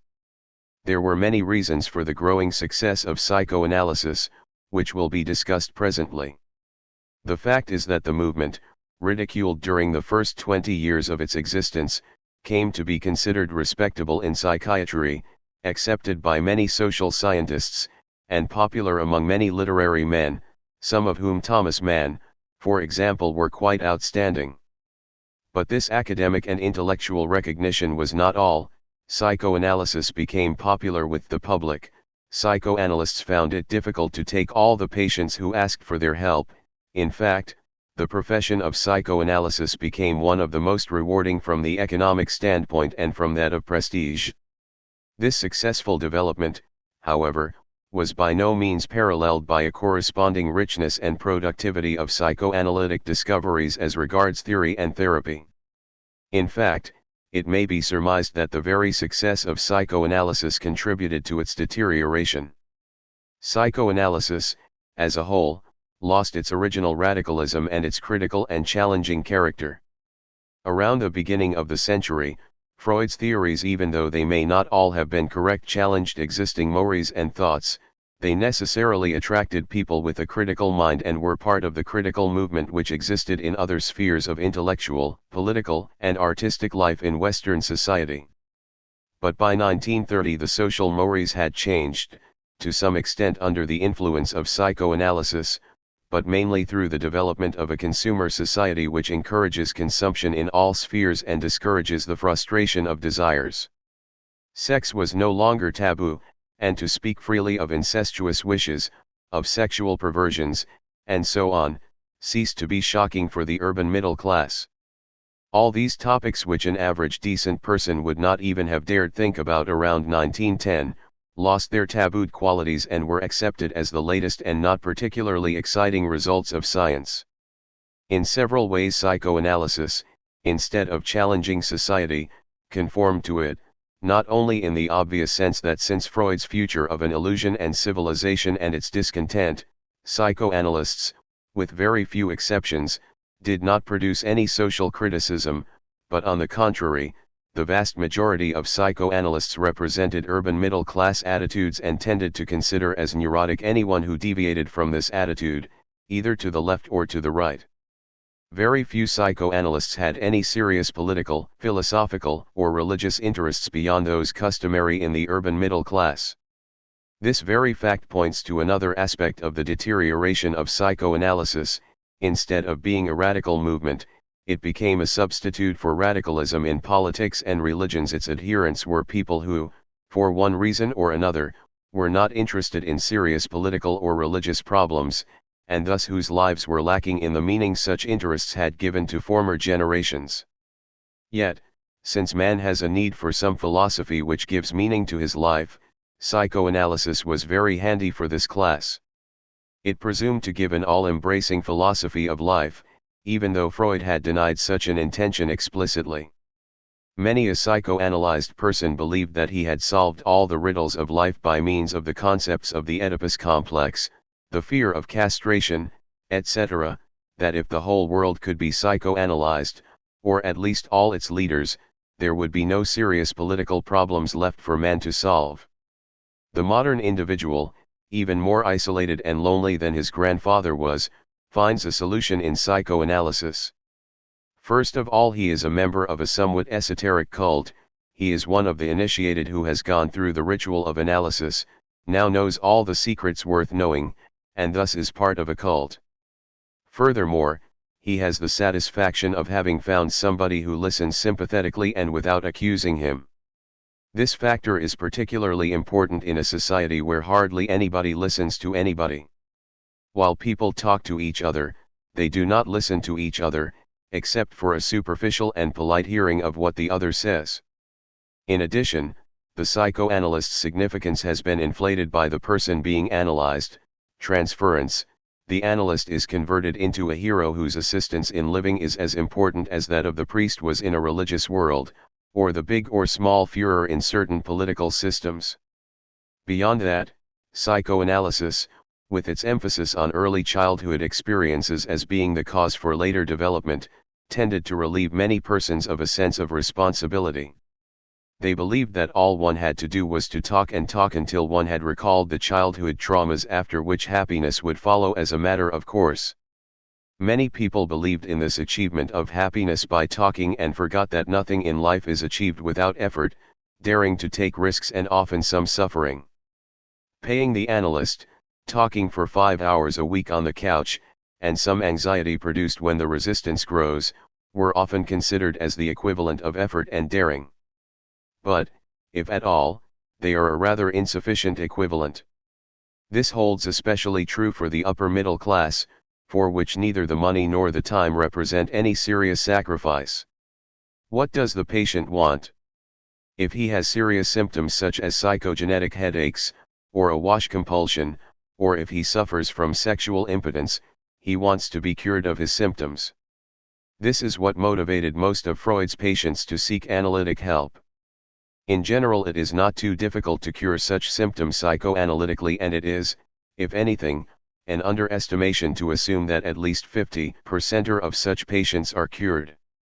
But in the last 20 years, these patients with symptoms no longer constitute the majority of those seeking the help of the psychoanalyst. An increasing number of people come who do not suffer from any symptom in the traditional sense, but who suffer from what the French called over a century ago la maladie du siècle. They suffer from a general unhappiness, from lack of satisfaction in their work, from lack of happiness in their marriages, from the fact that they are without joy in the midst of plenty, to use a biblical expression. This new type of patient often seeks nothing but the relief which the psychoanalytic procedure can give, even when it is not successful, the satisfaction of having somebody to talk to, of belonging to a cult, of having a philosophy. The aim of therapy is often that of helping the person to be better adjusted to existing circumstances, to reality as it is frequently called. Mental health is often considered to be nothing but this adjustment, or, to put it differently, a state of mind in which one's individual unhappiness is reduced to the level of the general unhappiness. The real problem, that of man's loneliness and alienation, of his lack of a productive interest in life, need not even be touched in this type of psychoanalysis. One cannot talk about the aim of adjustment which much of contemporary psychoanalysis has without mentioning at least the problem of the function of psychology in contemporary industrial society. This is a society which needs to make man fit in a complicated and hierarchically organized system of production with a minimum of friction. It creates the organization man, a man without conscience or conviction, but one who is proud of being a cog, even if it is only a small one, in a big and imposing organization. He is not to ask questions, not to think critically, not to have any passionate interests, for this would impede the smooth functioning of the organization. But man is not made to be a thing, he is not made to shun asking questions. Hence, in spite of job security, old age pensions, and the satisfaction of belonging to a large and nationally known outfit, man is disquieted and not happy. Here the psychologist comes in. By his tests he has already eliminated the more adventurous and rebellious types, and for those who are still not happy with the organization life he offers relief by letting them express themselves, by giving them the satisfaction that somebody listens to them and, eventually and most importantly by making it clear to them that lack of adjustment is a kind of neurosis, thus helping them to remove those tendencies which stand in the way of full adjustment.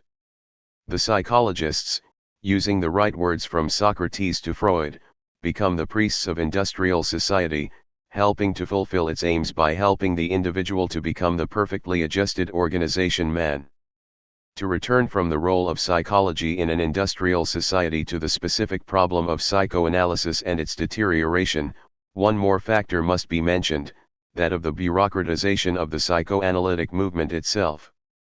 It is true that Freud was somewhat authoritarian in his attitude toward the purity of his own system. Yet it must be considered that he had developed a most original system against which a tremendous resistance arose from all sides. It might have been easy to protect it from his overt enemies, but it was much more difficult to protect it from those adherents who, while consciously being in agreement with Freud, succumbed to the temptation of making it more palatable to society, and hence to falsify it. Freud, concerned with preserving the purity and the radicalism of his teaching, appointed a secret council of 7, to watch over the development of psychoanalysis. But this council soon developed the typical features which characterize a ruling bureaucracy. There were violent jealousies among its members. Those between Jones on the one hand and Ferenczi and Rank on the other, are well known. These rivalries found a drastic expression in the fact that Jones, after both were dead, wrote in his biography of Freud that both rivals had suffered from insanity before their deaths, a statement which is contrary to the facts. 76. The more the movement grew, the more did the leading bureaucracy, by now consisting of many new members, try to control it. This was no longer a defense against those who, because of lack of courage, tried to tune down Freud's teachings. On the contrary, as has been said before, official psychoanalysis had lost its radical character, and very often the aim of the bureaucracy was to remove and keep out the more radical analysts. Control of the ideology meant control of the movement and its members, and was so used. Old members who did not entirely agree with the dogma were excluded or forced to resign, others were criticized by the London authorities even for having shown a bored face while listening to a speech by an orthodox representative of the bureaucracy. Psychoanalysts, in fact, though not in form, were forbidden as recently as 1961 to give lectures at scientific meetings of groups of analysts who were not members of the official organization. It is not surprising that the bureaucratization of the psychoanalytic movement resulted in a corresponding diminution of scientific creativity. Many new ideas in psychoanalysis were expressed by analysts who sooner or later severed their ties with the bureaucracy and continued their work outside of its jurisdiction. What has become of Marxist thought in the more than 100 years of its existence?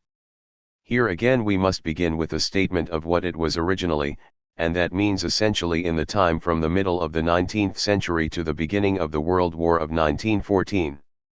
The Marxist theory, as well as the socialist movement, was radical and humanistic. Radical in the above-mentioned sense of going to the roots, and the roots being man; humanistic in the sense that it is man who is the measure of all things, that his full unfolding must be the aim and the criterion of all social efforts.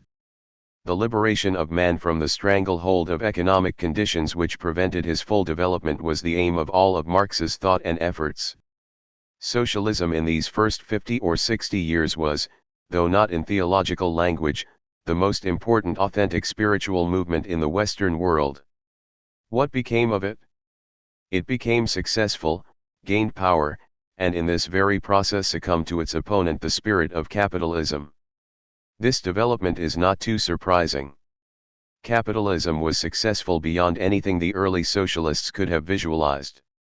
Instead of leading to an ever-increasing misery of the workers, the progress of technology and of the organization of capitalist society made it possible for the workers to benefit from its advances. True enough, this happened to some extent at the expense of colonial peoples, and furthermore, it happened to some extent through the fight of the socialist parties and trade unions for a greater share in the social product.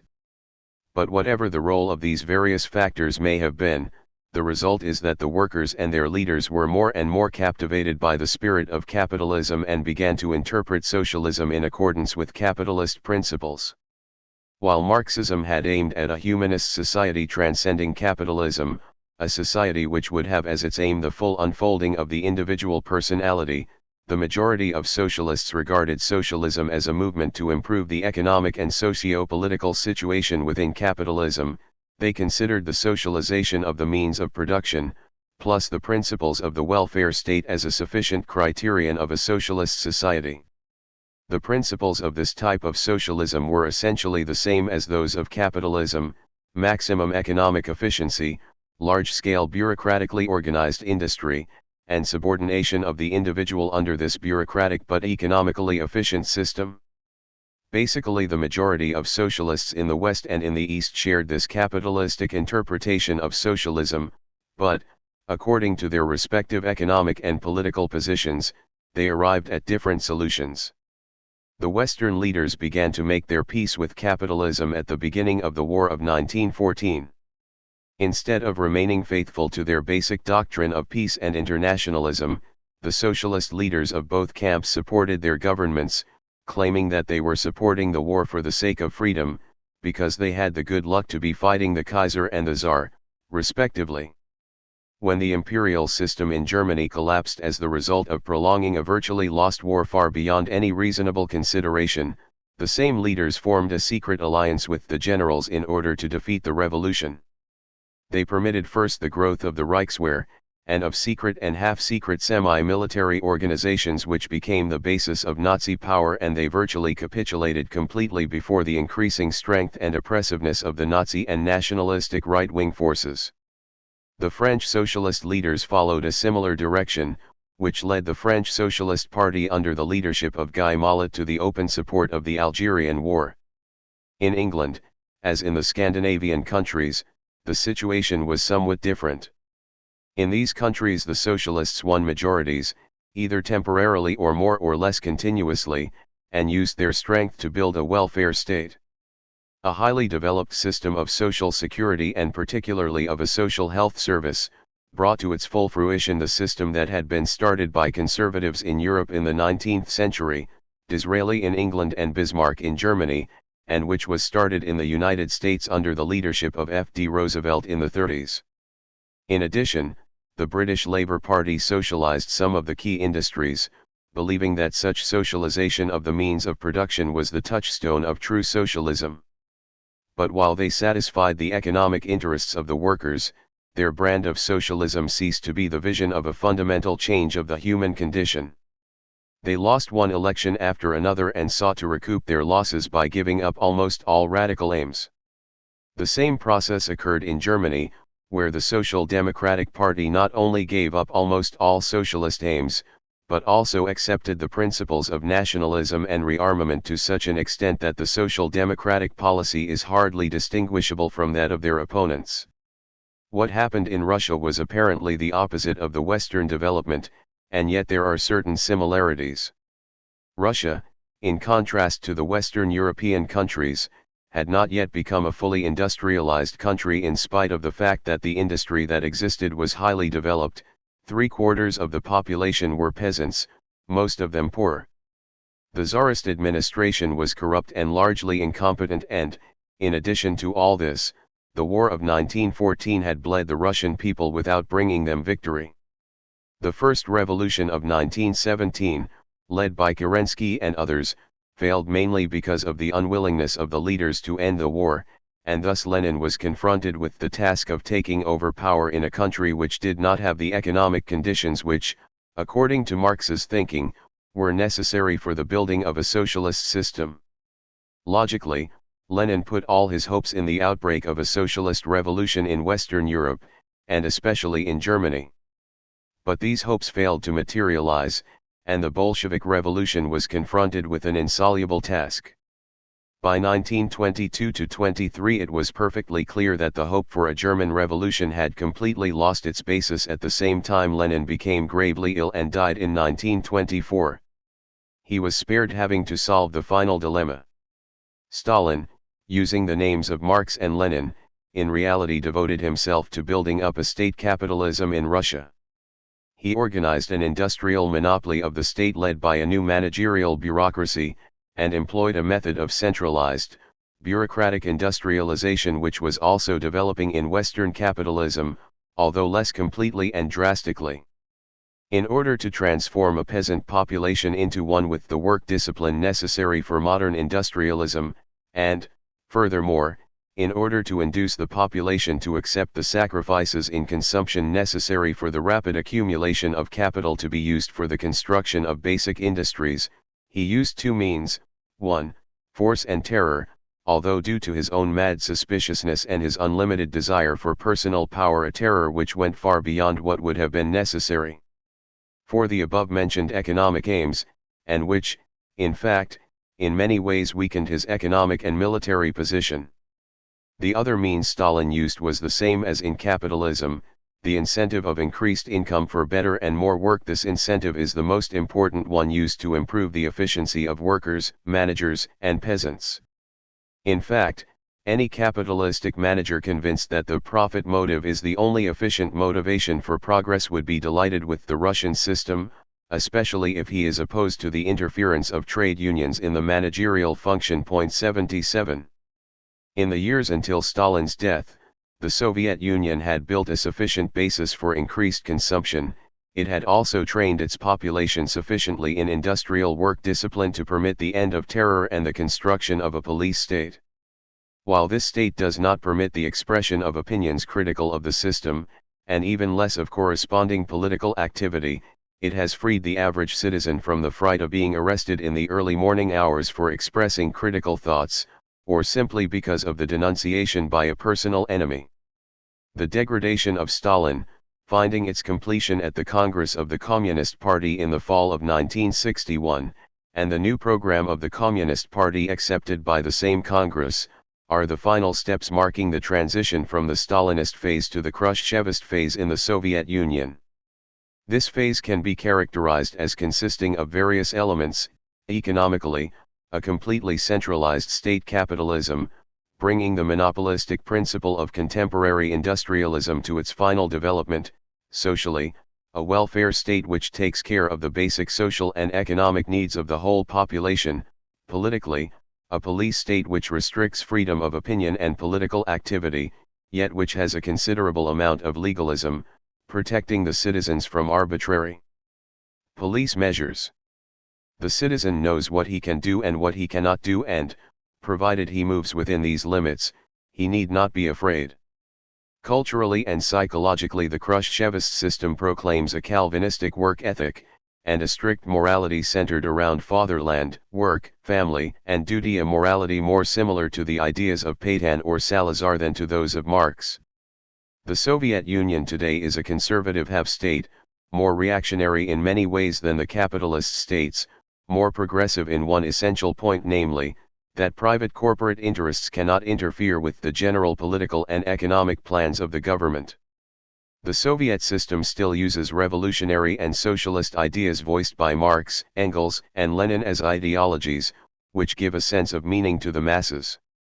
Yet they have lost effectiveness, and the situation can be compared with that of the West, where the Christian idea is still used but mainly ideologically, that is, without an effective basis in the hearts and actions of most of the people who profess these ideas. The foregoing description of the history of the psychoanalytic and the socialist movements ends on the tragic note of stating their failure. However, while this statement is correct as far as the established great bureaucracies are concerned, it does not take into account more hopeful aspects. Psychoanalytic radicalism has not been killed by the bureaucracy, and psychoanalytic thought has not been stifled either. A number of psychoanalysts, much as they differ among themselves, have tried to find new ways and to create new concepts. They all have their fountainhead in Freud's classic discoveries of the unconscious processes, but they have made use of new therapeutic experiences, of progress in biology and medicine, of new ways of thinking spurred on by philosophy and theoretical physics. In fact, some of them take a position very close to Freud's. The main elements common to all these various trends lie in the fact that they have liberated themselves from the thought control of the psychoanalytic bureaucracy, and have made full use of this freedom in developing creatively psychoanalytic theory and therapy. Socialism, being a movement of incomparably greater historic significance than psychoanalysis, has also not been destroyed by its enemies, nor by its representatives, right or left. All over the world there are small groups of radical humanist socialists who express and revise Marxist socialism, and who try to contribute to the growth of a humanist socialism, which is as different from Soviet communism as it is from capitalism. These voices, which express the spirit of Marx, are still weak and isolated, yet they exist, and they give rise to the hope that if mankind will avoid the supreme madness of nuclear war, a new international socialist movement will realize the principles and promises of Western and Eastern humanism. 11. Some related ideas. There are still ideas left which are premises or consequences of the concepts discussed in the bulk of this book, yet which did not fall precisely under any one of the chapter headings dealing with Freud's and Marx's concepts. In this present chapter I shall try to deal with some of these related ideas. The first of these ideas deals with the connection between thought and concern. Both psychology and sociology have as their object man. I can get to know a great deal about man by observing him like any other object. I the observer stand against my object. Object and objection have the same root. In German, Gegenstand equals counterstand, to observe it, describe it, measure it, weigh it, yet I do not understand that which is alive if it remains an object. I understand man only in the situation of being related to him, when he ceases to be a split-off object and becomes part of me, or, to be still more correct, when he becomes me, yet remains also not me. If I remain a distant observer I see only manifest behavior, and if this is all I want to know, I can be satisfied with being an observer. But in this position the whole of the other person, his full reality, escapes me. I have described him from this and the other aspect, yet I have never met him. Only if I am open to him and respond to him, and that is, precisely, if I am related to him, do I see my fellow man, and to see him is to know him. How can I see the other if I am filled with myself? To be filled with oneself means to be filled with one's own image, with one's greed, or with one's anxiety. But it does not mean, being oneself. Indeed, I need to be myself in order to see the other. How could I understand his fear, his sadness, his aloneness, his hope, his love unless I felt my own fear, sadness, aloneness, hope, or love? If I cannot mobilize my own human experience, mobilize it and engage myself with my fellow man, I might come to know a great deal about him, but I shall never know him. To be open is the condition to enable me to become filled with him, to become soaked with him, as it were, but I need to be I, otherwise how could I be open? I need to be myself, that is, my own authentic, unique self, in order to throw out myself, in order to transcend the illusion of the reality of this unique self. As long as I have not established my own identity, as long as I have not fully emerged from the womb, from the family, from the ties of race and nation, in other words, as long as I have not fully become an individual, a free man, I cannot throw away this individual and thus experience that I am nothing but the drop of water on the crest of the wave, a separate entity for a split of a second. Being related, being engaged, means to be concerned. If I am a participant rather than a distant observer, I become interested. Interesse means to be in. To be in means not to be outside. If I am in, then the world becomes my concern. This concern can be one of destruction. The interest of the suicidal person in himself is the interest to destroy himself, just as the interest of the homicidal person in the world is that of destroying it. But this latter interest is a pathological one, not because man is good, but because it is the very quality of life that it tends to sustain itself. To be in the world means to be concerned with the life and the growth of myself and all other beings. Concerned knowledge, the being in knowledge, then, leads to the desire to help. It is, if we use the word in a broad sense, therapeutically oriented knowledge. This quality of concerned knowledge has found its classic expression in Buddhist thought. When the Buddha saw an old man, a sick man, a dead man, he did not remain a distant observer. He was moved to think about the question how man can be saved from suffering. It was his concern to help man which led the Buddha to his discovery that if man can liberate himself from his greed and ignorance, he can liberate himself from suffering. Once the orientation to the world has become one of passionate concern, all thinking about the world takes different paths. The simplest example for this is offered by medicine. How many medical discoveries would have been made without the wish to heal? It is the same concern which underlies all Freud's discoveries. Had he not been prompted by the wish to cure mental disturbances, how could he have discovered the unconscious in the various disguises in which it appears in symptoms and dreams? Quite obviously, random and uninterested observation rarely leads to significant knowledge.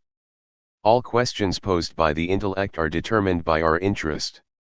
This interest, far from being opposed to knowledge, is its very condition, provided it is blended with reason, that is, with the capacity to see things as they are, to let them be.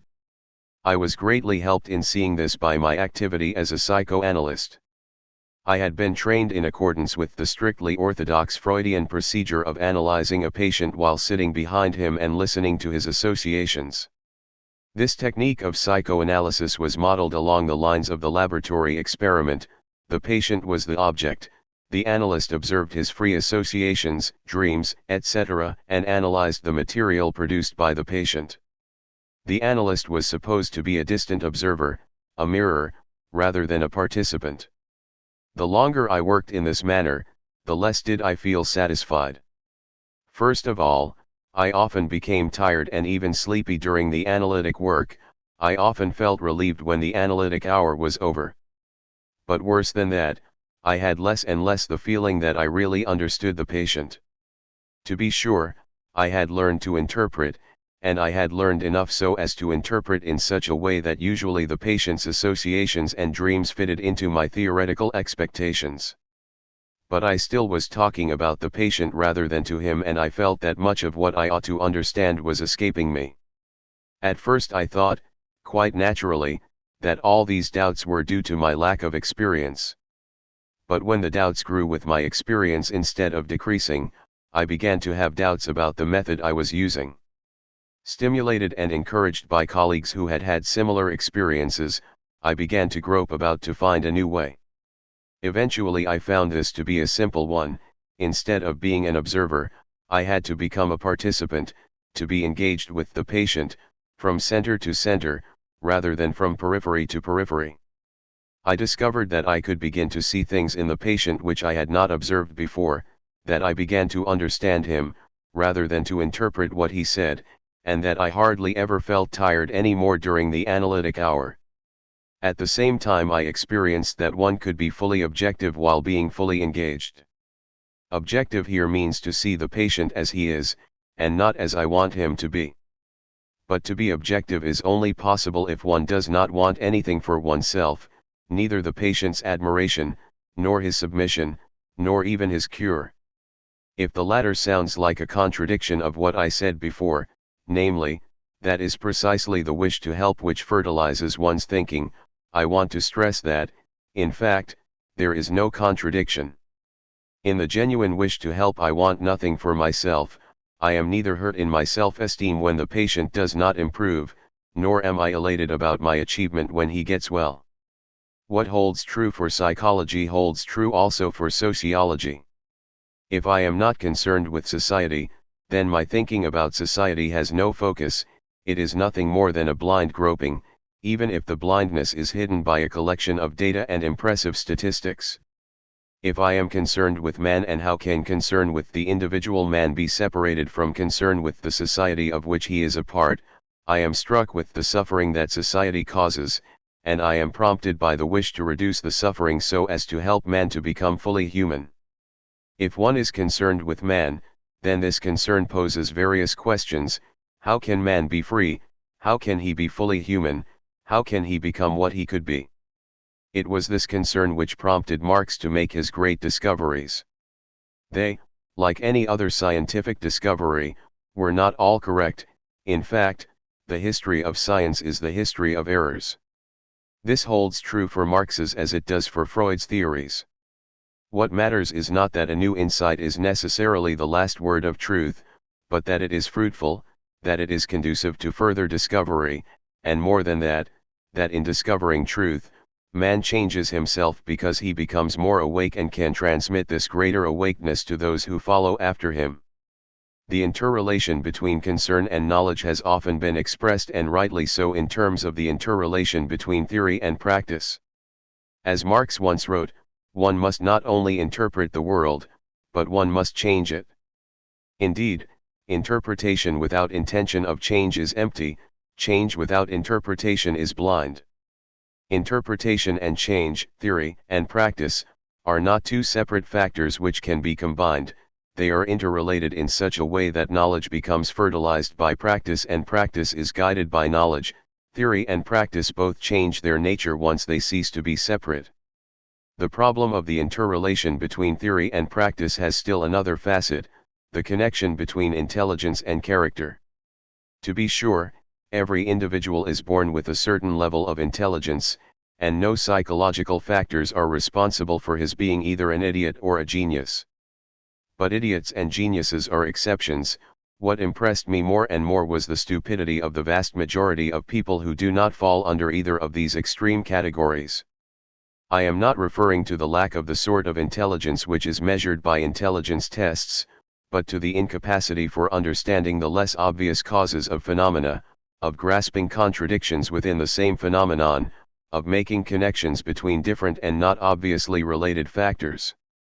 This stupidity is most apparent in the views people have about personal relationships and social affairs. Why is it that people cannot see the most obvious facts in personal and social affairs and, instead, cling to clichés which are endlessly repeated without ever being questioned?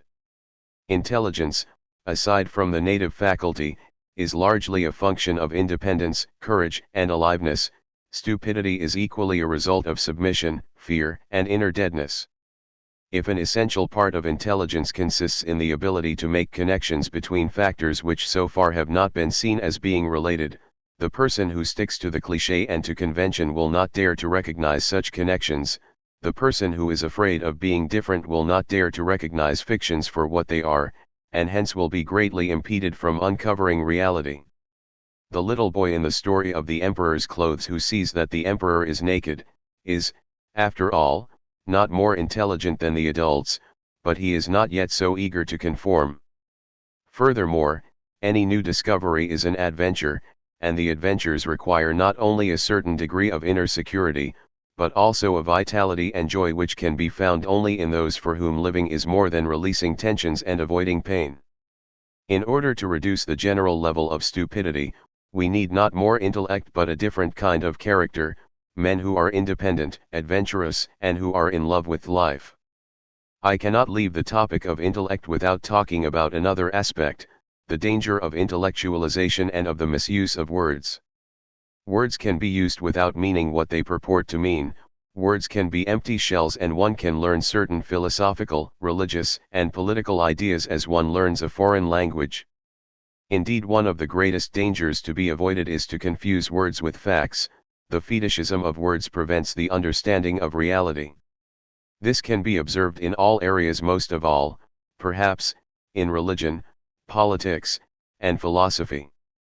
The vast majority of all Americans believe in God, yet from all observations, scientifically organized as well as random observations, it seems clear that this belief in God has very little consequence for action and the conduct of life.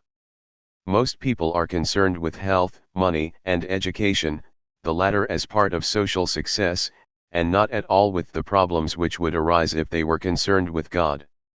We are consumption hungry and production proud, and show precisely all the traits of materialism of which we accuse the godless. If there is anything to be taken seriously in our profession of God, it is to recognize the fact that God has become an idol. Not an idol of wood or stone like the ones our ancestors worshipped, but an idol of words, phrases, doctrines. We violate at every moment the command not to use God's name in vain, which means using his name emptily, and not as the stammering expression of an inexpressible experience. We consider people to be religious because they say that they believe in God. Is there any difficulty in saying this? Is there any reality in it, except that words are uttered? Obviously, I am speaking here about an experience which should constitute the reality behind the words. What is this experience? It is one of recognizing oneself as part of humanity, of living according to a set of values in which the full experience of love, justice, truth, is the dominant goal of life to which everything else is subordinated. It means a constant striving to develop one's powers of love and reason to a point at which a new harmony with the world is attained. It means to strive for humility, to see one's identity with all beings, and to give up the illusion of a separate, indestructible ego. And it means not to confuse what belongs to Caesar with that which belongs to God. In the realm of Caesar, one man has more power than another, more talent, more intelligence, more achievement. But in the spiritual realm, no man is superior to another, nor inferior either. In this realm we are all nothing other than human saints and criminals, heroes and cowards. To arrive at the authentic experience, where the realm of Caesar and the realm of God are no longer confused, is an essential part of the reality behind the words which say, "Give to Caesar that which is Caesar's and to God that which is God's." This distinction between the two realms touches upon another of the most significant aspects of religious experience, the attitude towards power. The realm of Caesar is the realm of power. In our physical existence we all are subject to power. Anyone who has a pistol can kill us or imprison us, anyone who controls the means of our livelihood can starve us or force us to do his bidding. Inasmuch as we want to live, we must submit or fight provided there is a chance, and there often is none.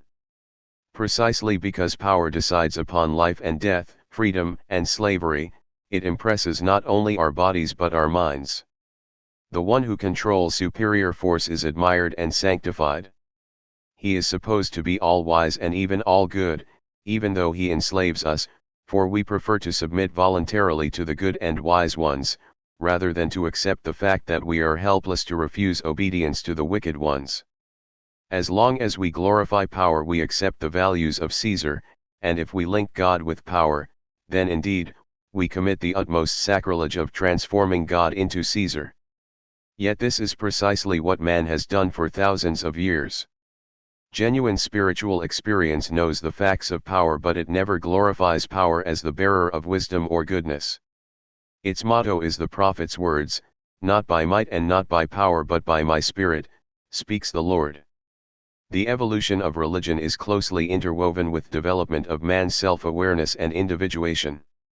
It seems that with the development of self-awareness, man developed also the experience of his aloneness and separateness from others.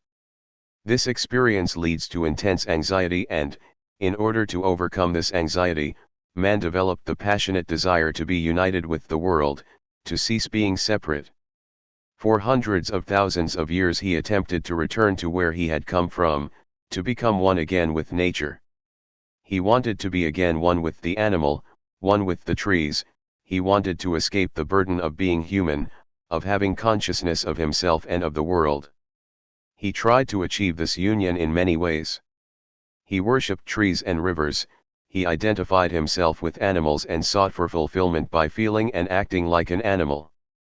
Or, he tried to eliminate his consciousness, to forget that he was human, by taking intoxicants, drugs, or by sexual orgies. Eventually he made himself idols into whom he projected all he had, to whom he sacrificed his children and his cattle, in order to feel part of the idol, and strong and powerful in this symbiosis. Yet, at one point of history, very recently indeed, less than 4,000 years ago, man made a decisive turn. He recognized that he could never find unity by eliminating his humanity, that he could never return to the innocence of paradise, that he could never solve the problem of being a man, of transcending nature and yet being in it, by going backward. He recognized that he could solve his problem only by moving forward, by developing fully his reason and his love, by becoming fully human and thus finding a new harmony with man and nature, feeling again at home in the world. This new insight was experienced in many different places in the world between 1500 BC and 500 BC. Lao Tse discovered it in China, the Buddha in India, Akhenaton in Egypt, Moses in Palestine, the philosophers in Greece. The experience, which lay behind these different discoveries, may not have been precisely the same. In fact, there are not even two individuals who have precisely the same experience. But they were essentially the same, and yet they were formulated in entirely different ways. Lao Tse and the Buddha did not speak of a God at all. Lao Tse spoke of the way, the Buddha of nirvana and enlightenment. The Greek philosophers spoke of a principle, a primordial substance, or an unmoved mover. On the other hand, the Egyptians and the Hebrews used an entirely different concept, having the tradition of centralized yet small states with a powerful royal figure. They conceived of a supreme being, the ruler of heaven and earth. The Hebrews fought against idols, they prohibited making any kind of image of God. Maimonides, their greatest philosopher, 1,000 years later declared that even to mention a positive attribute of God was not permissible. Yet the thought concept of God as the form under which the inexpressible was expressed, was retained in Judaism and in Christianity, and thus became the dominant concept of religious experience in the Western world. Many in the 18th and 19th centuries protested against this thought concept, together with their protest against kings and emperors. In the Enlightenment philosophy and in the New Humanism, the experience underlying religious tradition was expressed in non-theistic terms in the concern for man, rather than in concern for God. Yet the concern was the same.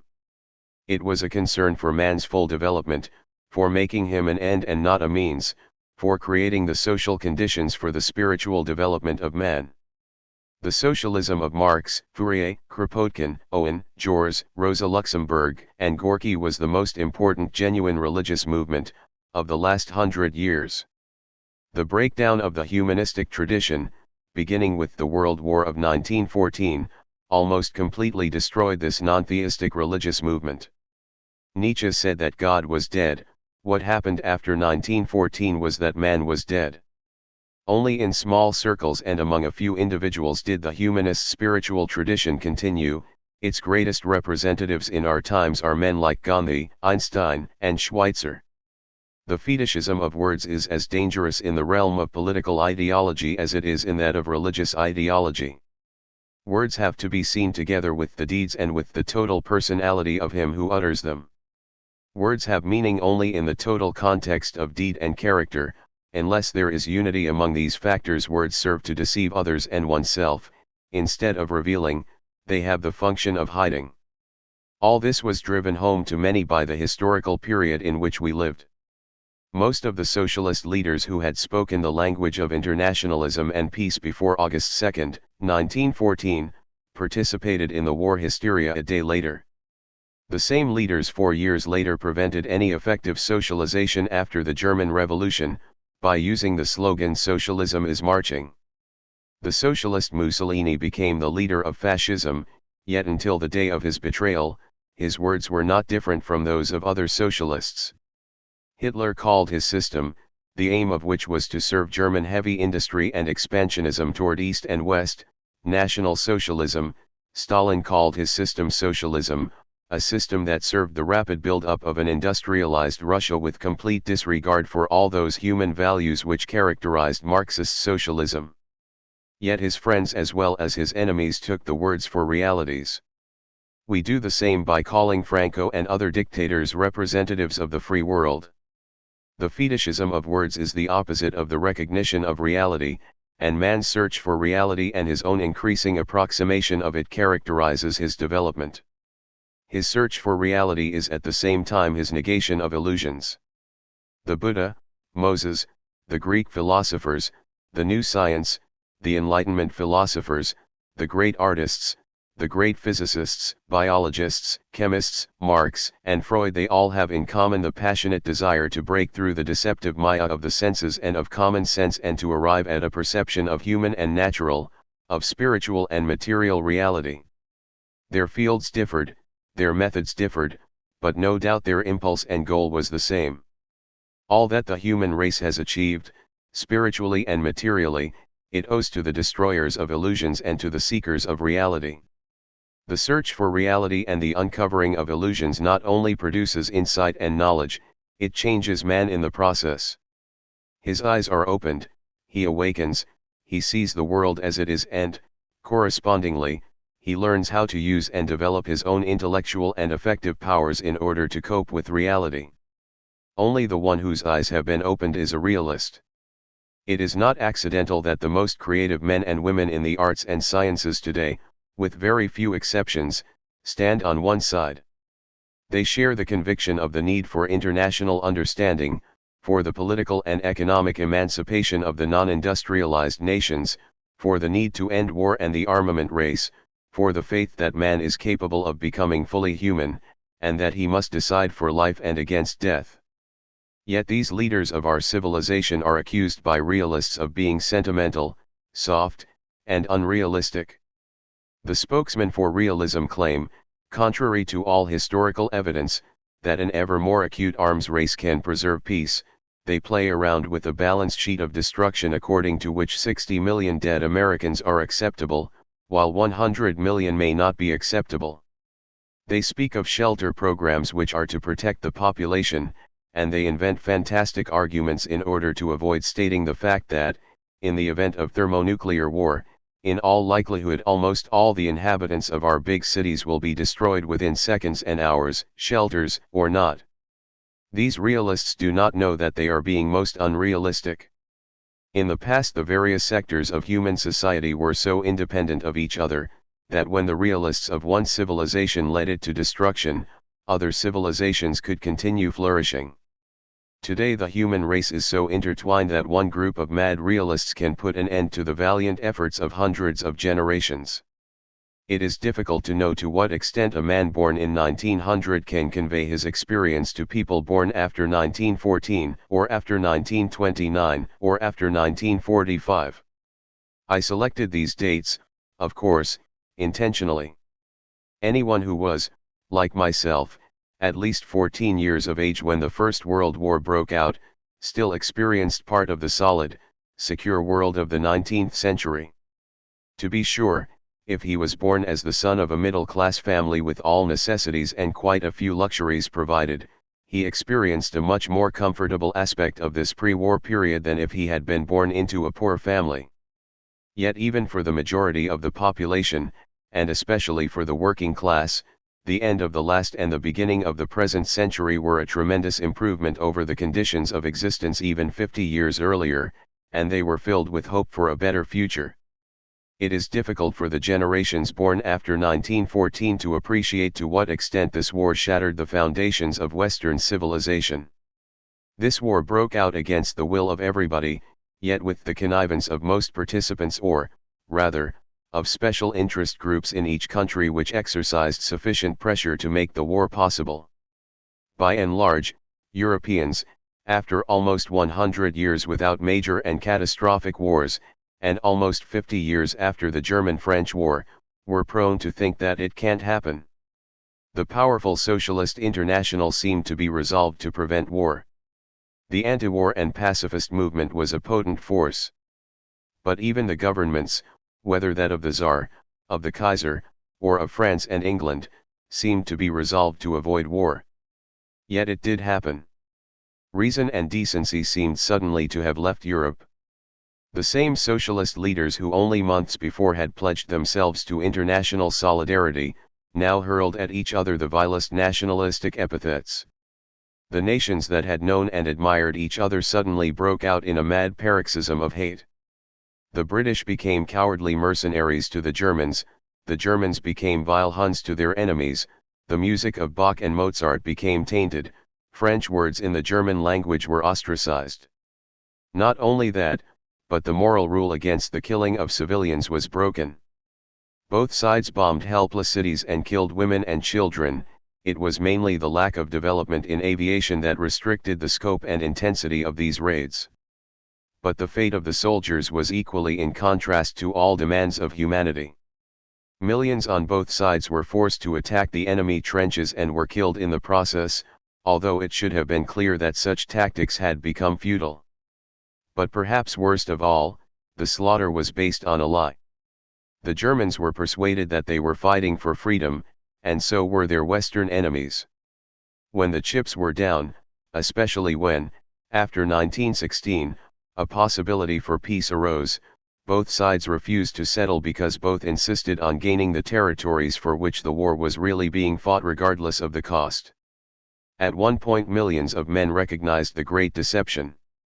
They rebelled against those who forced them to continue the slaughter, in Russia and Germany successfully, in France sporadically, by means of mutinies which were severely punished by the generals. What had happened?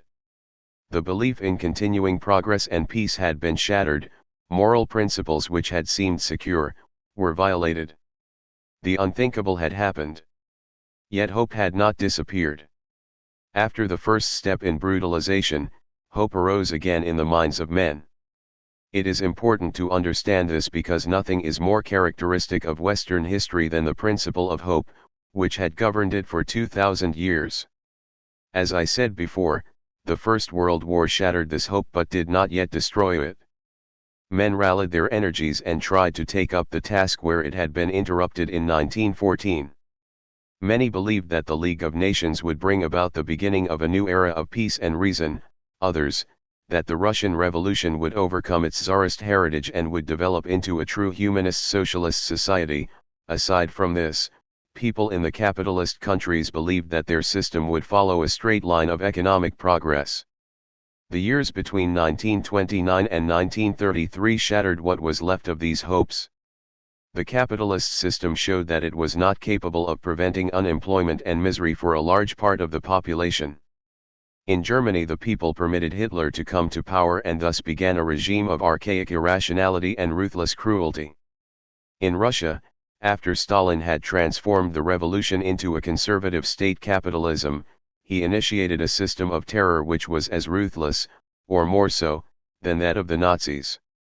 While all this was happening, the approaching World War was already becoming visible on the horizon.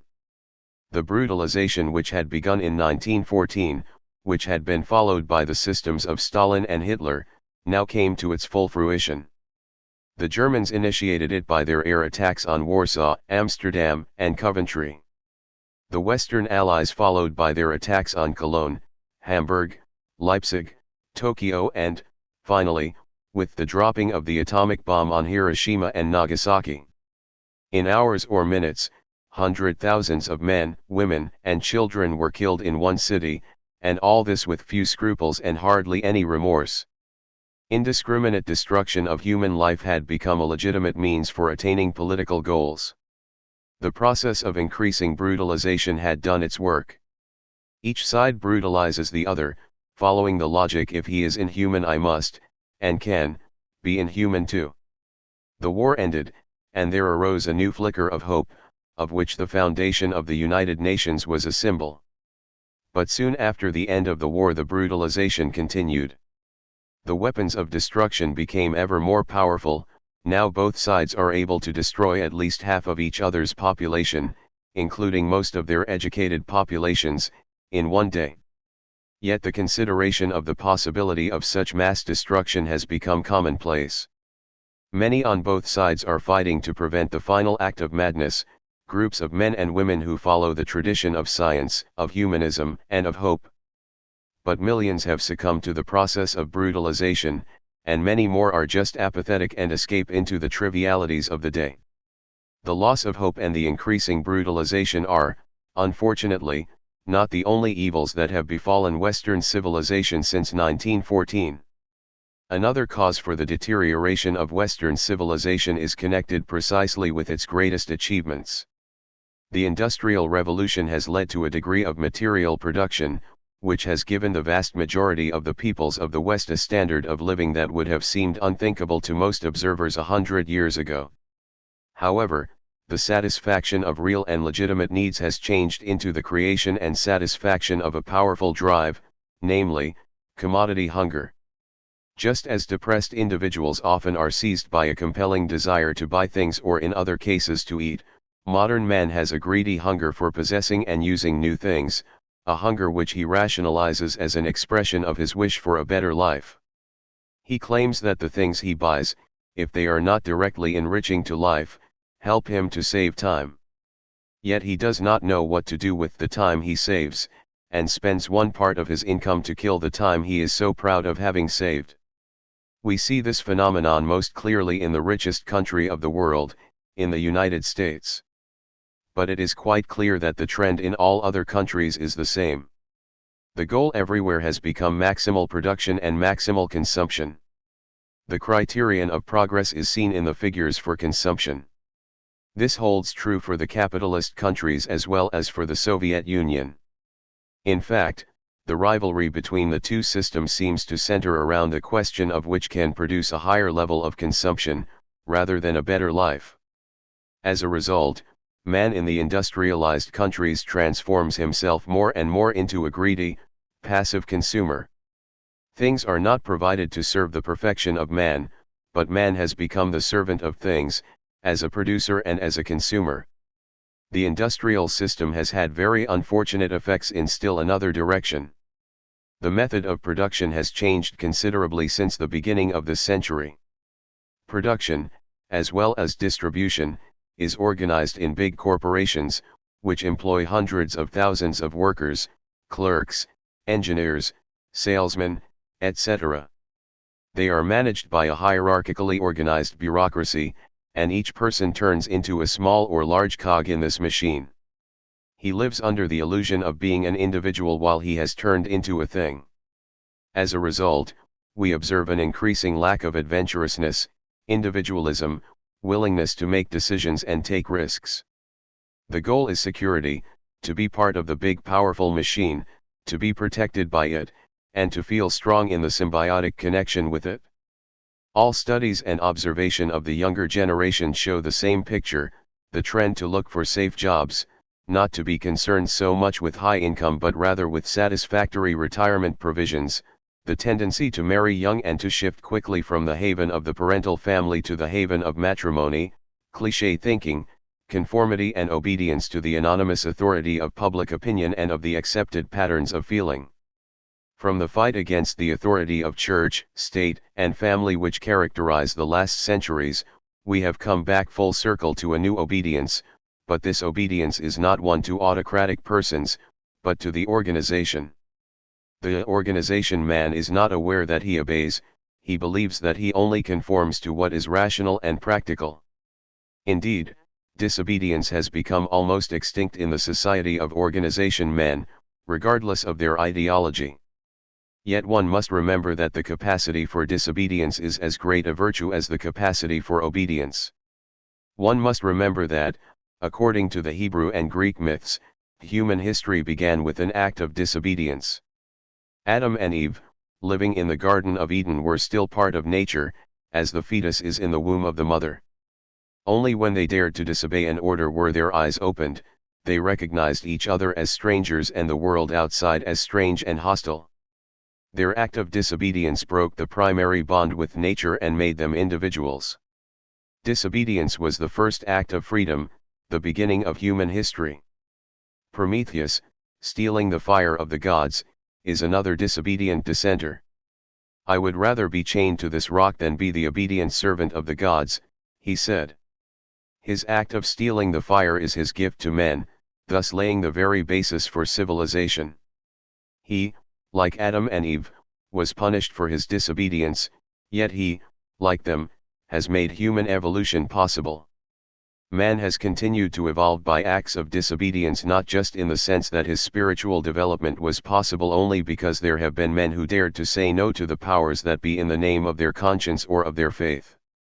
His intellectual development was also dependent on the capacity for being disobedient to the authorities that tried to muzzle new thoughts, and to the authority of long-established opinions, which declared change to be nonsense.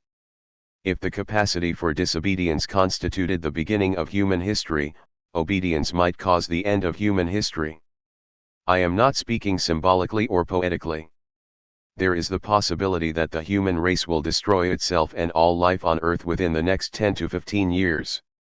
There is no rationality or sense in it. But the fact is that while we are living technically in the atomic age, the majority of men live emotionally still in the Stone Age, including most of those who are in power.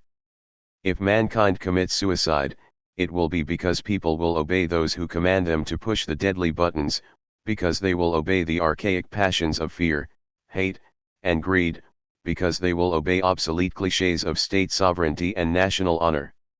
The Soviet leaders talk much about revolution, and we in the free world talk much about freedom. Yet they discourage disobedience in the Soviet Union explicitly and by force, and we in the free world implicitly and by the more subtle methods of persuasion. There is a difference, and this difference becomes clear if we consider that this praise of disobedience could hardly be published in the Soviet Union while it can be published in the United States. Yet I believe that we are in great danger of being converted into complete organization men, and that means, eventually, into political totalitarianism, unless we regain the capacity to be disobedient and to learn how to doubt.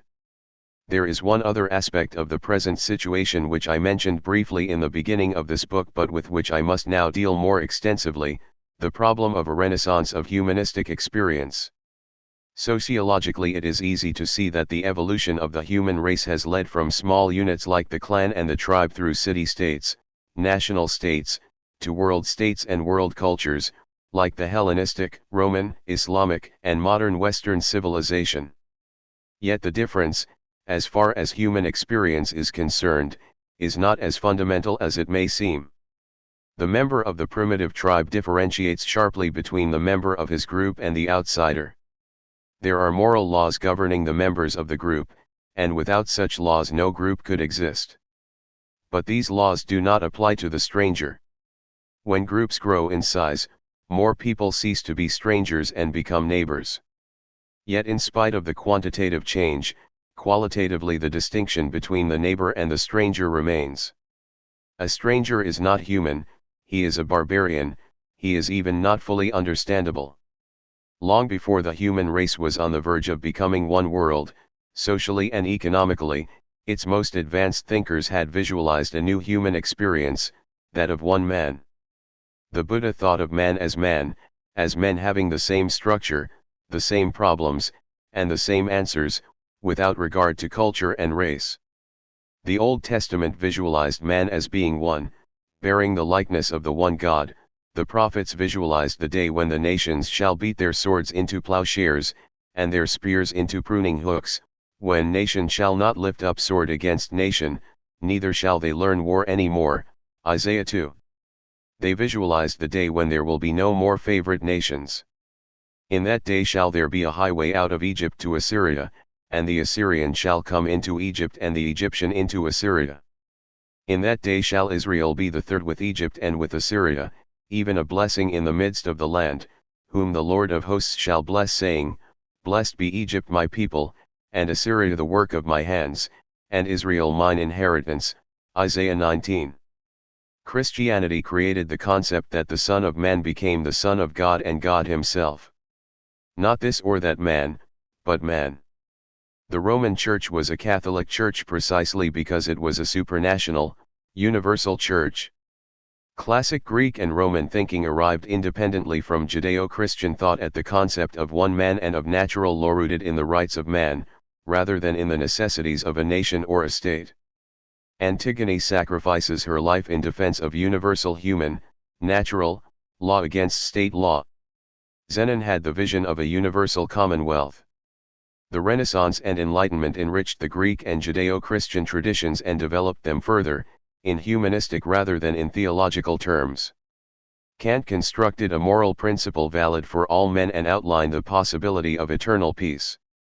Schiller wrote, September 27, 1788, "The state is only a result of human forces, only a work of our thoughts, but man is the force of the source itself and the creator of the thought." In Don Carlos, Posa speaks as the deputy of all humanity whose heart beats for all mankind.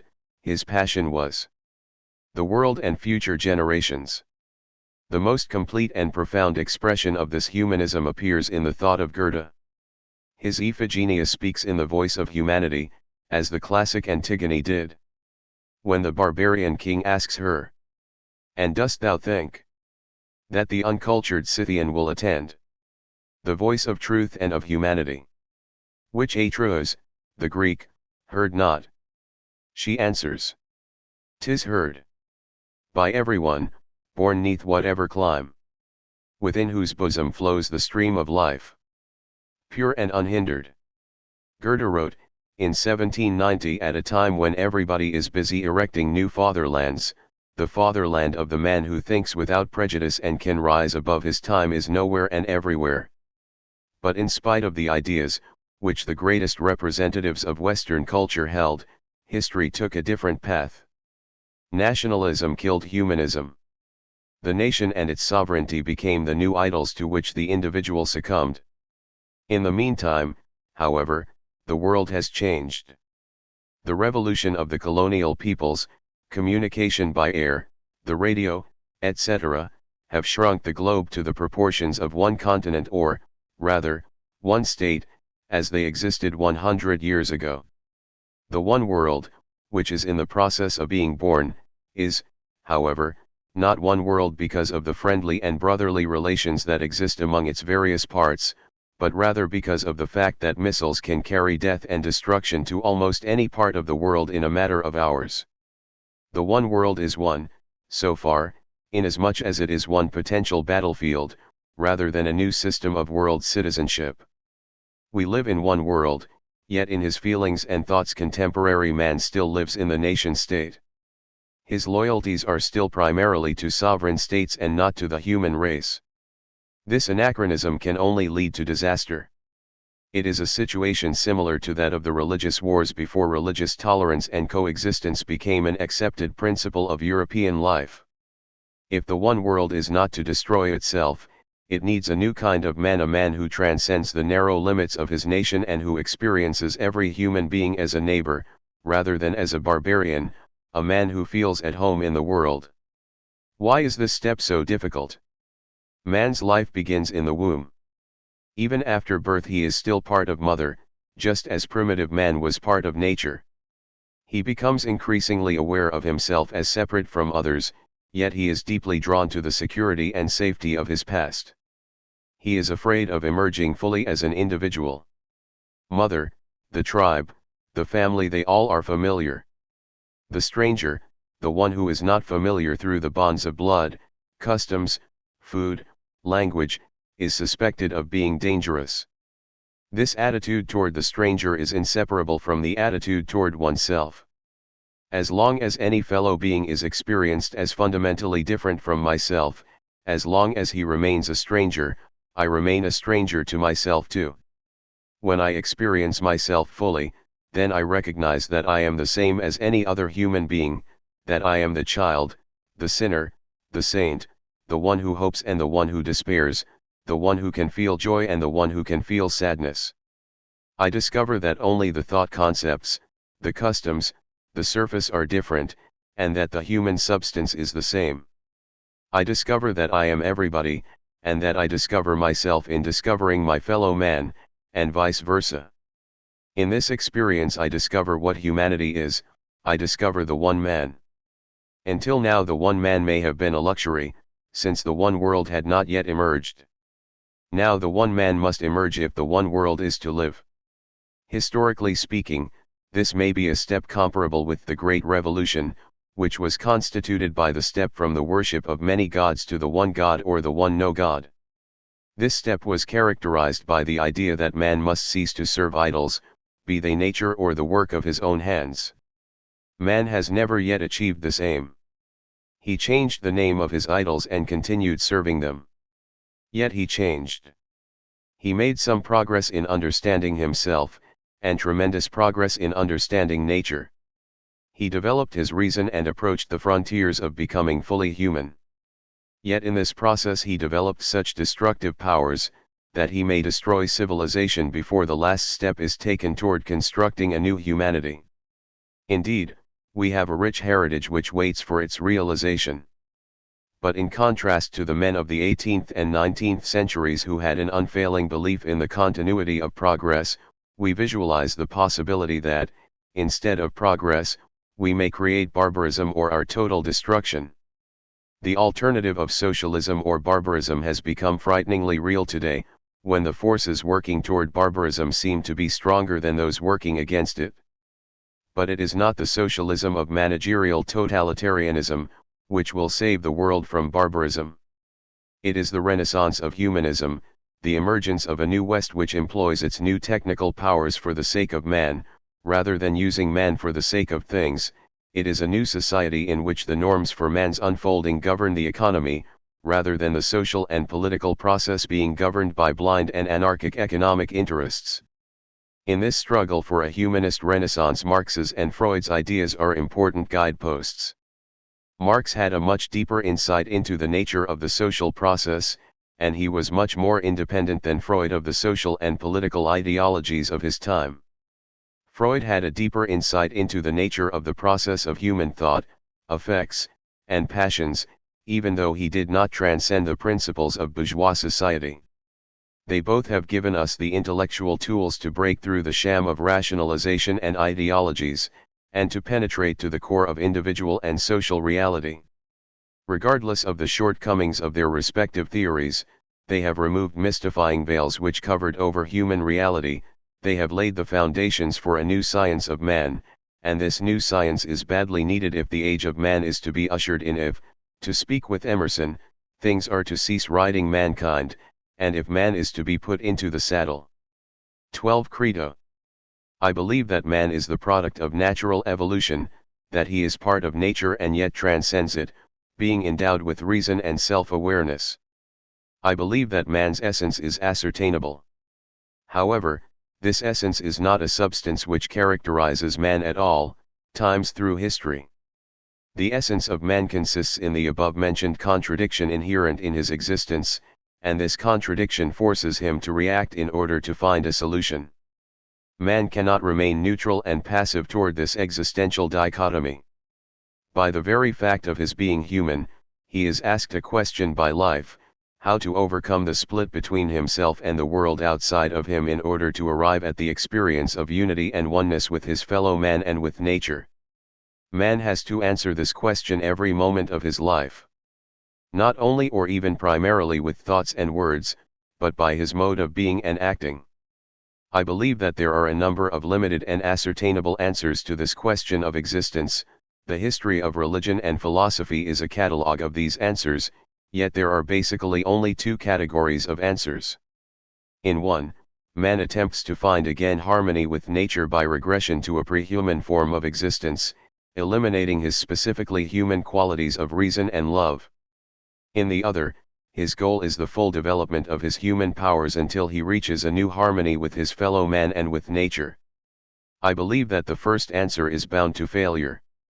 It leads to death, destruction, suffering, and never to the full growth of man, never to harmony and strength. The second answer requires the elimination of greed and egocentricity. It demands discipline, will, and respect for those who can show the way. Yet, although this answer is the more difficult one, it is the only answer, which is not doomed to failure. In fact, even before the final goal is reached, the activity and effort expended in approaching it has a unifying and integrating effect, which intensifies man's vital energies. I believe that man's basic alternative is the choice between life and death. Every act implies this choice. Man is free to make it, but this freedom is a limited one. There are many favorable and unfavorable conditions which incline him his psychological constitution, the condition of the specific society into which he was born, his family, teachers, and the friends he meets and chooses. It is man's task to enlarge the margin of freedom, to strengthen the conditions, which are conducive to life as against those, which are conducive to death. Life and death, as spoken of here, are not the biological states, but states of being, of relating to the world. Life means constant change, constant birth. Death means cessation of growth, ossification, repetition. The unhappy fate of many is that they do not make the choice. They are neither alive nor dead. Life becomes a burden, an aimless enterprise, and busyness is the means to protect one from the torture of being in the land of shadows. I believe that neither life nor history has an ultimate meaning, which in turn imparts meaning to the life of the individual or justifies his suffering. Considering the contradictions and weaknesses which beset man's existence, it is only too natural that he seeks for an absolute which gives him the illusion of certainty and relieves him from conflict, doubt, and responsibility. Yet, no God, neither in theological, philosophical, or historical garments saves, or condemns man. Only man can find a goal for life and the means for the realization of this goal. He cannot find a saving ultimate or absolute answer, but he can strive for a degree of intensity, depth, and clarity of experience which gives him the strength to live without illusions, and to be free. I believe that no one can save his fellow man by making the choice for him. All that one man can do for another is to show him the alternatives truthfully and lovingly, yet without sentimentality or illusion. Confrontation with the true alternatives may awaken all the hidden energies in a person, and enable him to choose life as against death. If he cannot choose life, no one else can breathe life into him. I believe that there are two ways of arriving at the choice of the good. The first is that of duty and obedience to moral commands. This way can be effective, yet one must consider that in thousands of years only a minority has fulfilled even the requirements of the Ten Commandments. Many more have committed crimes when they were presented to them as commands by those in authority. The other way is to develop a taste for and a sense of well-being in doing what is good or right. By taste for well-being, I do not mean pleasure in the Benthamian or Freudian sense. I refer to the sense of heightened aliveness in which I confirm my powers and my identity. I believe that education means to acquaint the young with the best heritage of the human race. But while much of this heritage is expressed in words, it is effective only if these words become reality in the person of the teacher and in the practice and structure of society. Only the idea, which has materialized in the flesh, can influence man. The idea, which remains a word, only changes words. I believe in the perfectibility of man. This perfectibility means that man can reach his goal, but it does not mean that he must reach it. If the individual will not choose life and does not grow, he will by necessity become destructive, a living corpse. Evilness and self-loss are as real as are goodness and aliveness. They are the secondary potentialities of man if he chooses not to realize his primary potentialities. I believe that only exceptionally is a man born as a saint or as a criminal. Most of us have dispositions for good and for evil, although the respective weight of these dispositions varies with individuals. Hence, our fate is largely determined by those influences which mold and form the given dispositions. The family is the most important influence. But the family itself is mainly an agent of society, the transmission belt for those values and norms which a society wants to impress on its members. Hence, the most important factor for the development of the individual is the structure and the values of the society into which he has been born. I believe that society has both a furthering and an inhibiting function. Only in cooperation with others, and in the process of work, does man develop his powers, only in the historical process does he create himself. But at the same time, most societies until now have served the aims of the few who wanted to use the many. Hence they had to use their power to stultify and intimidate the many, and thus, indirectly, themselves, to prevent them from developing all their powers. For this reason society has always conflicted with humanity, with the universal norms valid for every man. Only when society's aim will have become identical with the aims of humanity, will society cease to cripple man and to further evil. I believe that every man represents humanity. We are different as to intelligence, health, talents. Yet we are all one. We are all saints and sinners, adults and children, and no one is anybody's superior or judge. We have all been awakened with the Buddha, we have all been crucified with Christ, and we have all killed and robbed with Genghis Khan, Stalin, and Hitler. I believe that man can visualize the experience of the whole universal man only by realizing his individuality and never by trying to reduce himself to an abstract, common denominator. Man's task in life is precisely the paradoxical one of realizing his individuality and at the same time transcending it and arriving at the experience of universality. Only the fully developed individual self can drop the ego. I believe that the one world which is emerging can come into existence only if a new man comes into being, a man who has emerged from the archaic ties of blood and soil, and who feels himself to be the son of man, a citizen of the world whose loyalty is to the human race and to life, rather than to any exclusive part of it, a man who loves his country because he loves mankind, and whose judgment is not warped by tribal loyalties. I believe that man's growth is a process of continuous birth, of continuous awakening. We are usually half asleep and only sufficiently awake to go about our business, but we are not awake enough to go about living, which is the only task that matters for a living being. The great leaders of the human race are those who have awakened man from his half-slumber. The great enemies of humanity are those who put it to sleep, and it does not matter whether their sleeping potion is the worship of God or that of the golden calf. I believe that the development of man in the last 4,000 years of history is truly awe-inspiring. He has developed his reason to a point where he is solving the riddles of nature, and has emancipated himself from the blind power of the natural forces. But at the very moment of his greatest triumph, when he is at the threshold of a new world, he has succumbed to the power of the very things and organizations he has created. He has invented a new method of producing, and has made production and distribution his new idol. He worships the work of his hands and has reduced himself to being the servant of things. He uses the name of God, of freedom, of humanity, of socialism, in vain. He prides himself on his powers, the bombs and the machines, to cover up his human bankruptcy. He boasts of his power to destroy in order to hide his human impotence. I believe that the only force that can save us from self-destruction is reason, the capacity to recognize the unreality of most of the ideas that man holds, and to penetrate to the reality veiled by the layers and layers of deception and ideologies. Reason, not as a body of knowledge, but as a kind of energy, a force which is fully comprehensible only in its agency and effects, a force whose most important function consists in its power to bind and to dissolve. 78 Violence and arms will not save us, sanity and reason may. I believe that reason cannot be effective unless man has hope and belief. Goethe was right when he said that the deepest distinction between various historical periods is that between belief and disbelief, and when he added that all epochs in which belief dominates are brilliant, uplifting, and fruitful, while those in which disbelief dominates vanish because nobody cares to devote himself to the unfruitful. No doubt the 13th century, the Renaissance, the Enlightenment, were ages of belief and hope.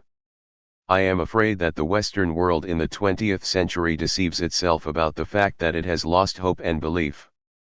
Truly, where there is no belief in man, the belief in machines will not save us from vanishing. On the contrary, this belief will only accelerate the end. Either the Western world will be capable of creating a renaissance of humanism in which the fullest developments of man's humanity, and not production and work, are the central issues, or the West will perish as many other great civilizations have. I believe that to recognize the truth is not primarily a matter of intelligence, but a matter of character. The most important element is the courage to say no, to disobey the commands of power and of public opinion, to cease being asleep and to become human, to wake up and lose the sense of helplessness and futility. Eve and Prometheus are the two great rebels whose very crimes liberated mankind. But the capacity to say no meaningfully implies the capacity to say yes meaningfully. The yes to God is the no to Caesar, the yes to man is the no to all those who want to enslave, exploit, and stultify him. I believe in freedom, in man's right to be himself, to assert himself and to fight all those who try to prevent him from being himself. But freedom is more than the absence of violent oppression. It is more than freedom from. It is freedom to become independent, the freedom to be much, rather than to have much, or to use things and people. I believe that neither Western capitalism nor Soviet or Chinese communism can solve the problem of the future. They both create bureaucracies which transform man into a thing. Man must bring the forces of nature and of society under his conscious and rational control, but not under the control of a bureaucracy which administers things and man, but under the control of the free and associated producers who administer things and subordinate them to man, who is the measure of all things. The alternative is not between capitalism and communism but between bureaucratism and humanism. Democratic, decentralizing socialism is the realization of those conditions, which are necessary to make the unfolding of all man's powers the ultimate purpose. I believe that one of the most disastrous mistakes in individual and social life consists in being caught in stereotyped alternatives of thinking. Better dead than red, an alienated industrial civilization or individualistic pre-industrial society, to rearm or to be helpless, are examples of such alternatives. There are always other and new possibilities which become apparent only when one has liberated oneself from the deathly grip of clichés, and when one permits the voice of humanity, and reason, to be heard. The principle of the lesser evil is the principle of despair. Most of the time it only lengthens the period until the greater evil wins out. To risk doing what is right and human, and have faith in the power of the voice of humanity and truth, is more realistic than the so-called realism of opportunism. I believe that man must get rid of illusions that enslave and paralyze him, that he must become aware of the reality inside and outside of him in order to create a world which needs no illusions. Freedom and independence can be achieved only when the chains of illusion are broken. I believe that today there is only one main concern, the question of war and peace. Man is likely to destroy all life on earth, or to destroy all civilized life and the values among those that remain, and to build a barbaric, totalitarian organization, which will rule what is left of mankind. To wake up to this danger, to look through the double talk on all sides which is used to prevent men from seeing the abyss toward which they are moving is the one obligation, the one moral and intellectual command which man must respect today. If he does not, we all will be doomed. If we should all perish in the nuclear holocaust, it will not be because man was not capable of becoming human, or that he was inherently evil, it would be because the consensus of stupidity has prevented him from seeing reality and acting upon the truth. I believe in the perfectibility of man, but I doubt whether he will achieve this goal, unless he awakens soon. Watchman, what of the night? The watchman says, morning comes and also the night. If you will inquire, inquire. Return, come back again. Isaiah 21.